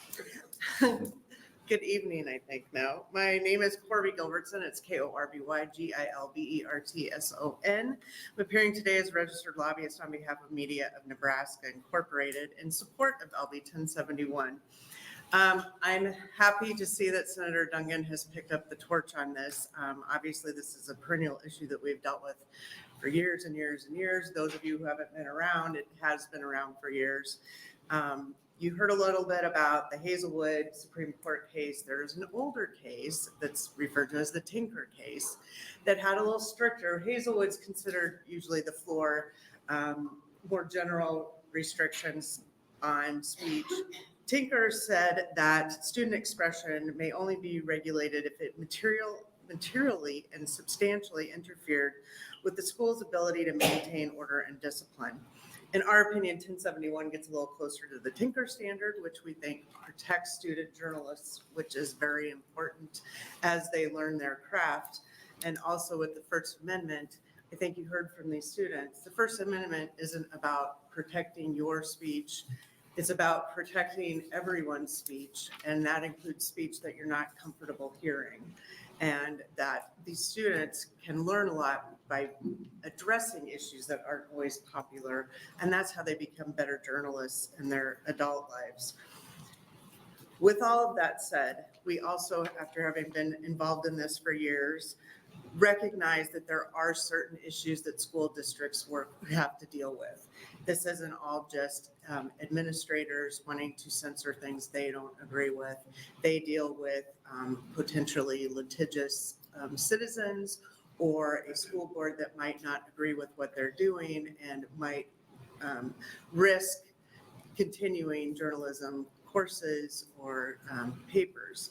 And so we hope that we can continue to work with all of the parties, and I've talked to Senator Dungan briefly about this, to try to make sure that we can provide protections for everyone involved, so that it's a better bill for everyone around.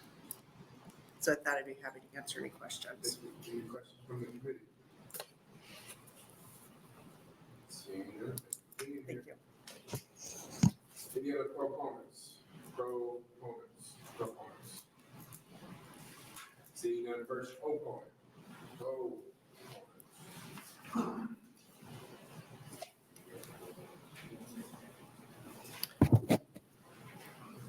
Welcome. Well, thank you. Well, and good evening, committee. My name is Brad, B-R-A-D, Jacobson, J-A-C-O-B-S-E-N. I am the high school principal at Ashland Greenwood, but here today on behalf of the Nebraska State Association of Secondary School Principals, NSASSP. So let me start by saying I'm not anti-freedom of speech. I'm not pro-censorship. In fact, I think I have 30 years of a career that I have really dedicated my life to helping students grow and achieve. I think opposition for me and for principals, really comes down to, a good leader that's in a school building cares about culture, cares about climate. And so anything that a school leader can do to prevent bad things from happening, a school leader is going to try to do that. So before I got here today, I'm not a full-time, I don't do this full-time. I got here at 1:30, so I rushed here from lunch duty. I probably could have stayed a little bit longer. But the reason I'm at lunch duty, I have a feeling that if the principal wasn't ever at lunch duty, we would have probably more food fights and maybe more other things that could get out of hand. So a principal is usually at lunch duty to help supervise that. When I host a homecoming dance, we breath test, and we announce this every dance I've ever hosted for prom and homecoming. We breath test every kid that comes through the door. It's not discriminatory. We do it to everybody. We've never had a positive test. I think that helps prevent and makes for a better environment. So, I think I'm not anti-Tinker. I'm not anti-Hazelwood. I'm certainly not an attorney by any means. But, I think that the issue for a principal is the order of these events. If I know that a story, or maybe I don't know, I probably shouldn't say that. If I think a story is going to significantly disrupt the operation of school, I want to try to help that advisor. By the way, that advisor is coming to me too. I've worked with several. They're coming to me for help on that regard too. They don't want it to be just all falling on their shoulders. And if I can prevent that from happening, that's the environment that we want to have in the school that I work at. And that's what our kids want too. So, I think good leadership is listening and trying to prevent as much as possible, not allowing it to happen. The toothpaste is out of the tube. Now I got to try to get it back in. So that's my perspective. That would be our opposition, is just the fact that let's not wait till a bad thing happens before you have to clean up the mess. Let's try to prevent the mess from happening in the first place. So happy to take any thoughts or questions from anybody. Questions from the committee? So when you're saying you want to prevent bad things from happening, give me a little more detail on that. What do you mean? Well, so even, some of the examples that were shared today, I do not have firsthand knowledge of any of the examples other than I've heard them at these hearings before on a similar bill, similar bills over the years. We've had situations where we have had those discussions about honoring maybe somebody that was killed in a car accident. We've had those discussions about, and sometimes it's the students too trying to process through what is appropriate for maybe a yearbook, like what do you codify forever in some kind of a yearbook like that. So something that could be bad that might happen is if I I don't know, and there some things I think it says right in there about the things don't have to be libelous, for example. That wouldn't be protected speech, but it could come really close to it and cause either a student to be targeted or a staff member to be targeted or feel targeted in a way that makes them uncomfortable at school. And if I could do something to prevent that, have that conversation beforehand, help that student, the writer, the advisor, what kind of thing can we do here to make this a more useful experience and a more useful thing for the climate in our schools. So let me ask you about that, because the process that was outlined by the gentleman from Central High said, first they have to pitch their idea. So there's a safeguard there, right? Yeah. The person could say, this is going to be targeting an individual. We don't want to do that. Teachable moment, explain why, right? And then they say they write the story, they come back, the editor has to choose. The editor could then say, I'm a little concerned here. I'm going to go talk to my advisor. Teachable moment for the editor, right? There seemed to me to be multiple levels of safeguards for the student journalist to be redirected through the teaching process to prevent some sort of attack on an individual student or something near libelous or something like that, right? So I I don't see what the problem would be with allowing the process to go forward that way, which is frankly a little more like the process would be if they were a professional journalist, where they have these various sort of safeguards. And I suppose I could turn that and, most of the examples shared today about censorship, maybe then one of those steps may be broke down. And, does this bill help strengthen that process? Obviously, the one example, I agree with you, that sounded extraordinarily thorough. But I wondered, as I listened to some of the other examples, if all of those safeguards and those steps were in place there. I don't know that answer. So then maybe we need to have some kind of direction from the state board or for someone else about the kinds of safeguards that could be put into place, rather than, trying to just cut off the ability for students to express ideas that may be unpopular with. And I would say secondary school principals would be happy to be part of that conversation to keep that going, for sure. So maybe we pass this bill and then we have you all get together this summer and meet and come up with a series of standards that you would have your advisors do so that they can meet this new bill and the spirit of the new bill, but also, address some of the concerns you have. And then we spend, there could be some time where then what I would say is something couldn't be prevented. And then now we're trying to get toothpaste back in the tube again. That doesn't excite me a whole lot. I think you can say, hey, everybody who advises a journalism, let's be super careful while we're getting this worked out. I think you could probably prevent the toothpaste from squeezing out accidentally in those few months. And I know I could, because I know what kind of relationship I have with the people that I work with. Yeah. Clearly we've heard some examples today that maybe those relationships weren't there. Yeah. And when I hear the words about fear and retribution and those kind of things, that's not how most of us roll. Do you see that there is a problem in some of these examples where the students are being sort of censured, actually? And Censored? again, we're hearing a perspective, just like I have a perspective, Yeah, right? sure. So there's, when I'm old enough that I always know that there's more to a story than There's just always one. five There's always sides. 5 sides, right? So clearly, some of the things that were shared today would cause me some concern, absolutely. Okay, all right, thank you. And I, again, as somebody that's been doing this for a long time, it impresses the heck out of me when high school students sit up here and speak eloquently and passionately. I love it. I don't even know I don't know any of them, but it's impressive to me. So. Thank you. Just a follow-up question. Thank you, Mr. Chair. Just a follow-up to Senator DeBoer's comment. So would you feel more confident or comfortable if we started the dialogue and then approached this bill? Or is there a dialogue that can be made or had in light of this bill? Well, once bills are passed, again, I've seen this over the years a little bit. Sometimes they don't ever get back to the dialogue. And then we end up, I think we heard one earlier that was 2016 that we're now re-dialoguing, Yeah. that's not related to this whatsoever, right? So to me, it's better to have the dialogue up front, as the person right in front of me just said too. Maybe we all need to come together and make this workable for all parties. Okay. We could make it better. Thank you very much. Yes. Thank you, Mr. Chair. Any other questions from the committee? Seeing none, thank you for being here. Thank you. Have a good night.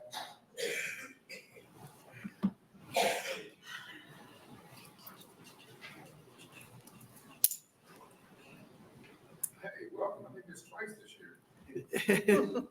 I think it's my first time in judiciary in a long time. Oh, it's only your first time? Okay. But for those of you that don't know me, I'm Colby Coash, Colbycoash, and I am the representative today for the Nebraska Association of School Boards. Testified on this issue back in 19, back in 21, and now here in 2024, but it's the first time in this committee. And what I've shared in those past testimonies has been our standing position from a school board perspective, that we support the authority of local boards and the school administrators to regulate content of school publications. I won't repeat some of the things that Mr. Jacobson said, but the reasons for that, but I do want to commend the students that you heard from earlier today. The kind of conversations that they shared with you are happening now more frequently since these bills have been introduced between students and their boards of education. And I think that's a good thing. And that is an appropriate place to have these conversations, which is right there at the school board level. And what I would share with you is I think some of the outcomes that the students are seeking to achieve can be achieved through that dialogue at that level, through policy change at the school board level. And we've seen that happen over the past few years. And there have been good outcomes coming from discussions between student journalists, their advisors, the policymakers who are elected by the people, and that is yielding some good outcomes. Senator DeBoer, you mentioned the state board and their interaction with this. I think that's another appropriate place where these discussions can and should happen. I think there are there's been some missing dialogue on this issue between the education community, the media community, and I think these bills have happened over the years, and everybody kind of says their piece, and then they go home, and the bill goes where it goes. But there has been some missing dialogue, and I think that is picked up again, like I said, at the school board level, but also more appropriately maybe at the state board level, and that's where we'd encourage this conversation to continue. And I'll leave it at that. So here's a concern I have.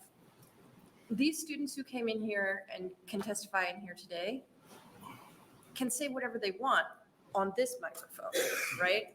And this is not a classroom setting. They don't have the guardrails that a pedagogical setting would give them. They have the freedom of speech to say whatever they want on this microphone.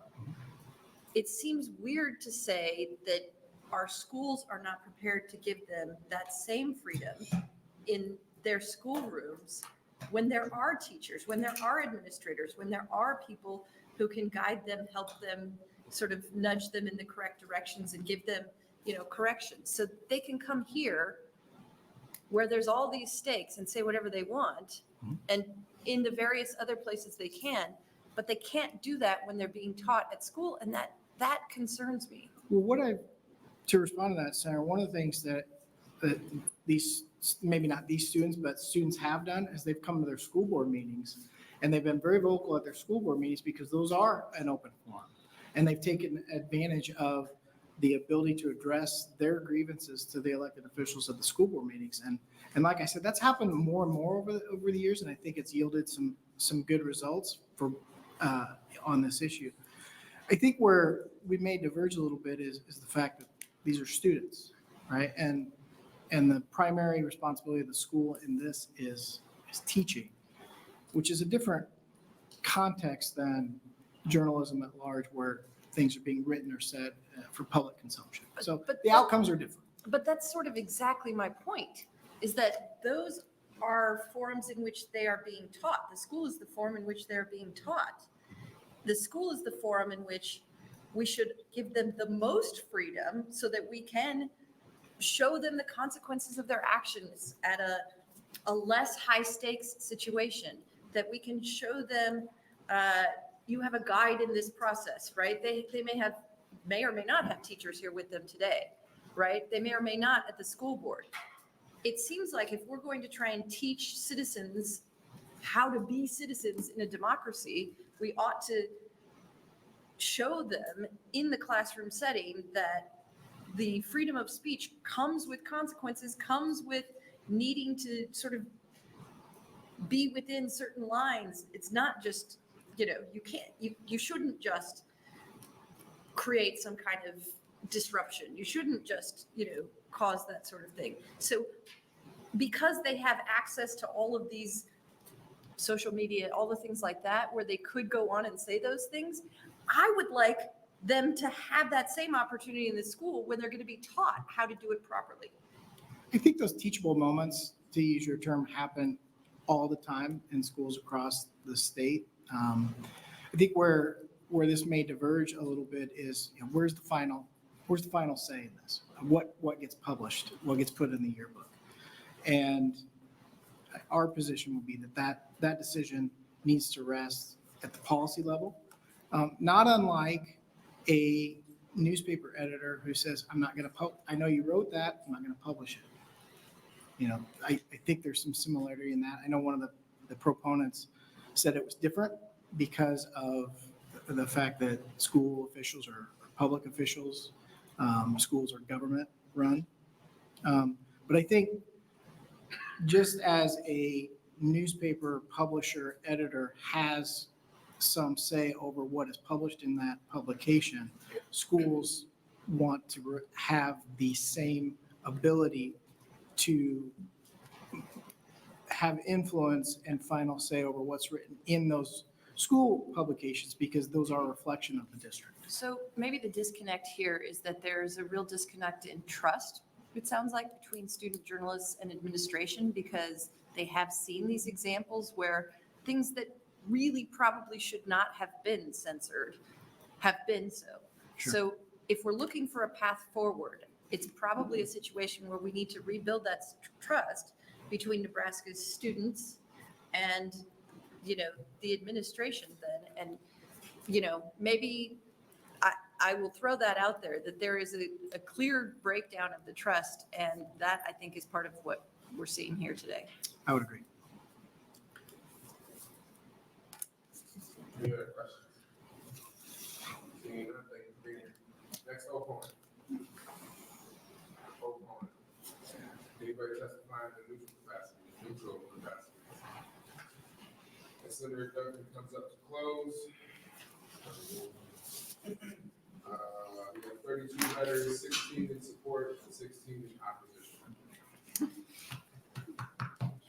Thank you, Chair Wayne and members of the committee. I know it's getting late, so I'll try to keep my remarks short, although I know sometimes I can be long-winded. I will try not to be as long-winded tonight. I want to start by thanking everybody that came in and testified here today. Not by name individually, but genuinely, everybody that's come up so far has commented on the way in which they testified. And I think we all sit through hearings on a regular basis, and we see people come and testify on a daily basis. And I'm not trying to be condescending or pandering when I say you all were fantastic and some of the best testimony I've seen in a long time. It is amazing to see people get up here and articulate not just their perspective on something, but share their individual experience. And when we're talking about this bill, we're not talking about these amorphous sort of potential hypothetical things that could happen. We're talking about real issues that have already cropped up. And we've had a number of people here today come and share their personal experiences, and that's not easy. So I want to say thank you to that.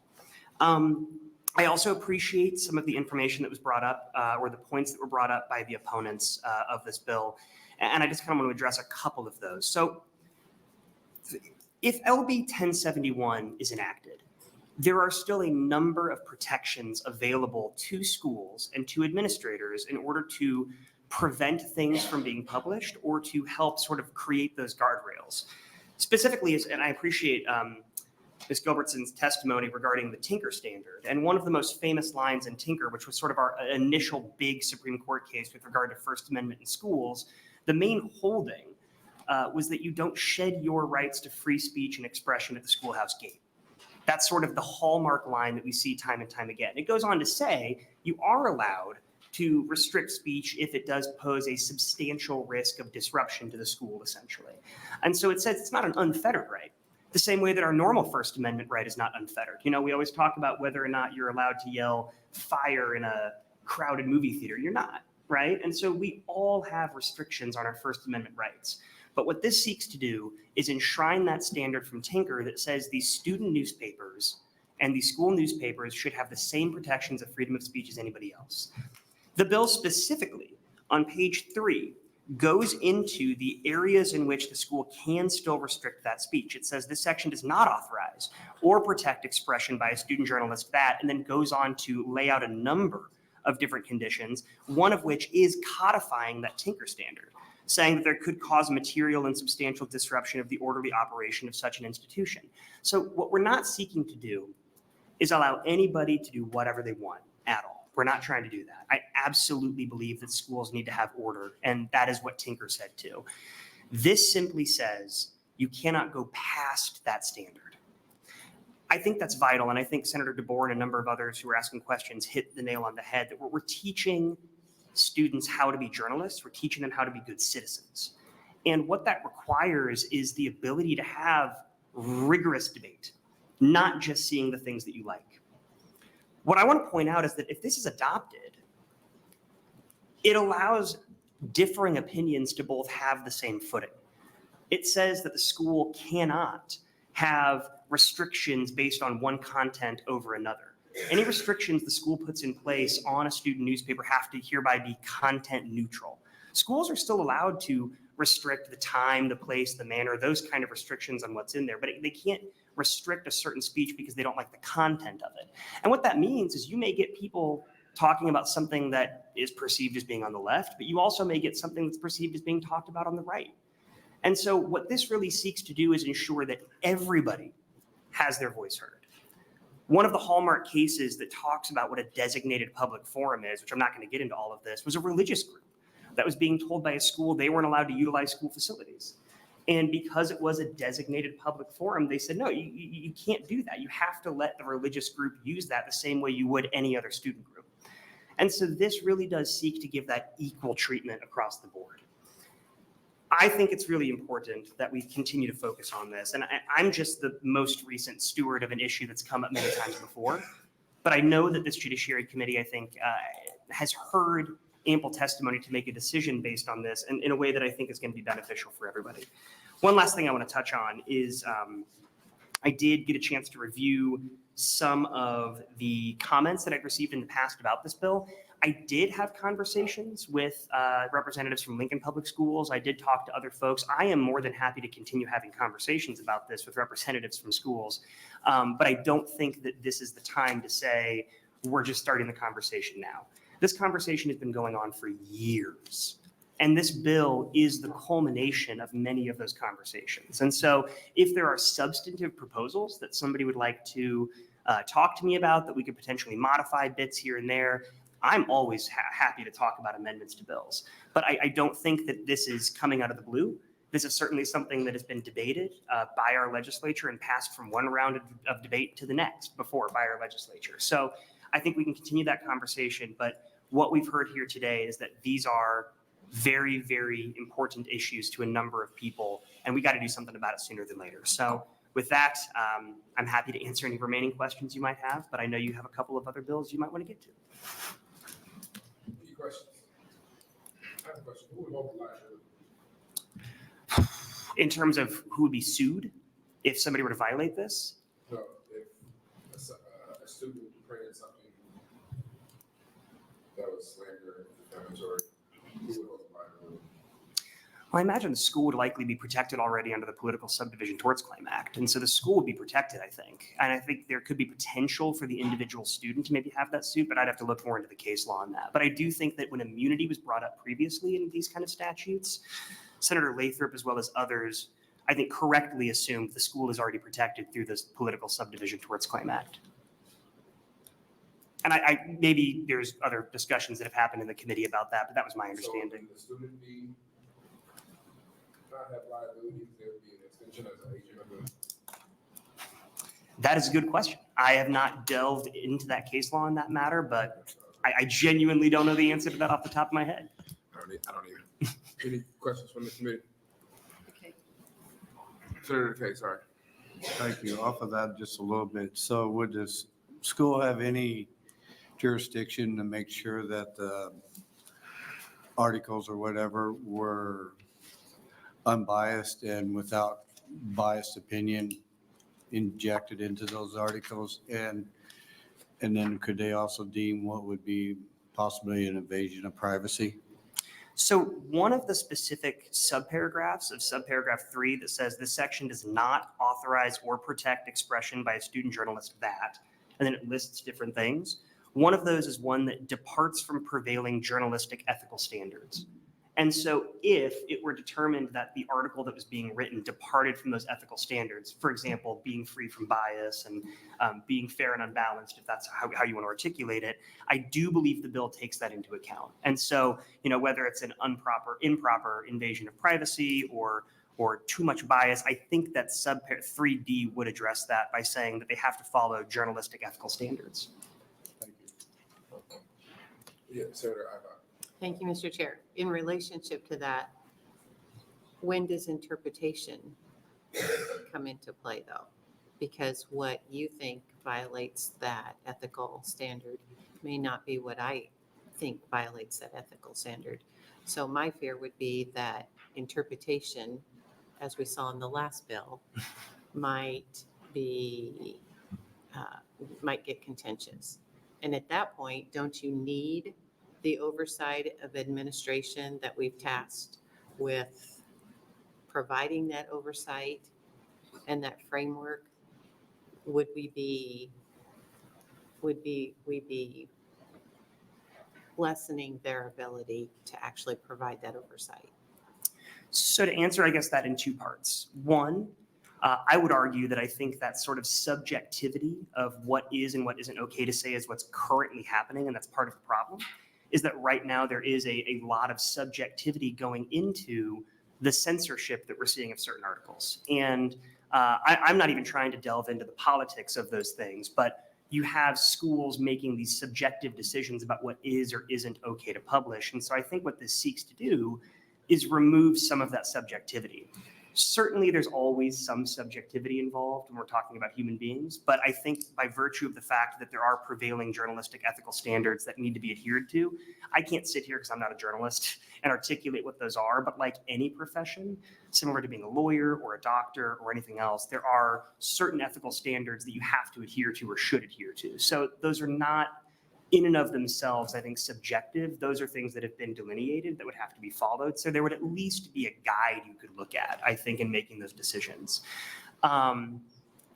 With regard to the oversight, I think, what we heard here today is that we have very qualified individuals who have been tasked with the job of overseeing like student newspapers and yearbooks and things like that. And so part of what the problem is that we're seeing is rather than trust, and to your point, it goes back to trust, rather than trusting those teachers or those newspaper editors or whomever has been appointed to have that job, it's taking it a step further, and people who are removed from the situation that are making these ultimate decisions and taking away that power from that administrator, or from that teacher or that newspaper editor.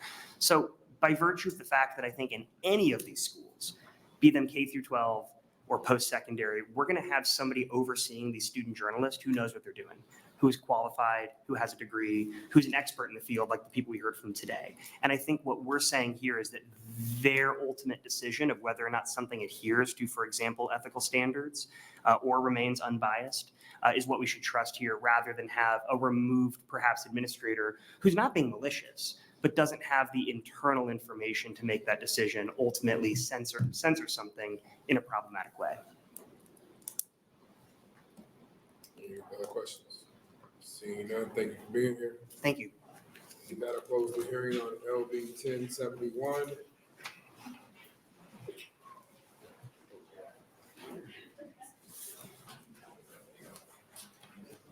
This will open it.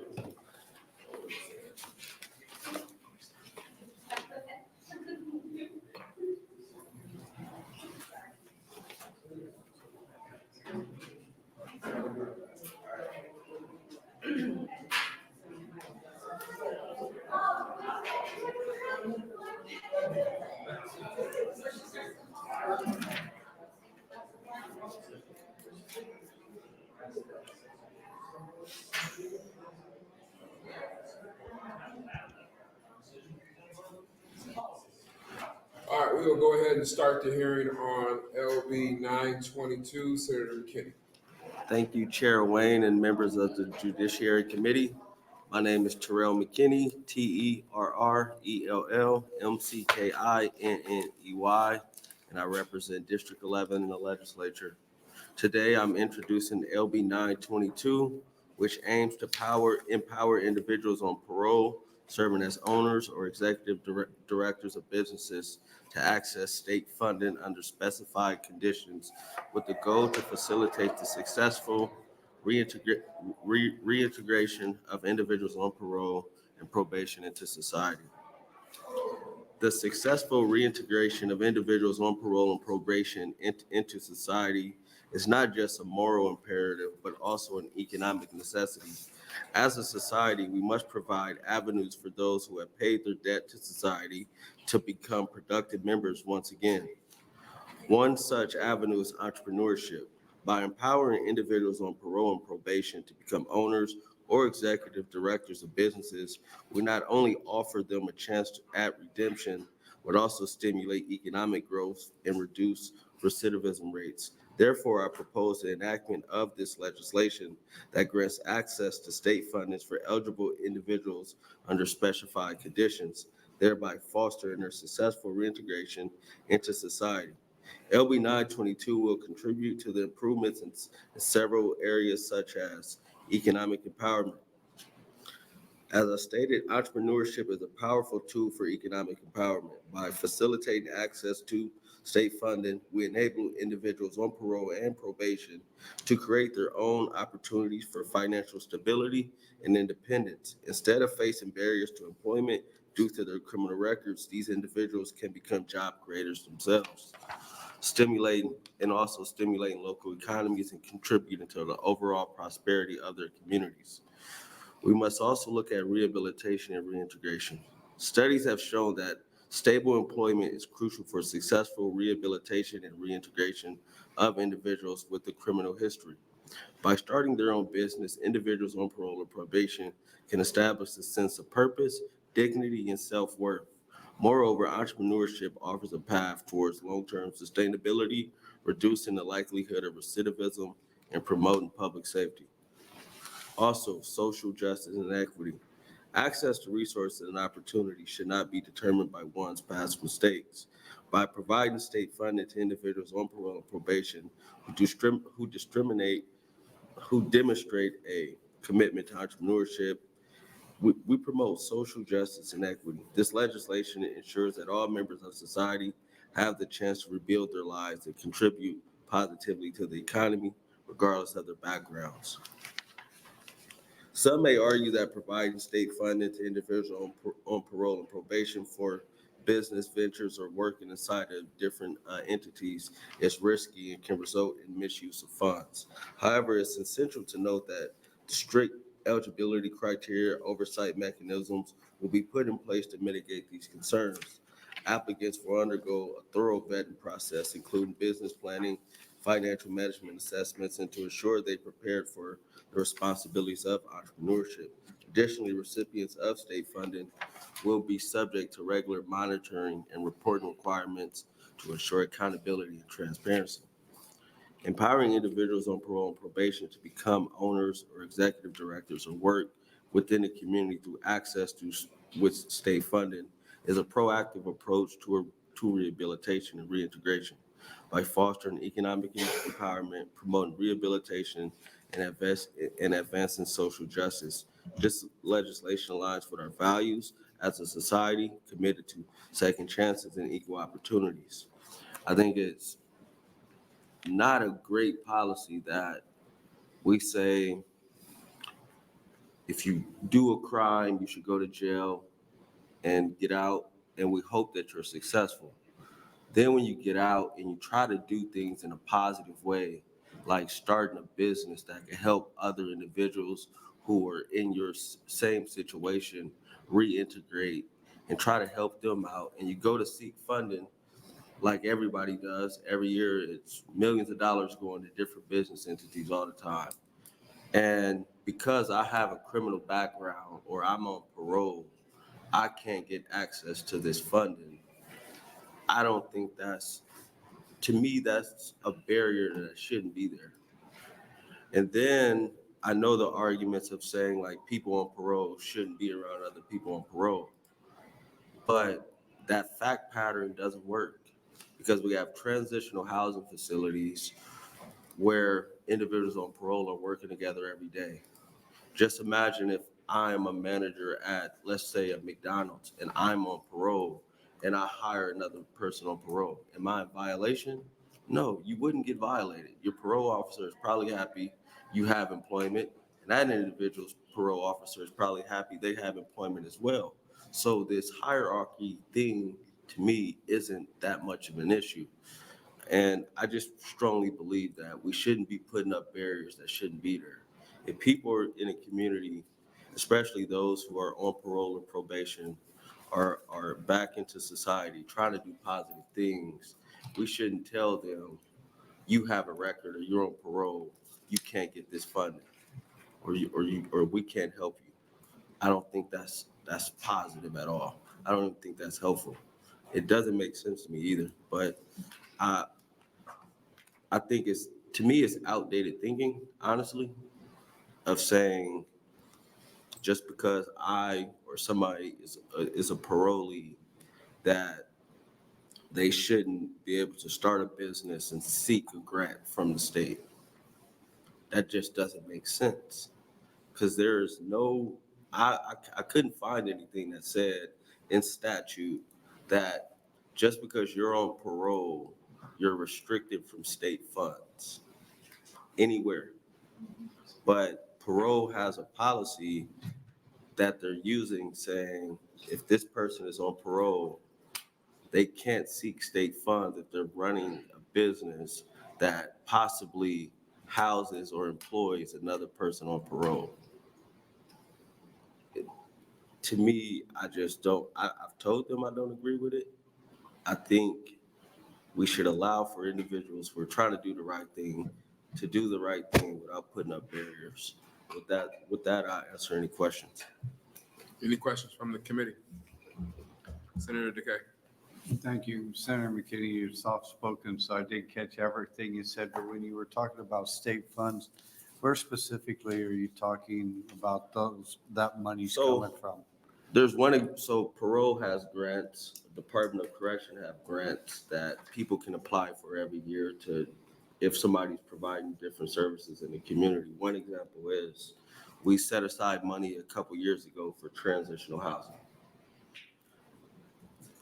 So if I'm running, there's individuals that are running transitional housing facilities that are restricted from those funds because they're on parole. But they're running the facility.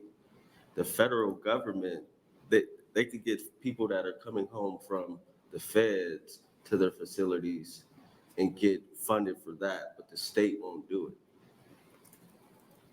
which makes no sense. Thank you. Yep. Any other questions, Senator Boswell? Thank you.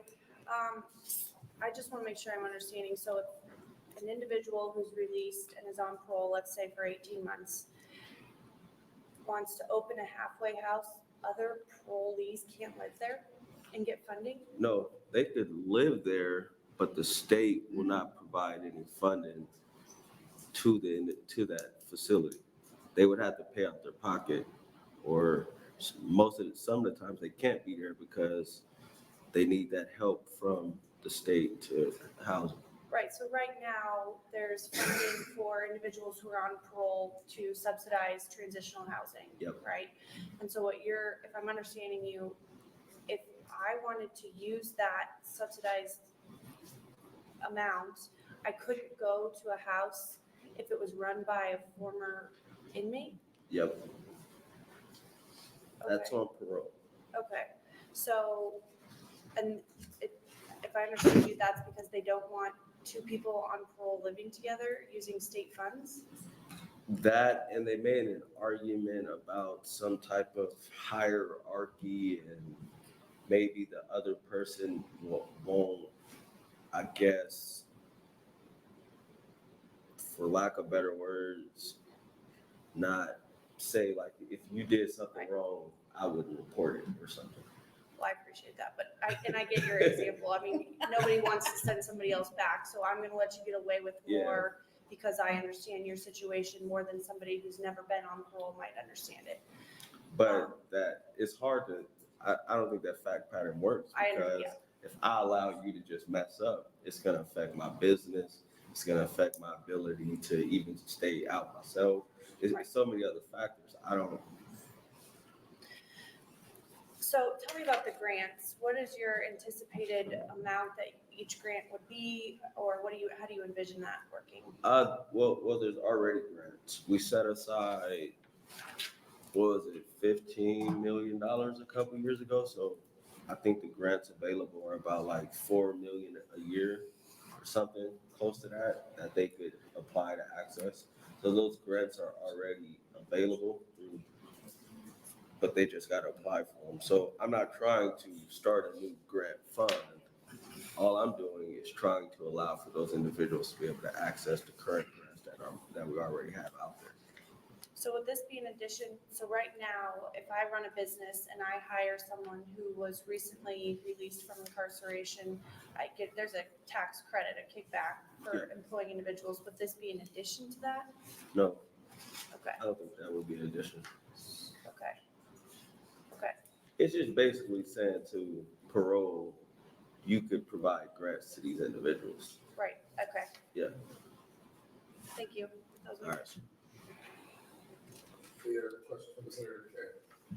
Just quickly off of that, what Senator Bosden was asking about, would that be prorated out to a percentage of the cost, or would that be the total cost of what that business would incur from that? I think it would depend on what they applied for through the grant and what the department grant requirements are. Okay. Yep. Any other questions? One question, I'm sorry. Senator Hobart. Thank you, Chairman Wayne. There are just a couple of statements in the fiscal note that kind of bothered me. One was from the Supreme Court. It said a substantial financial note cannot be provided this time without additional information on the scope of 922. However, there would be a significant administrative impact if total grant award oversight exceeds $100,000. And then from the parole, Ms. Scott Cotton said, this agency would not be able to fund grants with our current appropriation. Fiscal impact is not able to be determined at this time. So you've mentioned this $4 million. They already have the grants already. There's already money set aside that people can apply for. I don't forecast a substantial increase of people saying, oh, I'm on parole and I got a business doing transitional housing, give me money. I don't think that's gonna happen. Okay, thank you. Yep. Senator DeBoer. Thank you. Senator McKinney, my understanding is you're not creating a new grant program. No, You're just saying that let them apply. that there are folks who are currently barred from participating in existing grant programs, and you would like them to not be barred. Yes. Is that right? Okay, thank you. Yep. Any other additional questions? Seeing none, thank you for being here. First proponent. Welcome back. We're not missing like Dancing with the Stars, are we? I'm Jason Whitmer, JASONWITMER. I am a policy fellow with the ACLU, and we are here in support of 922. Nebraska has a keen interest in supporting individuals reentering society from correctional settings, helping them secure employment and becoming invested neighbors. Employment plays a pivotal role in success with these individuals. It provides them financial stability and installs a sense of purpose and belonging. Research has consistently shown this, and I'll skip over that part. LB 922 seeks to empower system-impacted individuals who already demonstrated great initiative in starting or running a business or organization. When empowered, these individuals deliver a return of investment that is multiplied. Studies have consistently shown that individuals with a history of incarceration are perceived as credible mentors, peer support, capable of positively influencing others with similar background. Hence, they are still positive role models and mentors, even when they're not acting in a direct supervisory role. By enabling individuals on parole or probation who serve as owners or executive directors of businesses to access state funds, LB 922 aims to support individuals in their efforts to reintegrate into society successfully. Additionally, these business ventures contribute to the growth of our local economy and offer employment opportunities to those needing a second chance from an understanding entity or individual. Senator Bosden's Certificate of Career Readiness and NDCS Director Jeffers' announced goal of 90% of those released on parole being employed within 30 days aligns perfect with LB 922. Investing in successful business owners, executive directors, and employers benefits them and contributes to employment opportunities and local economic growth. LB 922 represents a strategic investment in the future of Nebraska. And with that in mind, we urge you to advance LB 922. And I just want to say that I don't know what parole has for funding, but the funding is a VLS grant. We have somebody here that has very great information for some of these questions you have, and I've been involved in some of that. And so it's not about parole giving money. It's about parole saying, we don't want a parolee to be supervisor or have some sort of authority over another parolee. But as the example was given, they don't say that if I worked at McDonald's and was a manager, or if I worked at a construction site, which we don't want them to say, because the more I get invested in my career, the more I'm invested in the community. And so I would ask you to really listen to examples of some people who have some personal examples, and definitely a business owner and executive director that we are very proud of in the community, of what she's doing herself and for the community. So if you have any questions, I'm glad to answer them.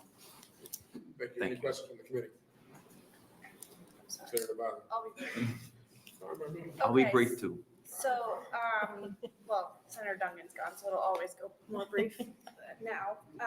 So this summer I visited with you at a site where multiple parolee individuals were residing. Right. And my recollection of that was that you also take turns supervising the front door. Oh, well, without saying the entity's identification for whatever purposes, I'll say that nobody intended to violate no rules. Those that don't know, I am on parole. I'm on long-term parole until the 2025. I made the example. Yes. And so I just moved into position because they needed somebody to manage a thing and became a supervisory role. And as I presented in your about the secondary education, I used what I've taught myself and learned in a position before to translate into this position where I was able to reorganize how we manage things. But what parole is saying is we don't want people supervising other people on parole, which nobody knew at first until they started putting that out. And the theory is what was said is the hierarchy of saying, maybe I'm gonna take advantage of somebody else on parole, which I can do when somebody that's not on parole. I just don't have the parole measure. Or maybe, different examples of this is the argument there. And my counter is, I'm not likely to stick in a position like that if that's the behavior that I'm taking. I don't know what the advantage of that is when I'm starting to become an executive director, a manager, a supervisor, a higher paid position. Yeah. So that's something to think about when we talk about this. Thank you. I appreciate your answer. Thank you. And the only show we're missing is, what's it called? Farmer Wants a Wife? That's what we're missing right now. Once a wife. I'll try to check it out probably once, and that's it. I couldn't make it through the whole thing, so don't worry about it. Any other questions? Thank you for being here. Thank you.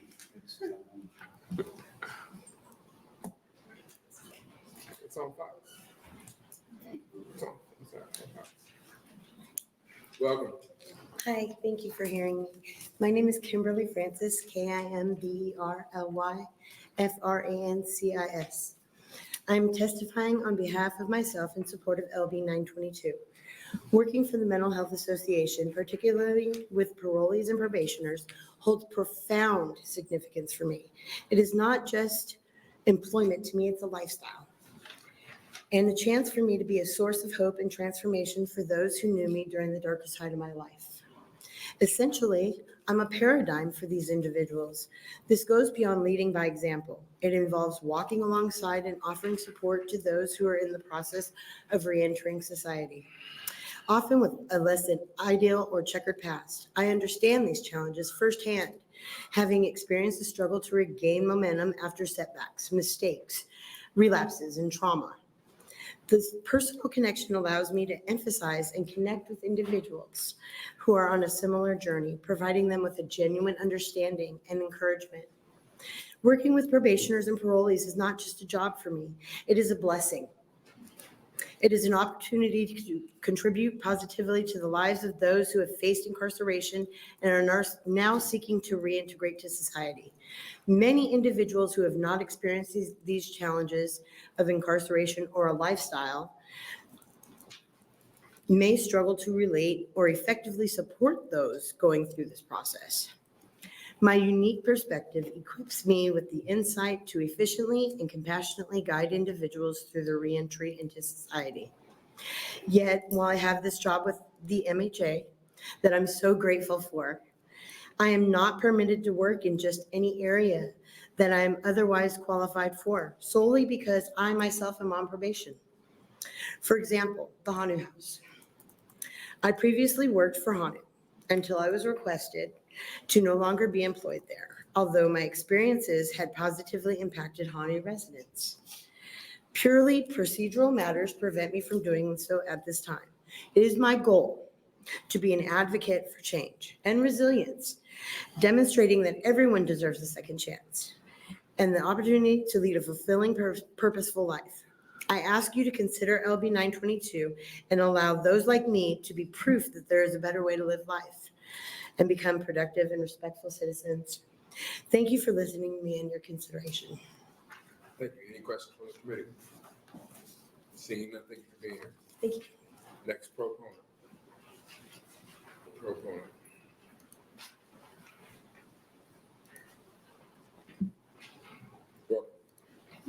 My name is Tessa Dominguez, TESSADOMINGUS. You can speak up just a little bit. Yes, my name is Tessa Dominguez, TESSADOMINGUS. Might be the first time I've ever been asked to be louder. I am here to testify in favor of LB 922. I also work at the Mental Health Association, and I am not only a living example of the success of peer-supported services, but also I'm a facilitator of the intentional peer support training.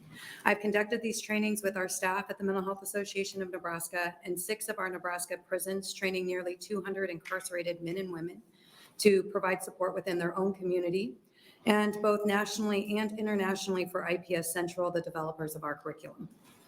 In peer support, we explore new ways of being in relationships and how our unique personal experiences can be used in valuable ways to support others on a similar journey. As a peer receiving support, I felt I always had a non-judgmental person I could turn to regardless of the struggle that I was facing. I felt supported, sometimes challenged on my thinking, and was even given opportunities to grow beyond the ways I had traditionally learned to be in relationships and in society. As a peer support specialist, I was able to use these experiences to support others with their challenges. I had finally found a way for this wagon of shame I carried with me to be used in a way that gave me purpose. Through co-reflection with my fellow employees, I was given even more opportunities to grow both personally and professionally while still on parole. This training is centered on 4 tasks: how to develop healthy connections, making space for different worldviews, practicing mutuality, and moving towards what we want for ourselves in life. 2 of the 3 principles are learning to shift from helping to learning together, and from operating from a place of fear to a place of hope and possibility. It is this last principle that encouraged others to believe in me and hold hope for me until I could do so for myself. I've spent nearly 2 decades taking away from my communities, and today through peer support, I'm striving daily to give back. I not only oversee our Omaha expansion and am working towards opening another peer-supported transitional living home, but I'm also a full-time student at UNL studying business and law, learning new ways that I can have an impact on society and my community. I am not an anomaly. Peer support is an evidence-based practice that has proven to be a valuable and credible resource for me and for the communities around the globe. I would love for others to have the opportunities that I have had, and for individuals like me to be able to work at any level in providing peer support and growing both personally and professionally. I'd be happy Any questions from the committee? Seeing none, thank you for being here.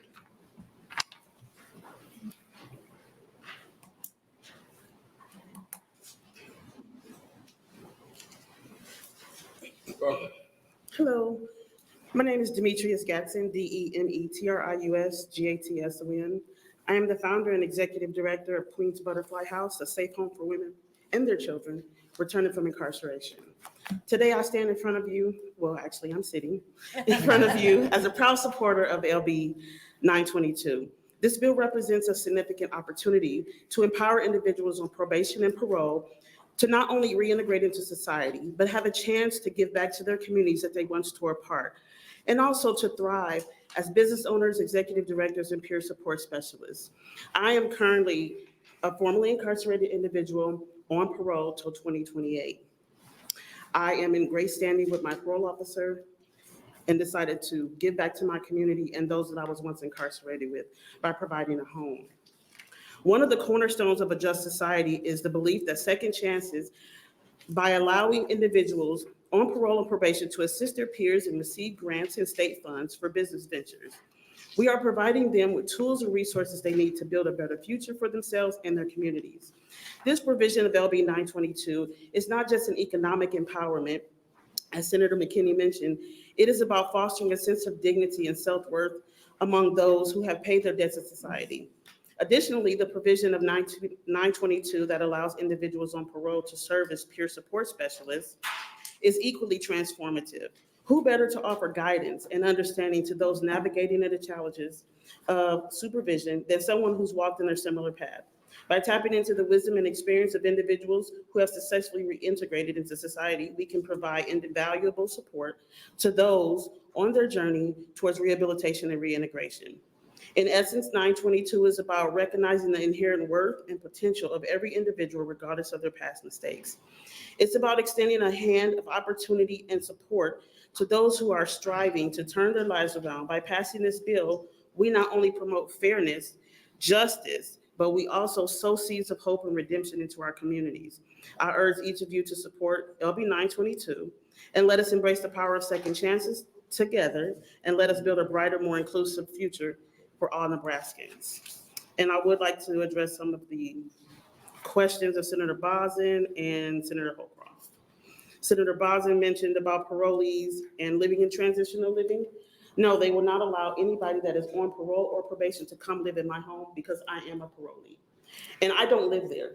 I have my own home that I live in. I actually have two homes, but I have my own home that I live in. And I bought a home and specifically for this, coded, zoned, and everything. They refuse because I'm on parole and I can't have that hierarchy over them, but I have somebody else that works there. I'm just the executive director. Far as the grants, it's called Vocational Life Skills, VLS. That is provided. Go ahead, you can answer the question. Okay, that is provided by the Department of Corrections. And they give this, it's an RFQ that comes out, and they give it to individuals that apply for it, that provide programming, whether it be mental health programming, substance abuse programming, housing, and they give it to them, but because I'm on parole, and that's called having an existing relationship with the department, I can't receive any funds. The grants is also called a JAG grant. It's a Justice Assistance Grant. They help individuals on parole and probation. When they come home, they say, okay, you don't have any money, we'll pay for, it depends on their level, because they're assessed before they're released. It depends on their level. They'll say you have 30 days, 60 days, 90 days. Whatever the amount of days they'll pay for, that gives the person a chance to find a job and save money. I can't receive that because I'm on parole. There's another one called Parole and Probation Funds in dollars. They pay per day. If a person is there for a week and says, I'm moving, they pay them $90 a day. As long as you have 24-hour staff and you have programming, I can't receive that because I have an existing relationship because I'm on parole. I'll be happy to answer any more questions. Senator Holcroft. Thank you, Chair Wayne. Thank you for the explanation about the grants. No problem. Now, the restriction of being able to give a grant to a parolee or probationary, is that in statute or is that a restriction of the Department of Corrections? It's in the Department of Corrections. It's actually in the information that you received. It was a statute, it's not a statute, I'm sorry. It was a rule that has been enforced by the Nebraska Crime Commission, the Department of Corrections Commission. It's this whole group of individuals. We can't find out who they are. And you have all that information. My attorney put it all together. However, it's from the Department of Corrections, Administration of Parole and Probation. And they linked it to, there is a statute that says we cannot give funds, we can't pay a parolee to house another parolee. But they're not living in my house. They're living in Queen's Butterfly House. I still got a boss. That's my board. I'm a recognized 501c3 organization. Okay, thank you. Senator McKay. Thank you. What's the percentage of positive path forward for the people that go through your program long-term? So far, I've had a 90% turnaround rate of positivity. 90, you said? 90%. Okay, thank you. So can you kind of just explain the benefit of like two people who are on parole with like very satisfactory status with parole and why it is important for them to contact and talk to each other and that support system? So while people are incarcerated, they send them through this program that Tessa talked about called intentional peer support. So with intentional peer support, it teaches one individual how to be of a support and how to be of an encouragement to the next person, yet hold them accountable. And it goes through many steps. Yes, you support them, but you also, for lack of better words, you call them on their crap, how to get their poop in the group, you know? And because you've been through that. There's been individuals who could not talk with their peer support specialists that they may have had while they were incarcerated. And unfortunately, they're not here with us today because they had no one that they could trust. They had nobody they can talk to. Two individuals that are doing good, maybe one individual is actually struggling, but this individual is doing great. And she wants to be able to be of assistance to that next person. So to be able to be of assistance to that next person, she has to talk to her. She has to sit down and have coffee with her. She has to be able to write out goals, SMART goals, make sure they're specific, measurable, attainable, realistic, and timely. Always put a time on it. But if you can't talk to a person, how are you supposed to be able to support to them? That's what they're taught while they're in there. So That's what I was taught. So they give you programming to say you should lean on each other for positive, and then when they get out, they say you shouldn't talk to each other. You said it. And they wrote it. Okay.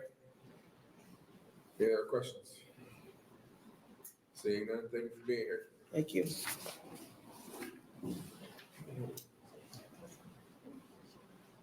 Next program.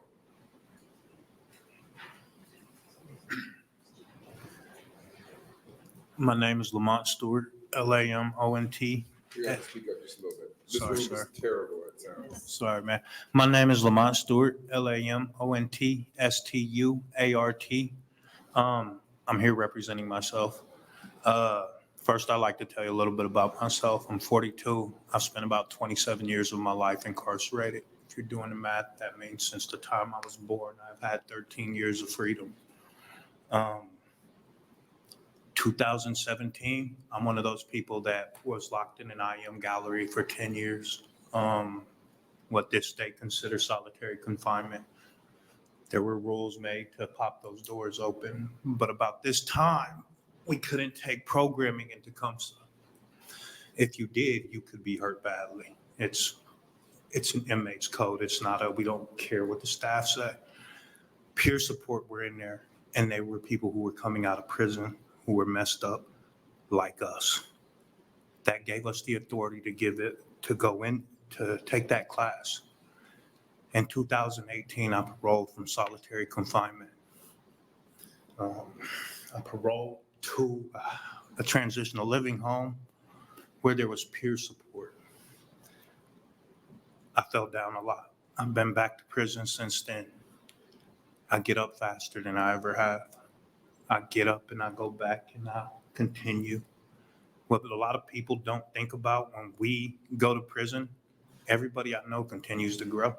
I come home, my family has houses and cars, and I'm behind. I don't have peers no more, bro. I'm trying to find a place in life. And it was this peer support company that accepted me through the door that I have been able to find my way to grow. This year, I got to go to a convention in DC, paid for is that my time? No. Paid for by a place that I was actually living / working with. As I know that if we take the peer part out of this, then it's just more probation officers, it's just more parole officers, and that hasn't worked for people like me. You know what I'm saying?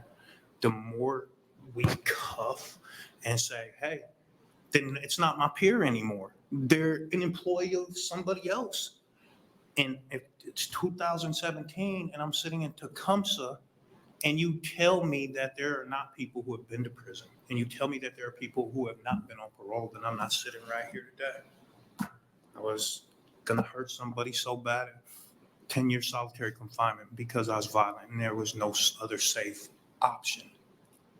Peer support is the reason I'm sitting here today, yo. Like, you can put the handcuffs on me. I don't have a community to go back to. But when I fall down, I have a community to go back to now because of a peer support corporation. I know that the more we tie those hands, the less you take the peer out of it. And I'm not trusting you. You're going to turn me into them soon, and you're going to go run and tell somebody as soon as I say I messed up. You're not going to help me brush myself off and stand back up. You're going to go, you can't take the peer out of peer support. Then it's just like supervision. Any questions from the committee? Thank you for being here today. Thank you for sharing your story. Next proponent.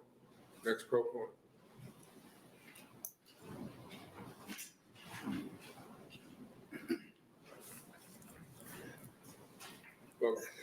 Hello, thank you very much, Chairman Wayne, members of the Judiciary Committee. My name is Carter Teal, that's CarterThiele. I am the Policy and Research Coordinator for the Lincoln Independent Business Association. And I am very pleased to express LIBA's support for the Parolee and Probationer Business Empowerment Act.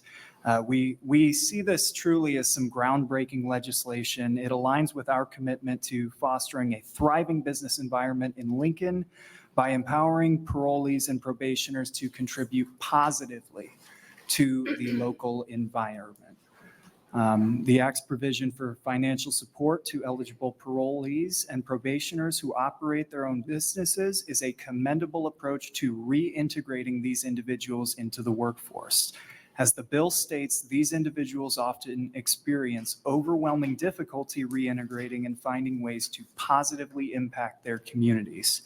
By equipping parolees and probationers with the resources and support they need to succeed in business, we can reduce recidivism rates, enhance public safety, and create a more vibrant and inclusive business community. After hearing Senator McKinney's introduction for this, I can assume that he's very much on top of this, but looking over the bill, we were going to propose some additional eligibility criteria because the pink sheet did have the director have the discretion to implement further categories. So for what it's worth, we were kind of thinking something along the lines of a time period for the eligibility for parole, if it was somewhere around 4 to 6 months that the applicant would have been on parole. Having a clean record was something that is pretty important.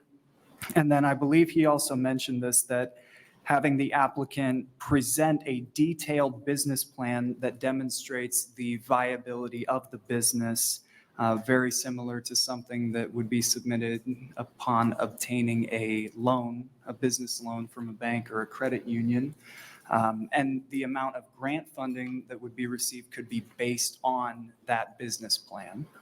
And one last thing to consider, the bill does aim with the intention of helping parolees and probationers reintegrate into society.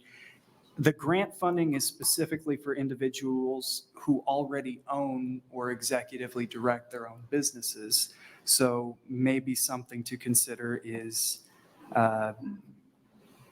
incorporating some sort of measures to help these individuals when forming their businesses. But in conclusion, we wholeheartedly support this bill, the Parolee and Probationer Business Empowerment Act, and believe that with the suggested improvements, it will significantly contribute to the successful reintegration of parolees and probationers into our business community and the broader economy. Thank you very much, and I would be happy to answer any questions.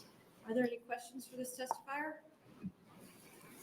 I don't see. Thank you so much. Thank you. Next proponent. Are there any other folks wishing to testify in favor of the bill? Are there opponents? Any opponents? Anybody testifying in neutral capacity? Senator McKinney? As Senator McKinney comes to close on LB 922, we have 5 letters, 4 in support and 1 in opposition. Thank you, and thank you for everyone who came in support of LB 922. I think it's important that we find creative ways to lift barriers for individuals returning back to society, because the reality is about 90+% of the people that we house in our prisons today will be returning back to society. So if we can empower them to not only start businesses and help themselves, but also help those that are coming behind them, I think it's a no-brainer. I think it's another way to attack our recidivism problem, our overcrowding problem, and all of our issues within the criminal justice system. I think it's a measure that shouldn't just be introduced and not thought about again. I think this committee should give it some strong consideration for passage this year, and hopefully we could get it done. And with that, I'll answer any questions. Any questions from the committee? Senator Holcroft. So, I mean, where is the Department of Corrections on this? I mean, it sounds like the restriction against giving the grants is within their own procedures. So why can't we work with the Department of Corrections to raise those requirements? Because aren't we, I mean, is this going to be completely independent now of the Department of Corrections? Are you going to give these grants and the Board of Parole and the courts are going to administer this program? No, each entity still has their process. It's just saying that they're allowed to give the grants. I don't know where they're at. Obviously, I ain't gonna say obviously, but it doesn't seem like they're in opposition. I just don't know if they felt like they had the authority to. And what I'm attempting to do is to say, yes, you could provide grants to these individuals. Okay, thank you. Any other questions? Just to clarify, you're not saying they have to give grants. You're just No. saying treat everybody equally, still do your due diligence. Yep. So walk me through your experience with DED and the number of questions on grants as it relates to people on parole, people on paper. I'll clarify it this way. Nothing in a DED grant application barred anybody if they have a conviction or currently incarcerated from a crime. No, you just have to disclose, which means as long as you disclose, you probably could get $20 million, $10 million, $100,000. It didn't say you couldn't. It just said disclose your history. And the way it's written right now in these grants, you can't even apply if you have a relationship with corrections. Yeah, their internal policy just bars you from applying. So as a state, we're not even consistent No. on how we hand out grants. Yep. Thank you. Thanks. And that'll close the hearing on LB 922. Next, we have a hearing on LB 978.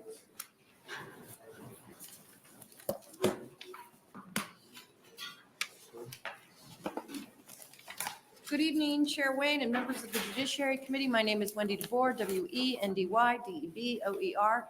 I represent District 10 in Northwest Omaha. Today, I am introducing LB 978, which would provide for second parent adoption. So y'all have heard this bill before because I brought it last year, but there was a different part that was causing objections. I got rid of that part. We've reworked the bill. We're trying to get there.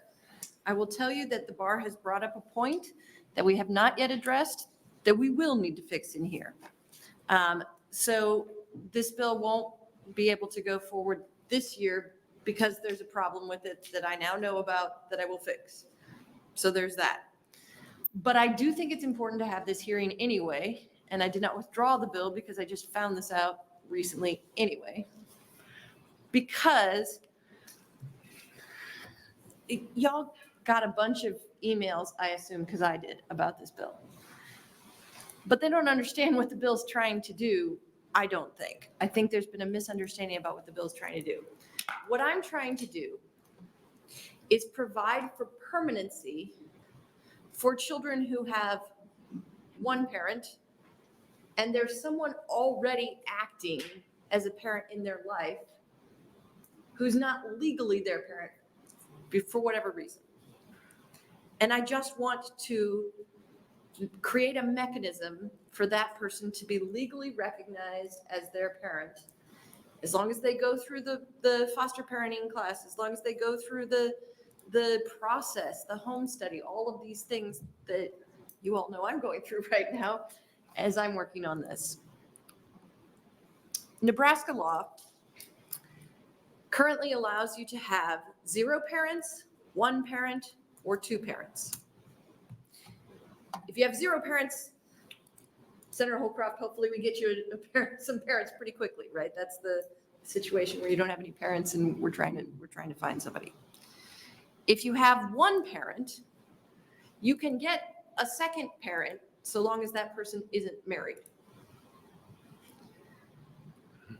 But in Nebraska right now, the only way you can get that second parent is if they marry your first parent. That's the only way. So that would be like a step or an adoption. And only if you don't have another parent around. You can never have 3 parents in Nebraska. 1, 2, never 3. And there's good reasons for that. Even though we know that there are step parents who are not legally your parents, there's a relationship there. I don't mean to diminish that. What I would like to do is help provide children who have 1 parent the opportunity to have another legal guardian, another legal parent. And I want that person to already have, and the bill outlines that they have to have already a parent-child relationship with that kid. Here's the scenario I'm imagining. My sister has 3 children. You've all heard me talk about them a lot, right? I have many nieces and nephews. Many of them are grown up. They don't need me anymore, but we'll talk about my sister and her 3 kids. If something happens to her husband, and let me tell you, he's a bit of a daredevil. It almost did this summer. If something happens to her husband, she stays at home with the kids. What happens to those kids? They don't have health insurance all of a sudden. They don't have any of the legal things that a parent can offer except for what she can, and she wants to stay home with them. Can I adopt them with her? We're not going to get married, can't get married, won't get married. It's not that, it's that I want to help her to raise those kids. If I move into her house after I'm term limited and out of here, so I'm not moving out of my district, or she moves into mine, whatever it is, how do we together work on this? If there is how I see this coming up, if there is a teenage mom and she has a mom or a dad who takes care of her, she's 16. She doesn't have health insurance. She has it through her parents. How do we help the kid, the baby, to have the kinds of legal protections that they need in order to thrive and flourish in this world? That's the situation I am looking at. I'm looking at how do we help that situation? Now, the point that the bar made is that we just need to provide the framework for what happens if there is a situation where there are 2 parents who adopt. One's maybe the teen mother, the other is grandma. Grandma and teen mother get into a big rift, they break apart. How do we handle the visitation, all that sort of thing? That's something I'm willing to work out. I don't think it's going to be that hard to make that process, because that process would mirror the process if you have 2 biological parents who don't live together. So I will work on that over the summer. I will get something set up for that. It will mirror that process, but I want to make sure that I get through all of the sort of kinks of that. What I want to do is provide permanency.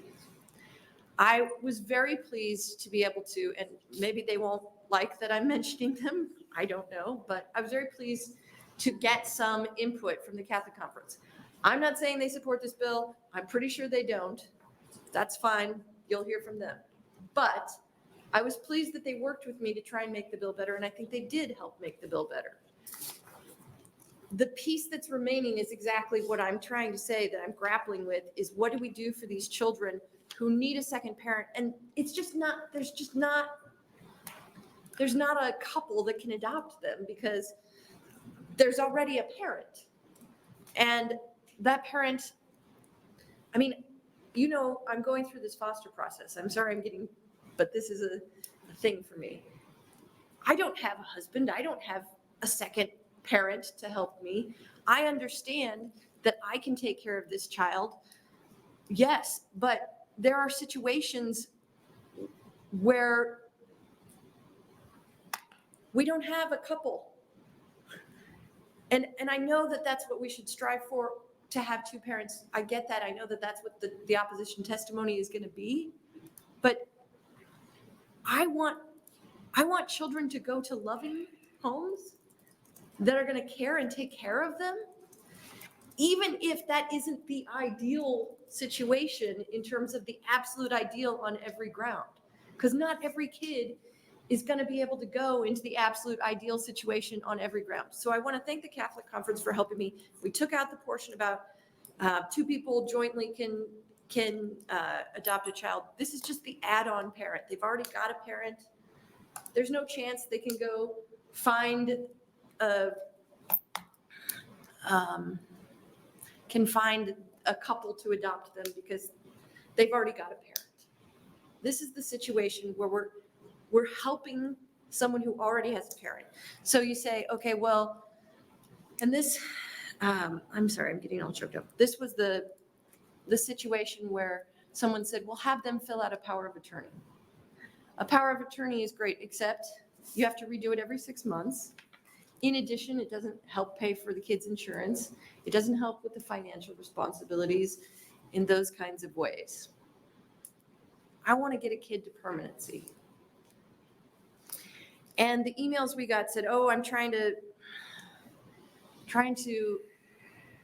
undermine the nuclear family. I'm not trying to undermine the nuclear family. I'm recognizing that there are situations in which the nuclear family, even if I grant your premise that it's the optimal situation, it doesn't, that isn't, it's just not relevant to the situation I'm talking about here. What I'm saying is that there are kids out there, they have a parent. There is another person who is acting as their parent already. That person is qualified. That person loves the child. And legally, I think we ought to recognize that relationship. So, happy to answer any questions. Any questions from the committee? I'll ask on closing. Okay. First, proponent.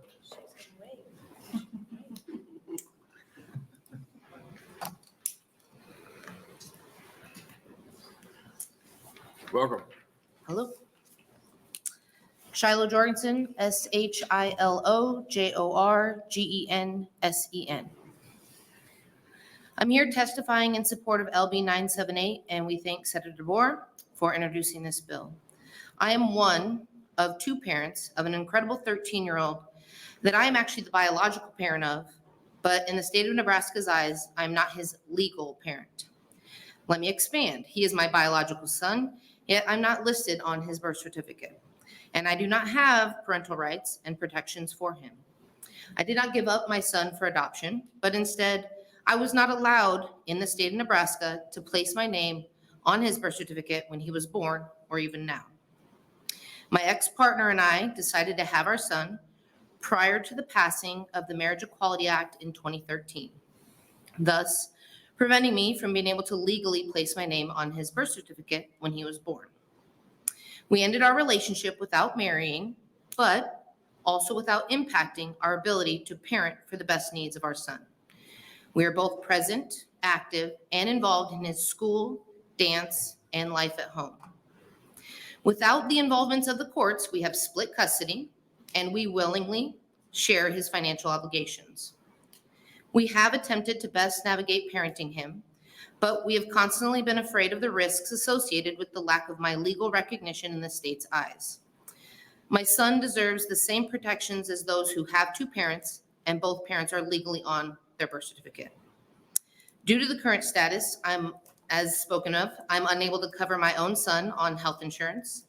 If my ex-partner dies in a car accident, I may have to prove my ability to adopt my own biological son, whom I've raised since birth, and I could be turned away by hospital staff in the event of an emergency to my son's life. This actually came up when we wanted to switch my son's school district, and we had to jump through hoops because I couldn't furnish proof that he was legally my child, despite helping with homework every night and signing every permission slip. Note that I'm here as one of my son's parents, and I do not seek to strip the rights of my son's other parent to grant me the rights I'm speaking of. We both deserve to be his parent legally.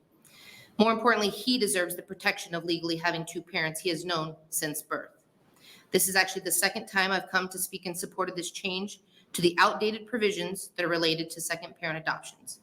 And I'm hopeful for the benefit of my son and others like him who already have two adults who, regardless of their marital status, are willingly and freely asking to be responsible with all that comes with it, legally, emotionally, and financially. I'm here today to ask the committee to advance this bill. Thank you. Any questions from the committee?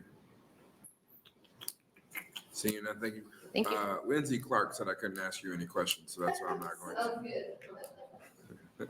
Next proponent.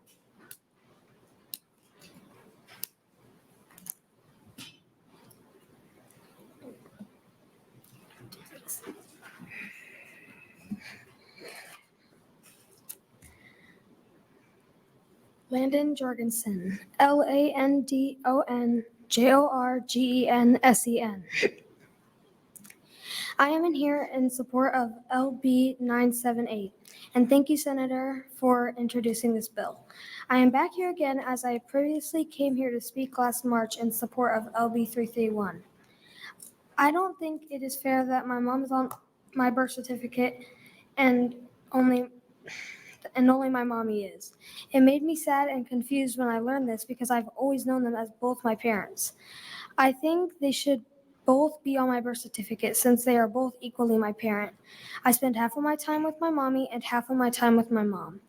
They both support me and help me to be successful in school, dance, and life. They both take me to events, pack my lunch, help me with homework, take care of me when I'm sick, encourage me to read, and do everything in their power to help me with anything that I need. I should not have to worry about if the state of Nebraska thinks that my mom is qualified to be on my birth certificate. The state of Nebraska says they care about me, but this doesn't feel like that is the case. Everyone knows that I have two moms, and I feel super lucky because some kids don't have two parents, some don't have any. I have two awesome parents, and I'm proud to call them mom and mommy. I ask that the committee advance this bill for my best interest. Any questions from the committee? I think I did that last year for your mom, so I'm doing it again. No pictures, no photos. No. Tricky question. I was going to make sure if he was the same young man that testified last year. Yeah. Any other questions from the committee? Seeing that, thank you for being here again. Thank you. Next proponent.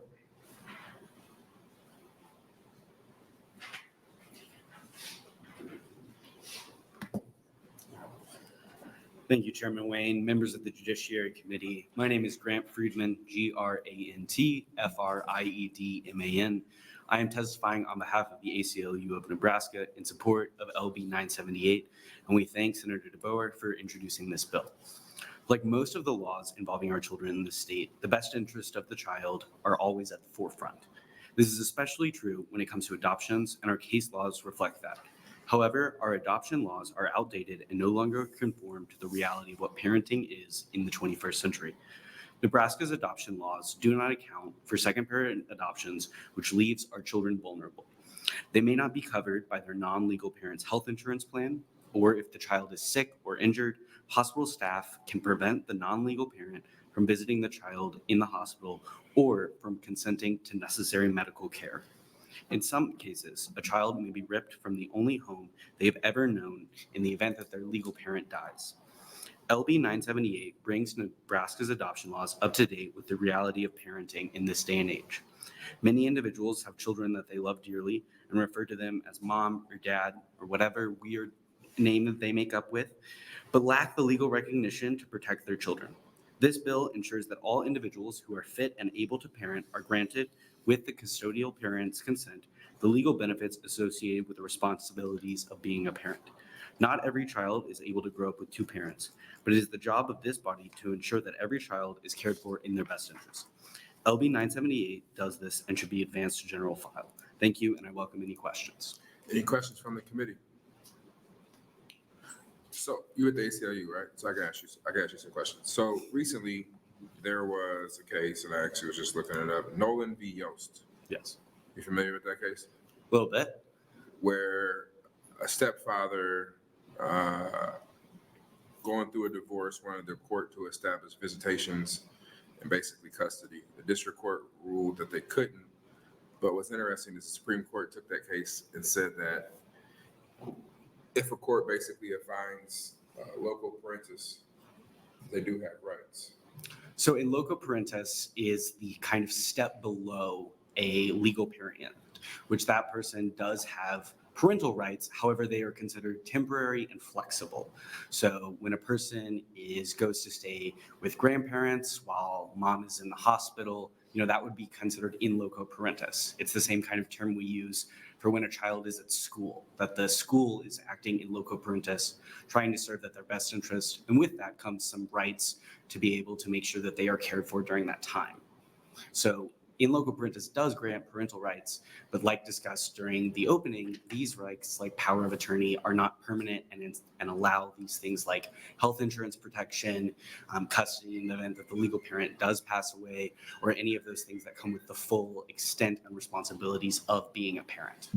I would challenge you on the temporary. When you read that case, it pretty much outlines, and where I'm going with this is why couldn't a parent just go in and do a declaratory judgment and be found in loco parentis and establish rights that way?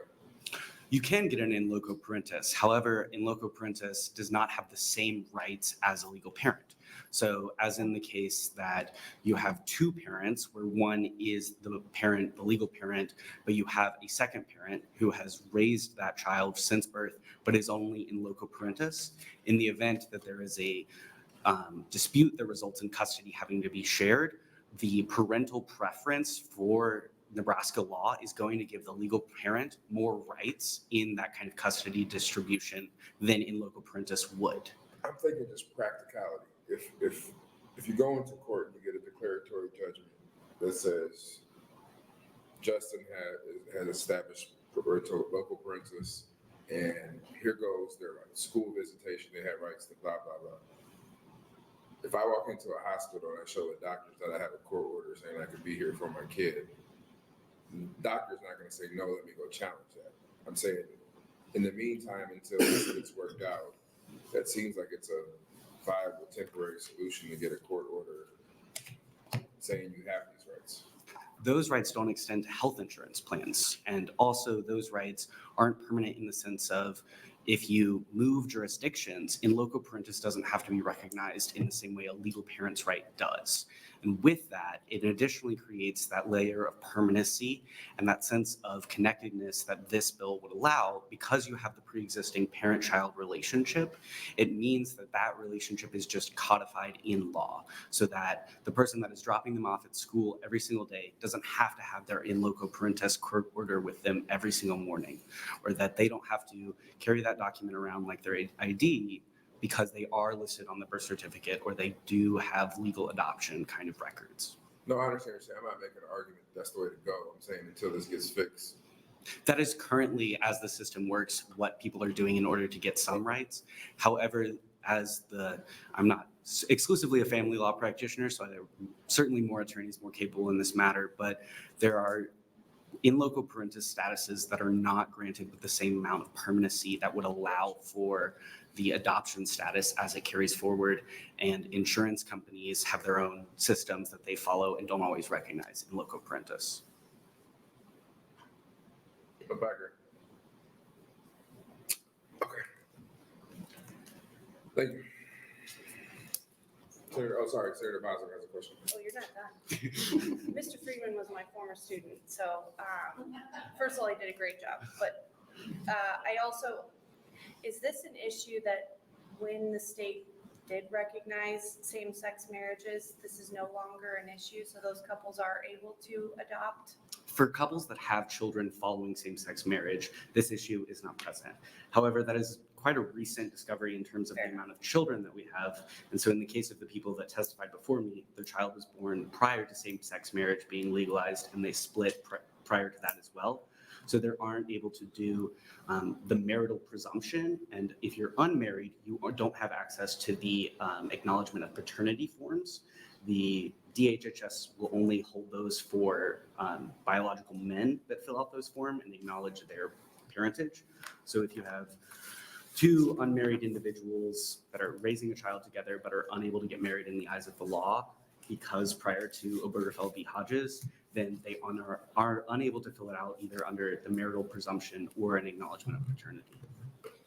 So in the example, a totally separate example, Yeah. let's say a woman decides that she's going to go through artificial insemination, she carries a child, she has a baby, 10 years later she gets married. Would that individual then be able to adopt that child only under this or currently? So they would currently be able to adopt under the step-parent adoption because they are married then to the custodial legal parent.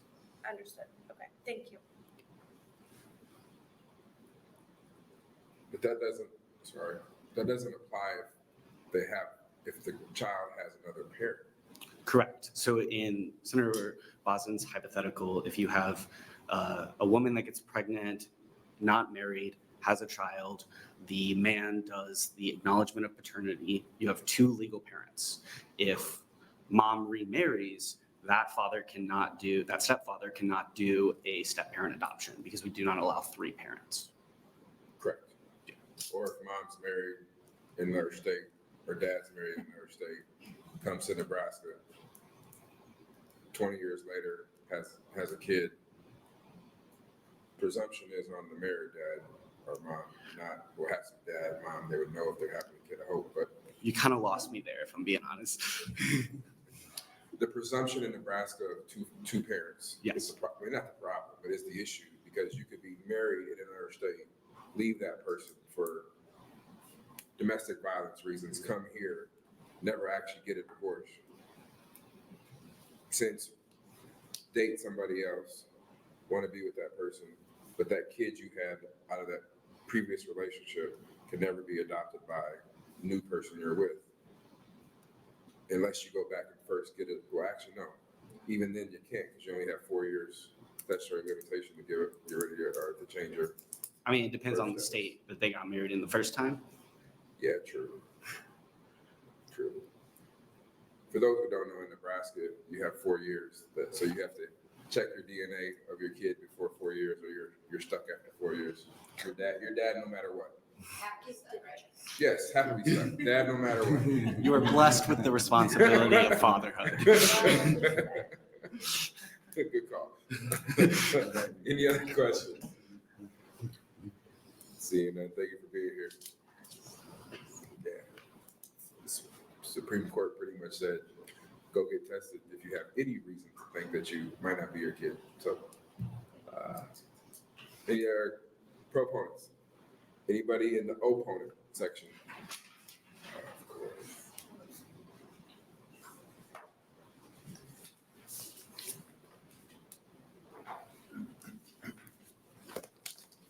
Welcome.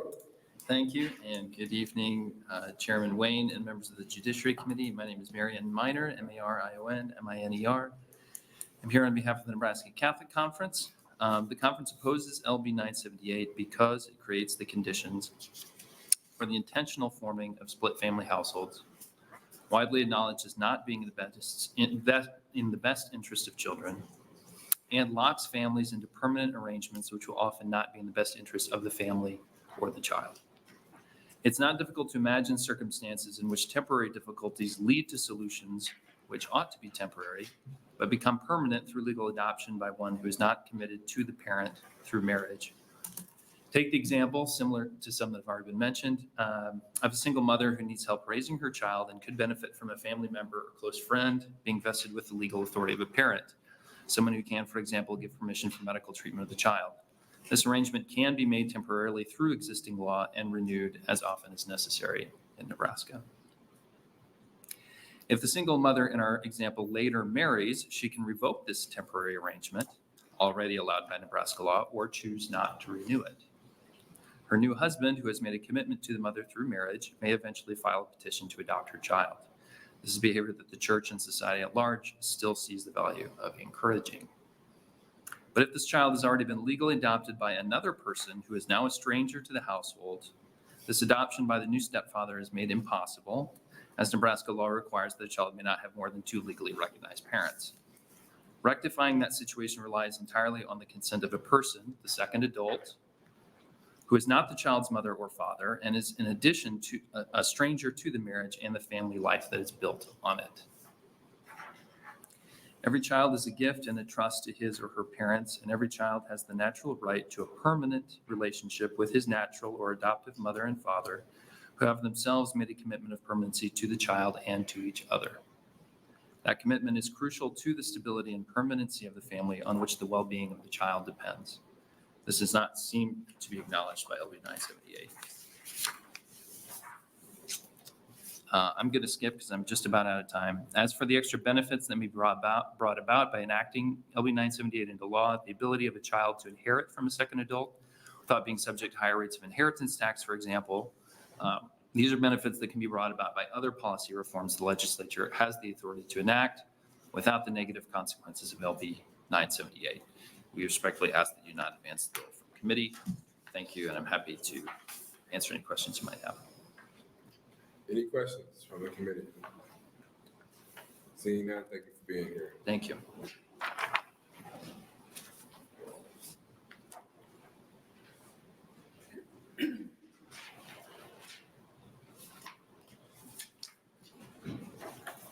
Next opponent.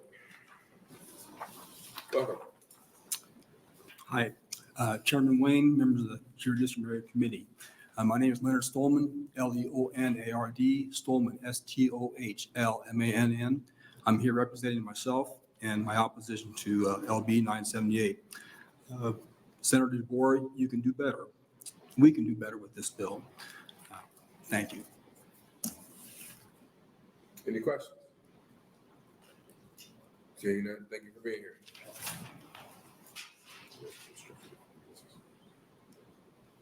Any other opponents? Anybody testifying in a neutral capacity? Seeing none, Senator DeBoer would like to close. And then on LB 978, we have 54 letters, 3 in support and 51 in opposition. Senator DeBoer. Thank you all for staying so late, and to the gentleman who stayed through all of our hearings today so that he could come testify. I appreciate everyone who came out to testify today. I want to make something work here for kids in Nebraska. I think it matters. I think it matters that there's permanency for kids. I think it matters that there are opportunities for kids. I think we have to get creative sometimes. I think that intergenerational child rearing was the norm in humanity for a very long time. The situation we face now, where there's just one generation in a household and something happens to one of them, is probably less than 50% of human history of how children were raised. I think it's time to be creative to figure out how we're going to do this. This isn't a bill that's trying to undermine the nuclear family. It's trying to say, If we can't do that, how? I want to thank the family who came to testify. I want to thank Landon, who came to testify. Landon gets more eloquent with every year. We shouldn't have to know that in this committee. We shouldn't have to watch him grow up in this committee just so he can get it legally recognized who his other parent is. There are a lot of scenarios, and I get that there's scary possibilities that might come out of those scenarios, right? But the scariest possibility for me is that a child exists who has a parent who loves them, who has raised them, and cannot be recognized by the law for the kinds of things that the law provides specifically and only to a parent. Senator Wayne, in local parentis, stepping in for the parent, right? I think that's the Latin. In the feet, in the steps of the parent, something like that. It's what the Latin is. But these are parents. And I think that as the law becomes more complicated, as it becomes more of our life, these things always happened. Someone stepped into the life of a child. I mean, I don't want to go back to the days of Oliver Twist and Annie, where we have kids in orphanages. We've got people stepping up to the plate. And I think we should recognize that. I think we should provide an opportunity. It doesn't have to be easy. They have to go through the process. There has to be a parent-child relationship. There has to be a study. I've worked on this bill to make it as narrow as possible to give kids a chance and to give families. This bill, I hope, would help a family like Landon's. But there is a time limit on which those families will exist. And then there will still be a problem of other children who need to have a second parent legally recognized. Because it's easier with two parents. Those of you who have children probably remember what it's like to have a young one around and need just a little help. And you know, I'm going to do the single parent thing, so that's also a viable option. But if people have that opportunity, I don't know, I think we ought to give them that chance. Give them the chance to take down the barriers that we put up. We put up the legal barriers. This is a legal situation. I'm saying let's give them the right. If you have to call them something different, I don't even care. Call them something, but give them the same legal status of a parent. I just think kids deserve that opportunity to have a second legal parent. And families deserve the opportunity to be creative. Yeah, I'm not as articulate as I'd like to be today, but here we are. So, you know, I'm going to keep working on this bill. And we might see Landon again next year. And we'll just keep working until we get it right. And that's all I've got right now. Any questions from the committee?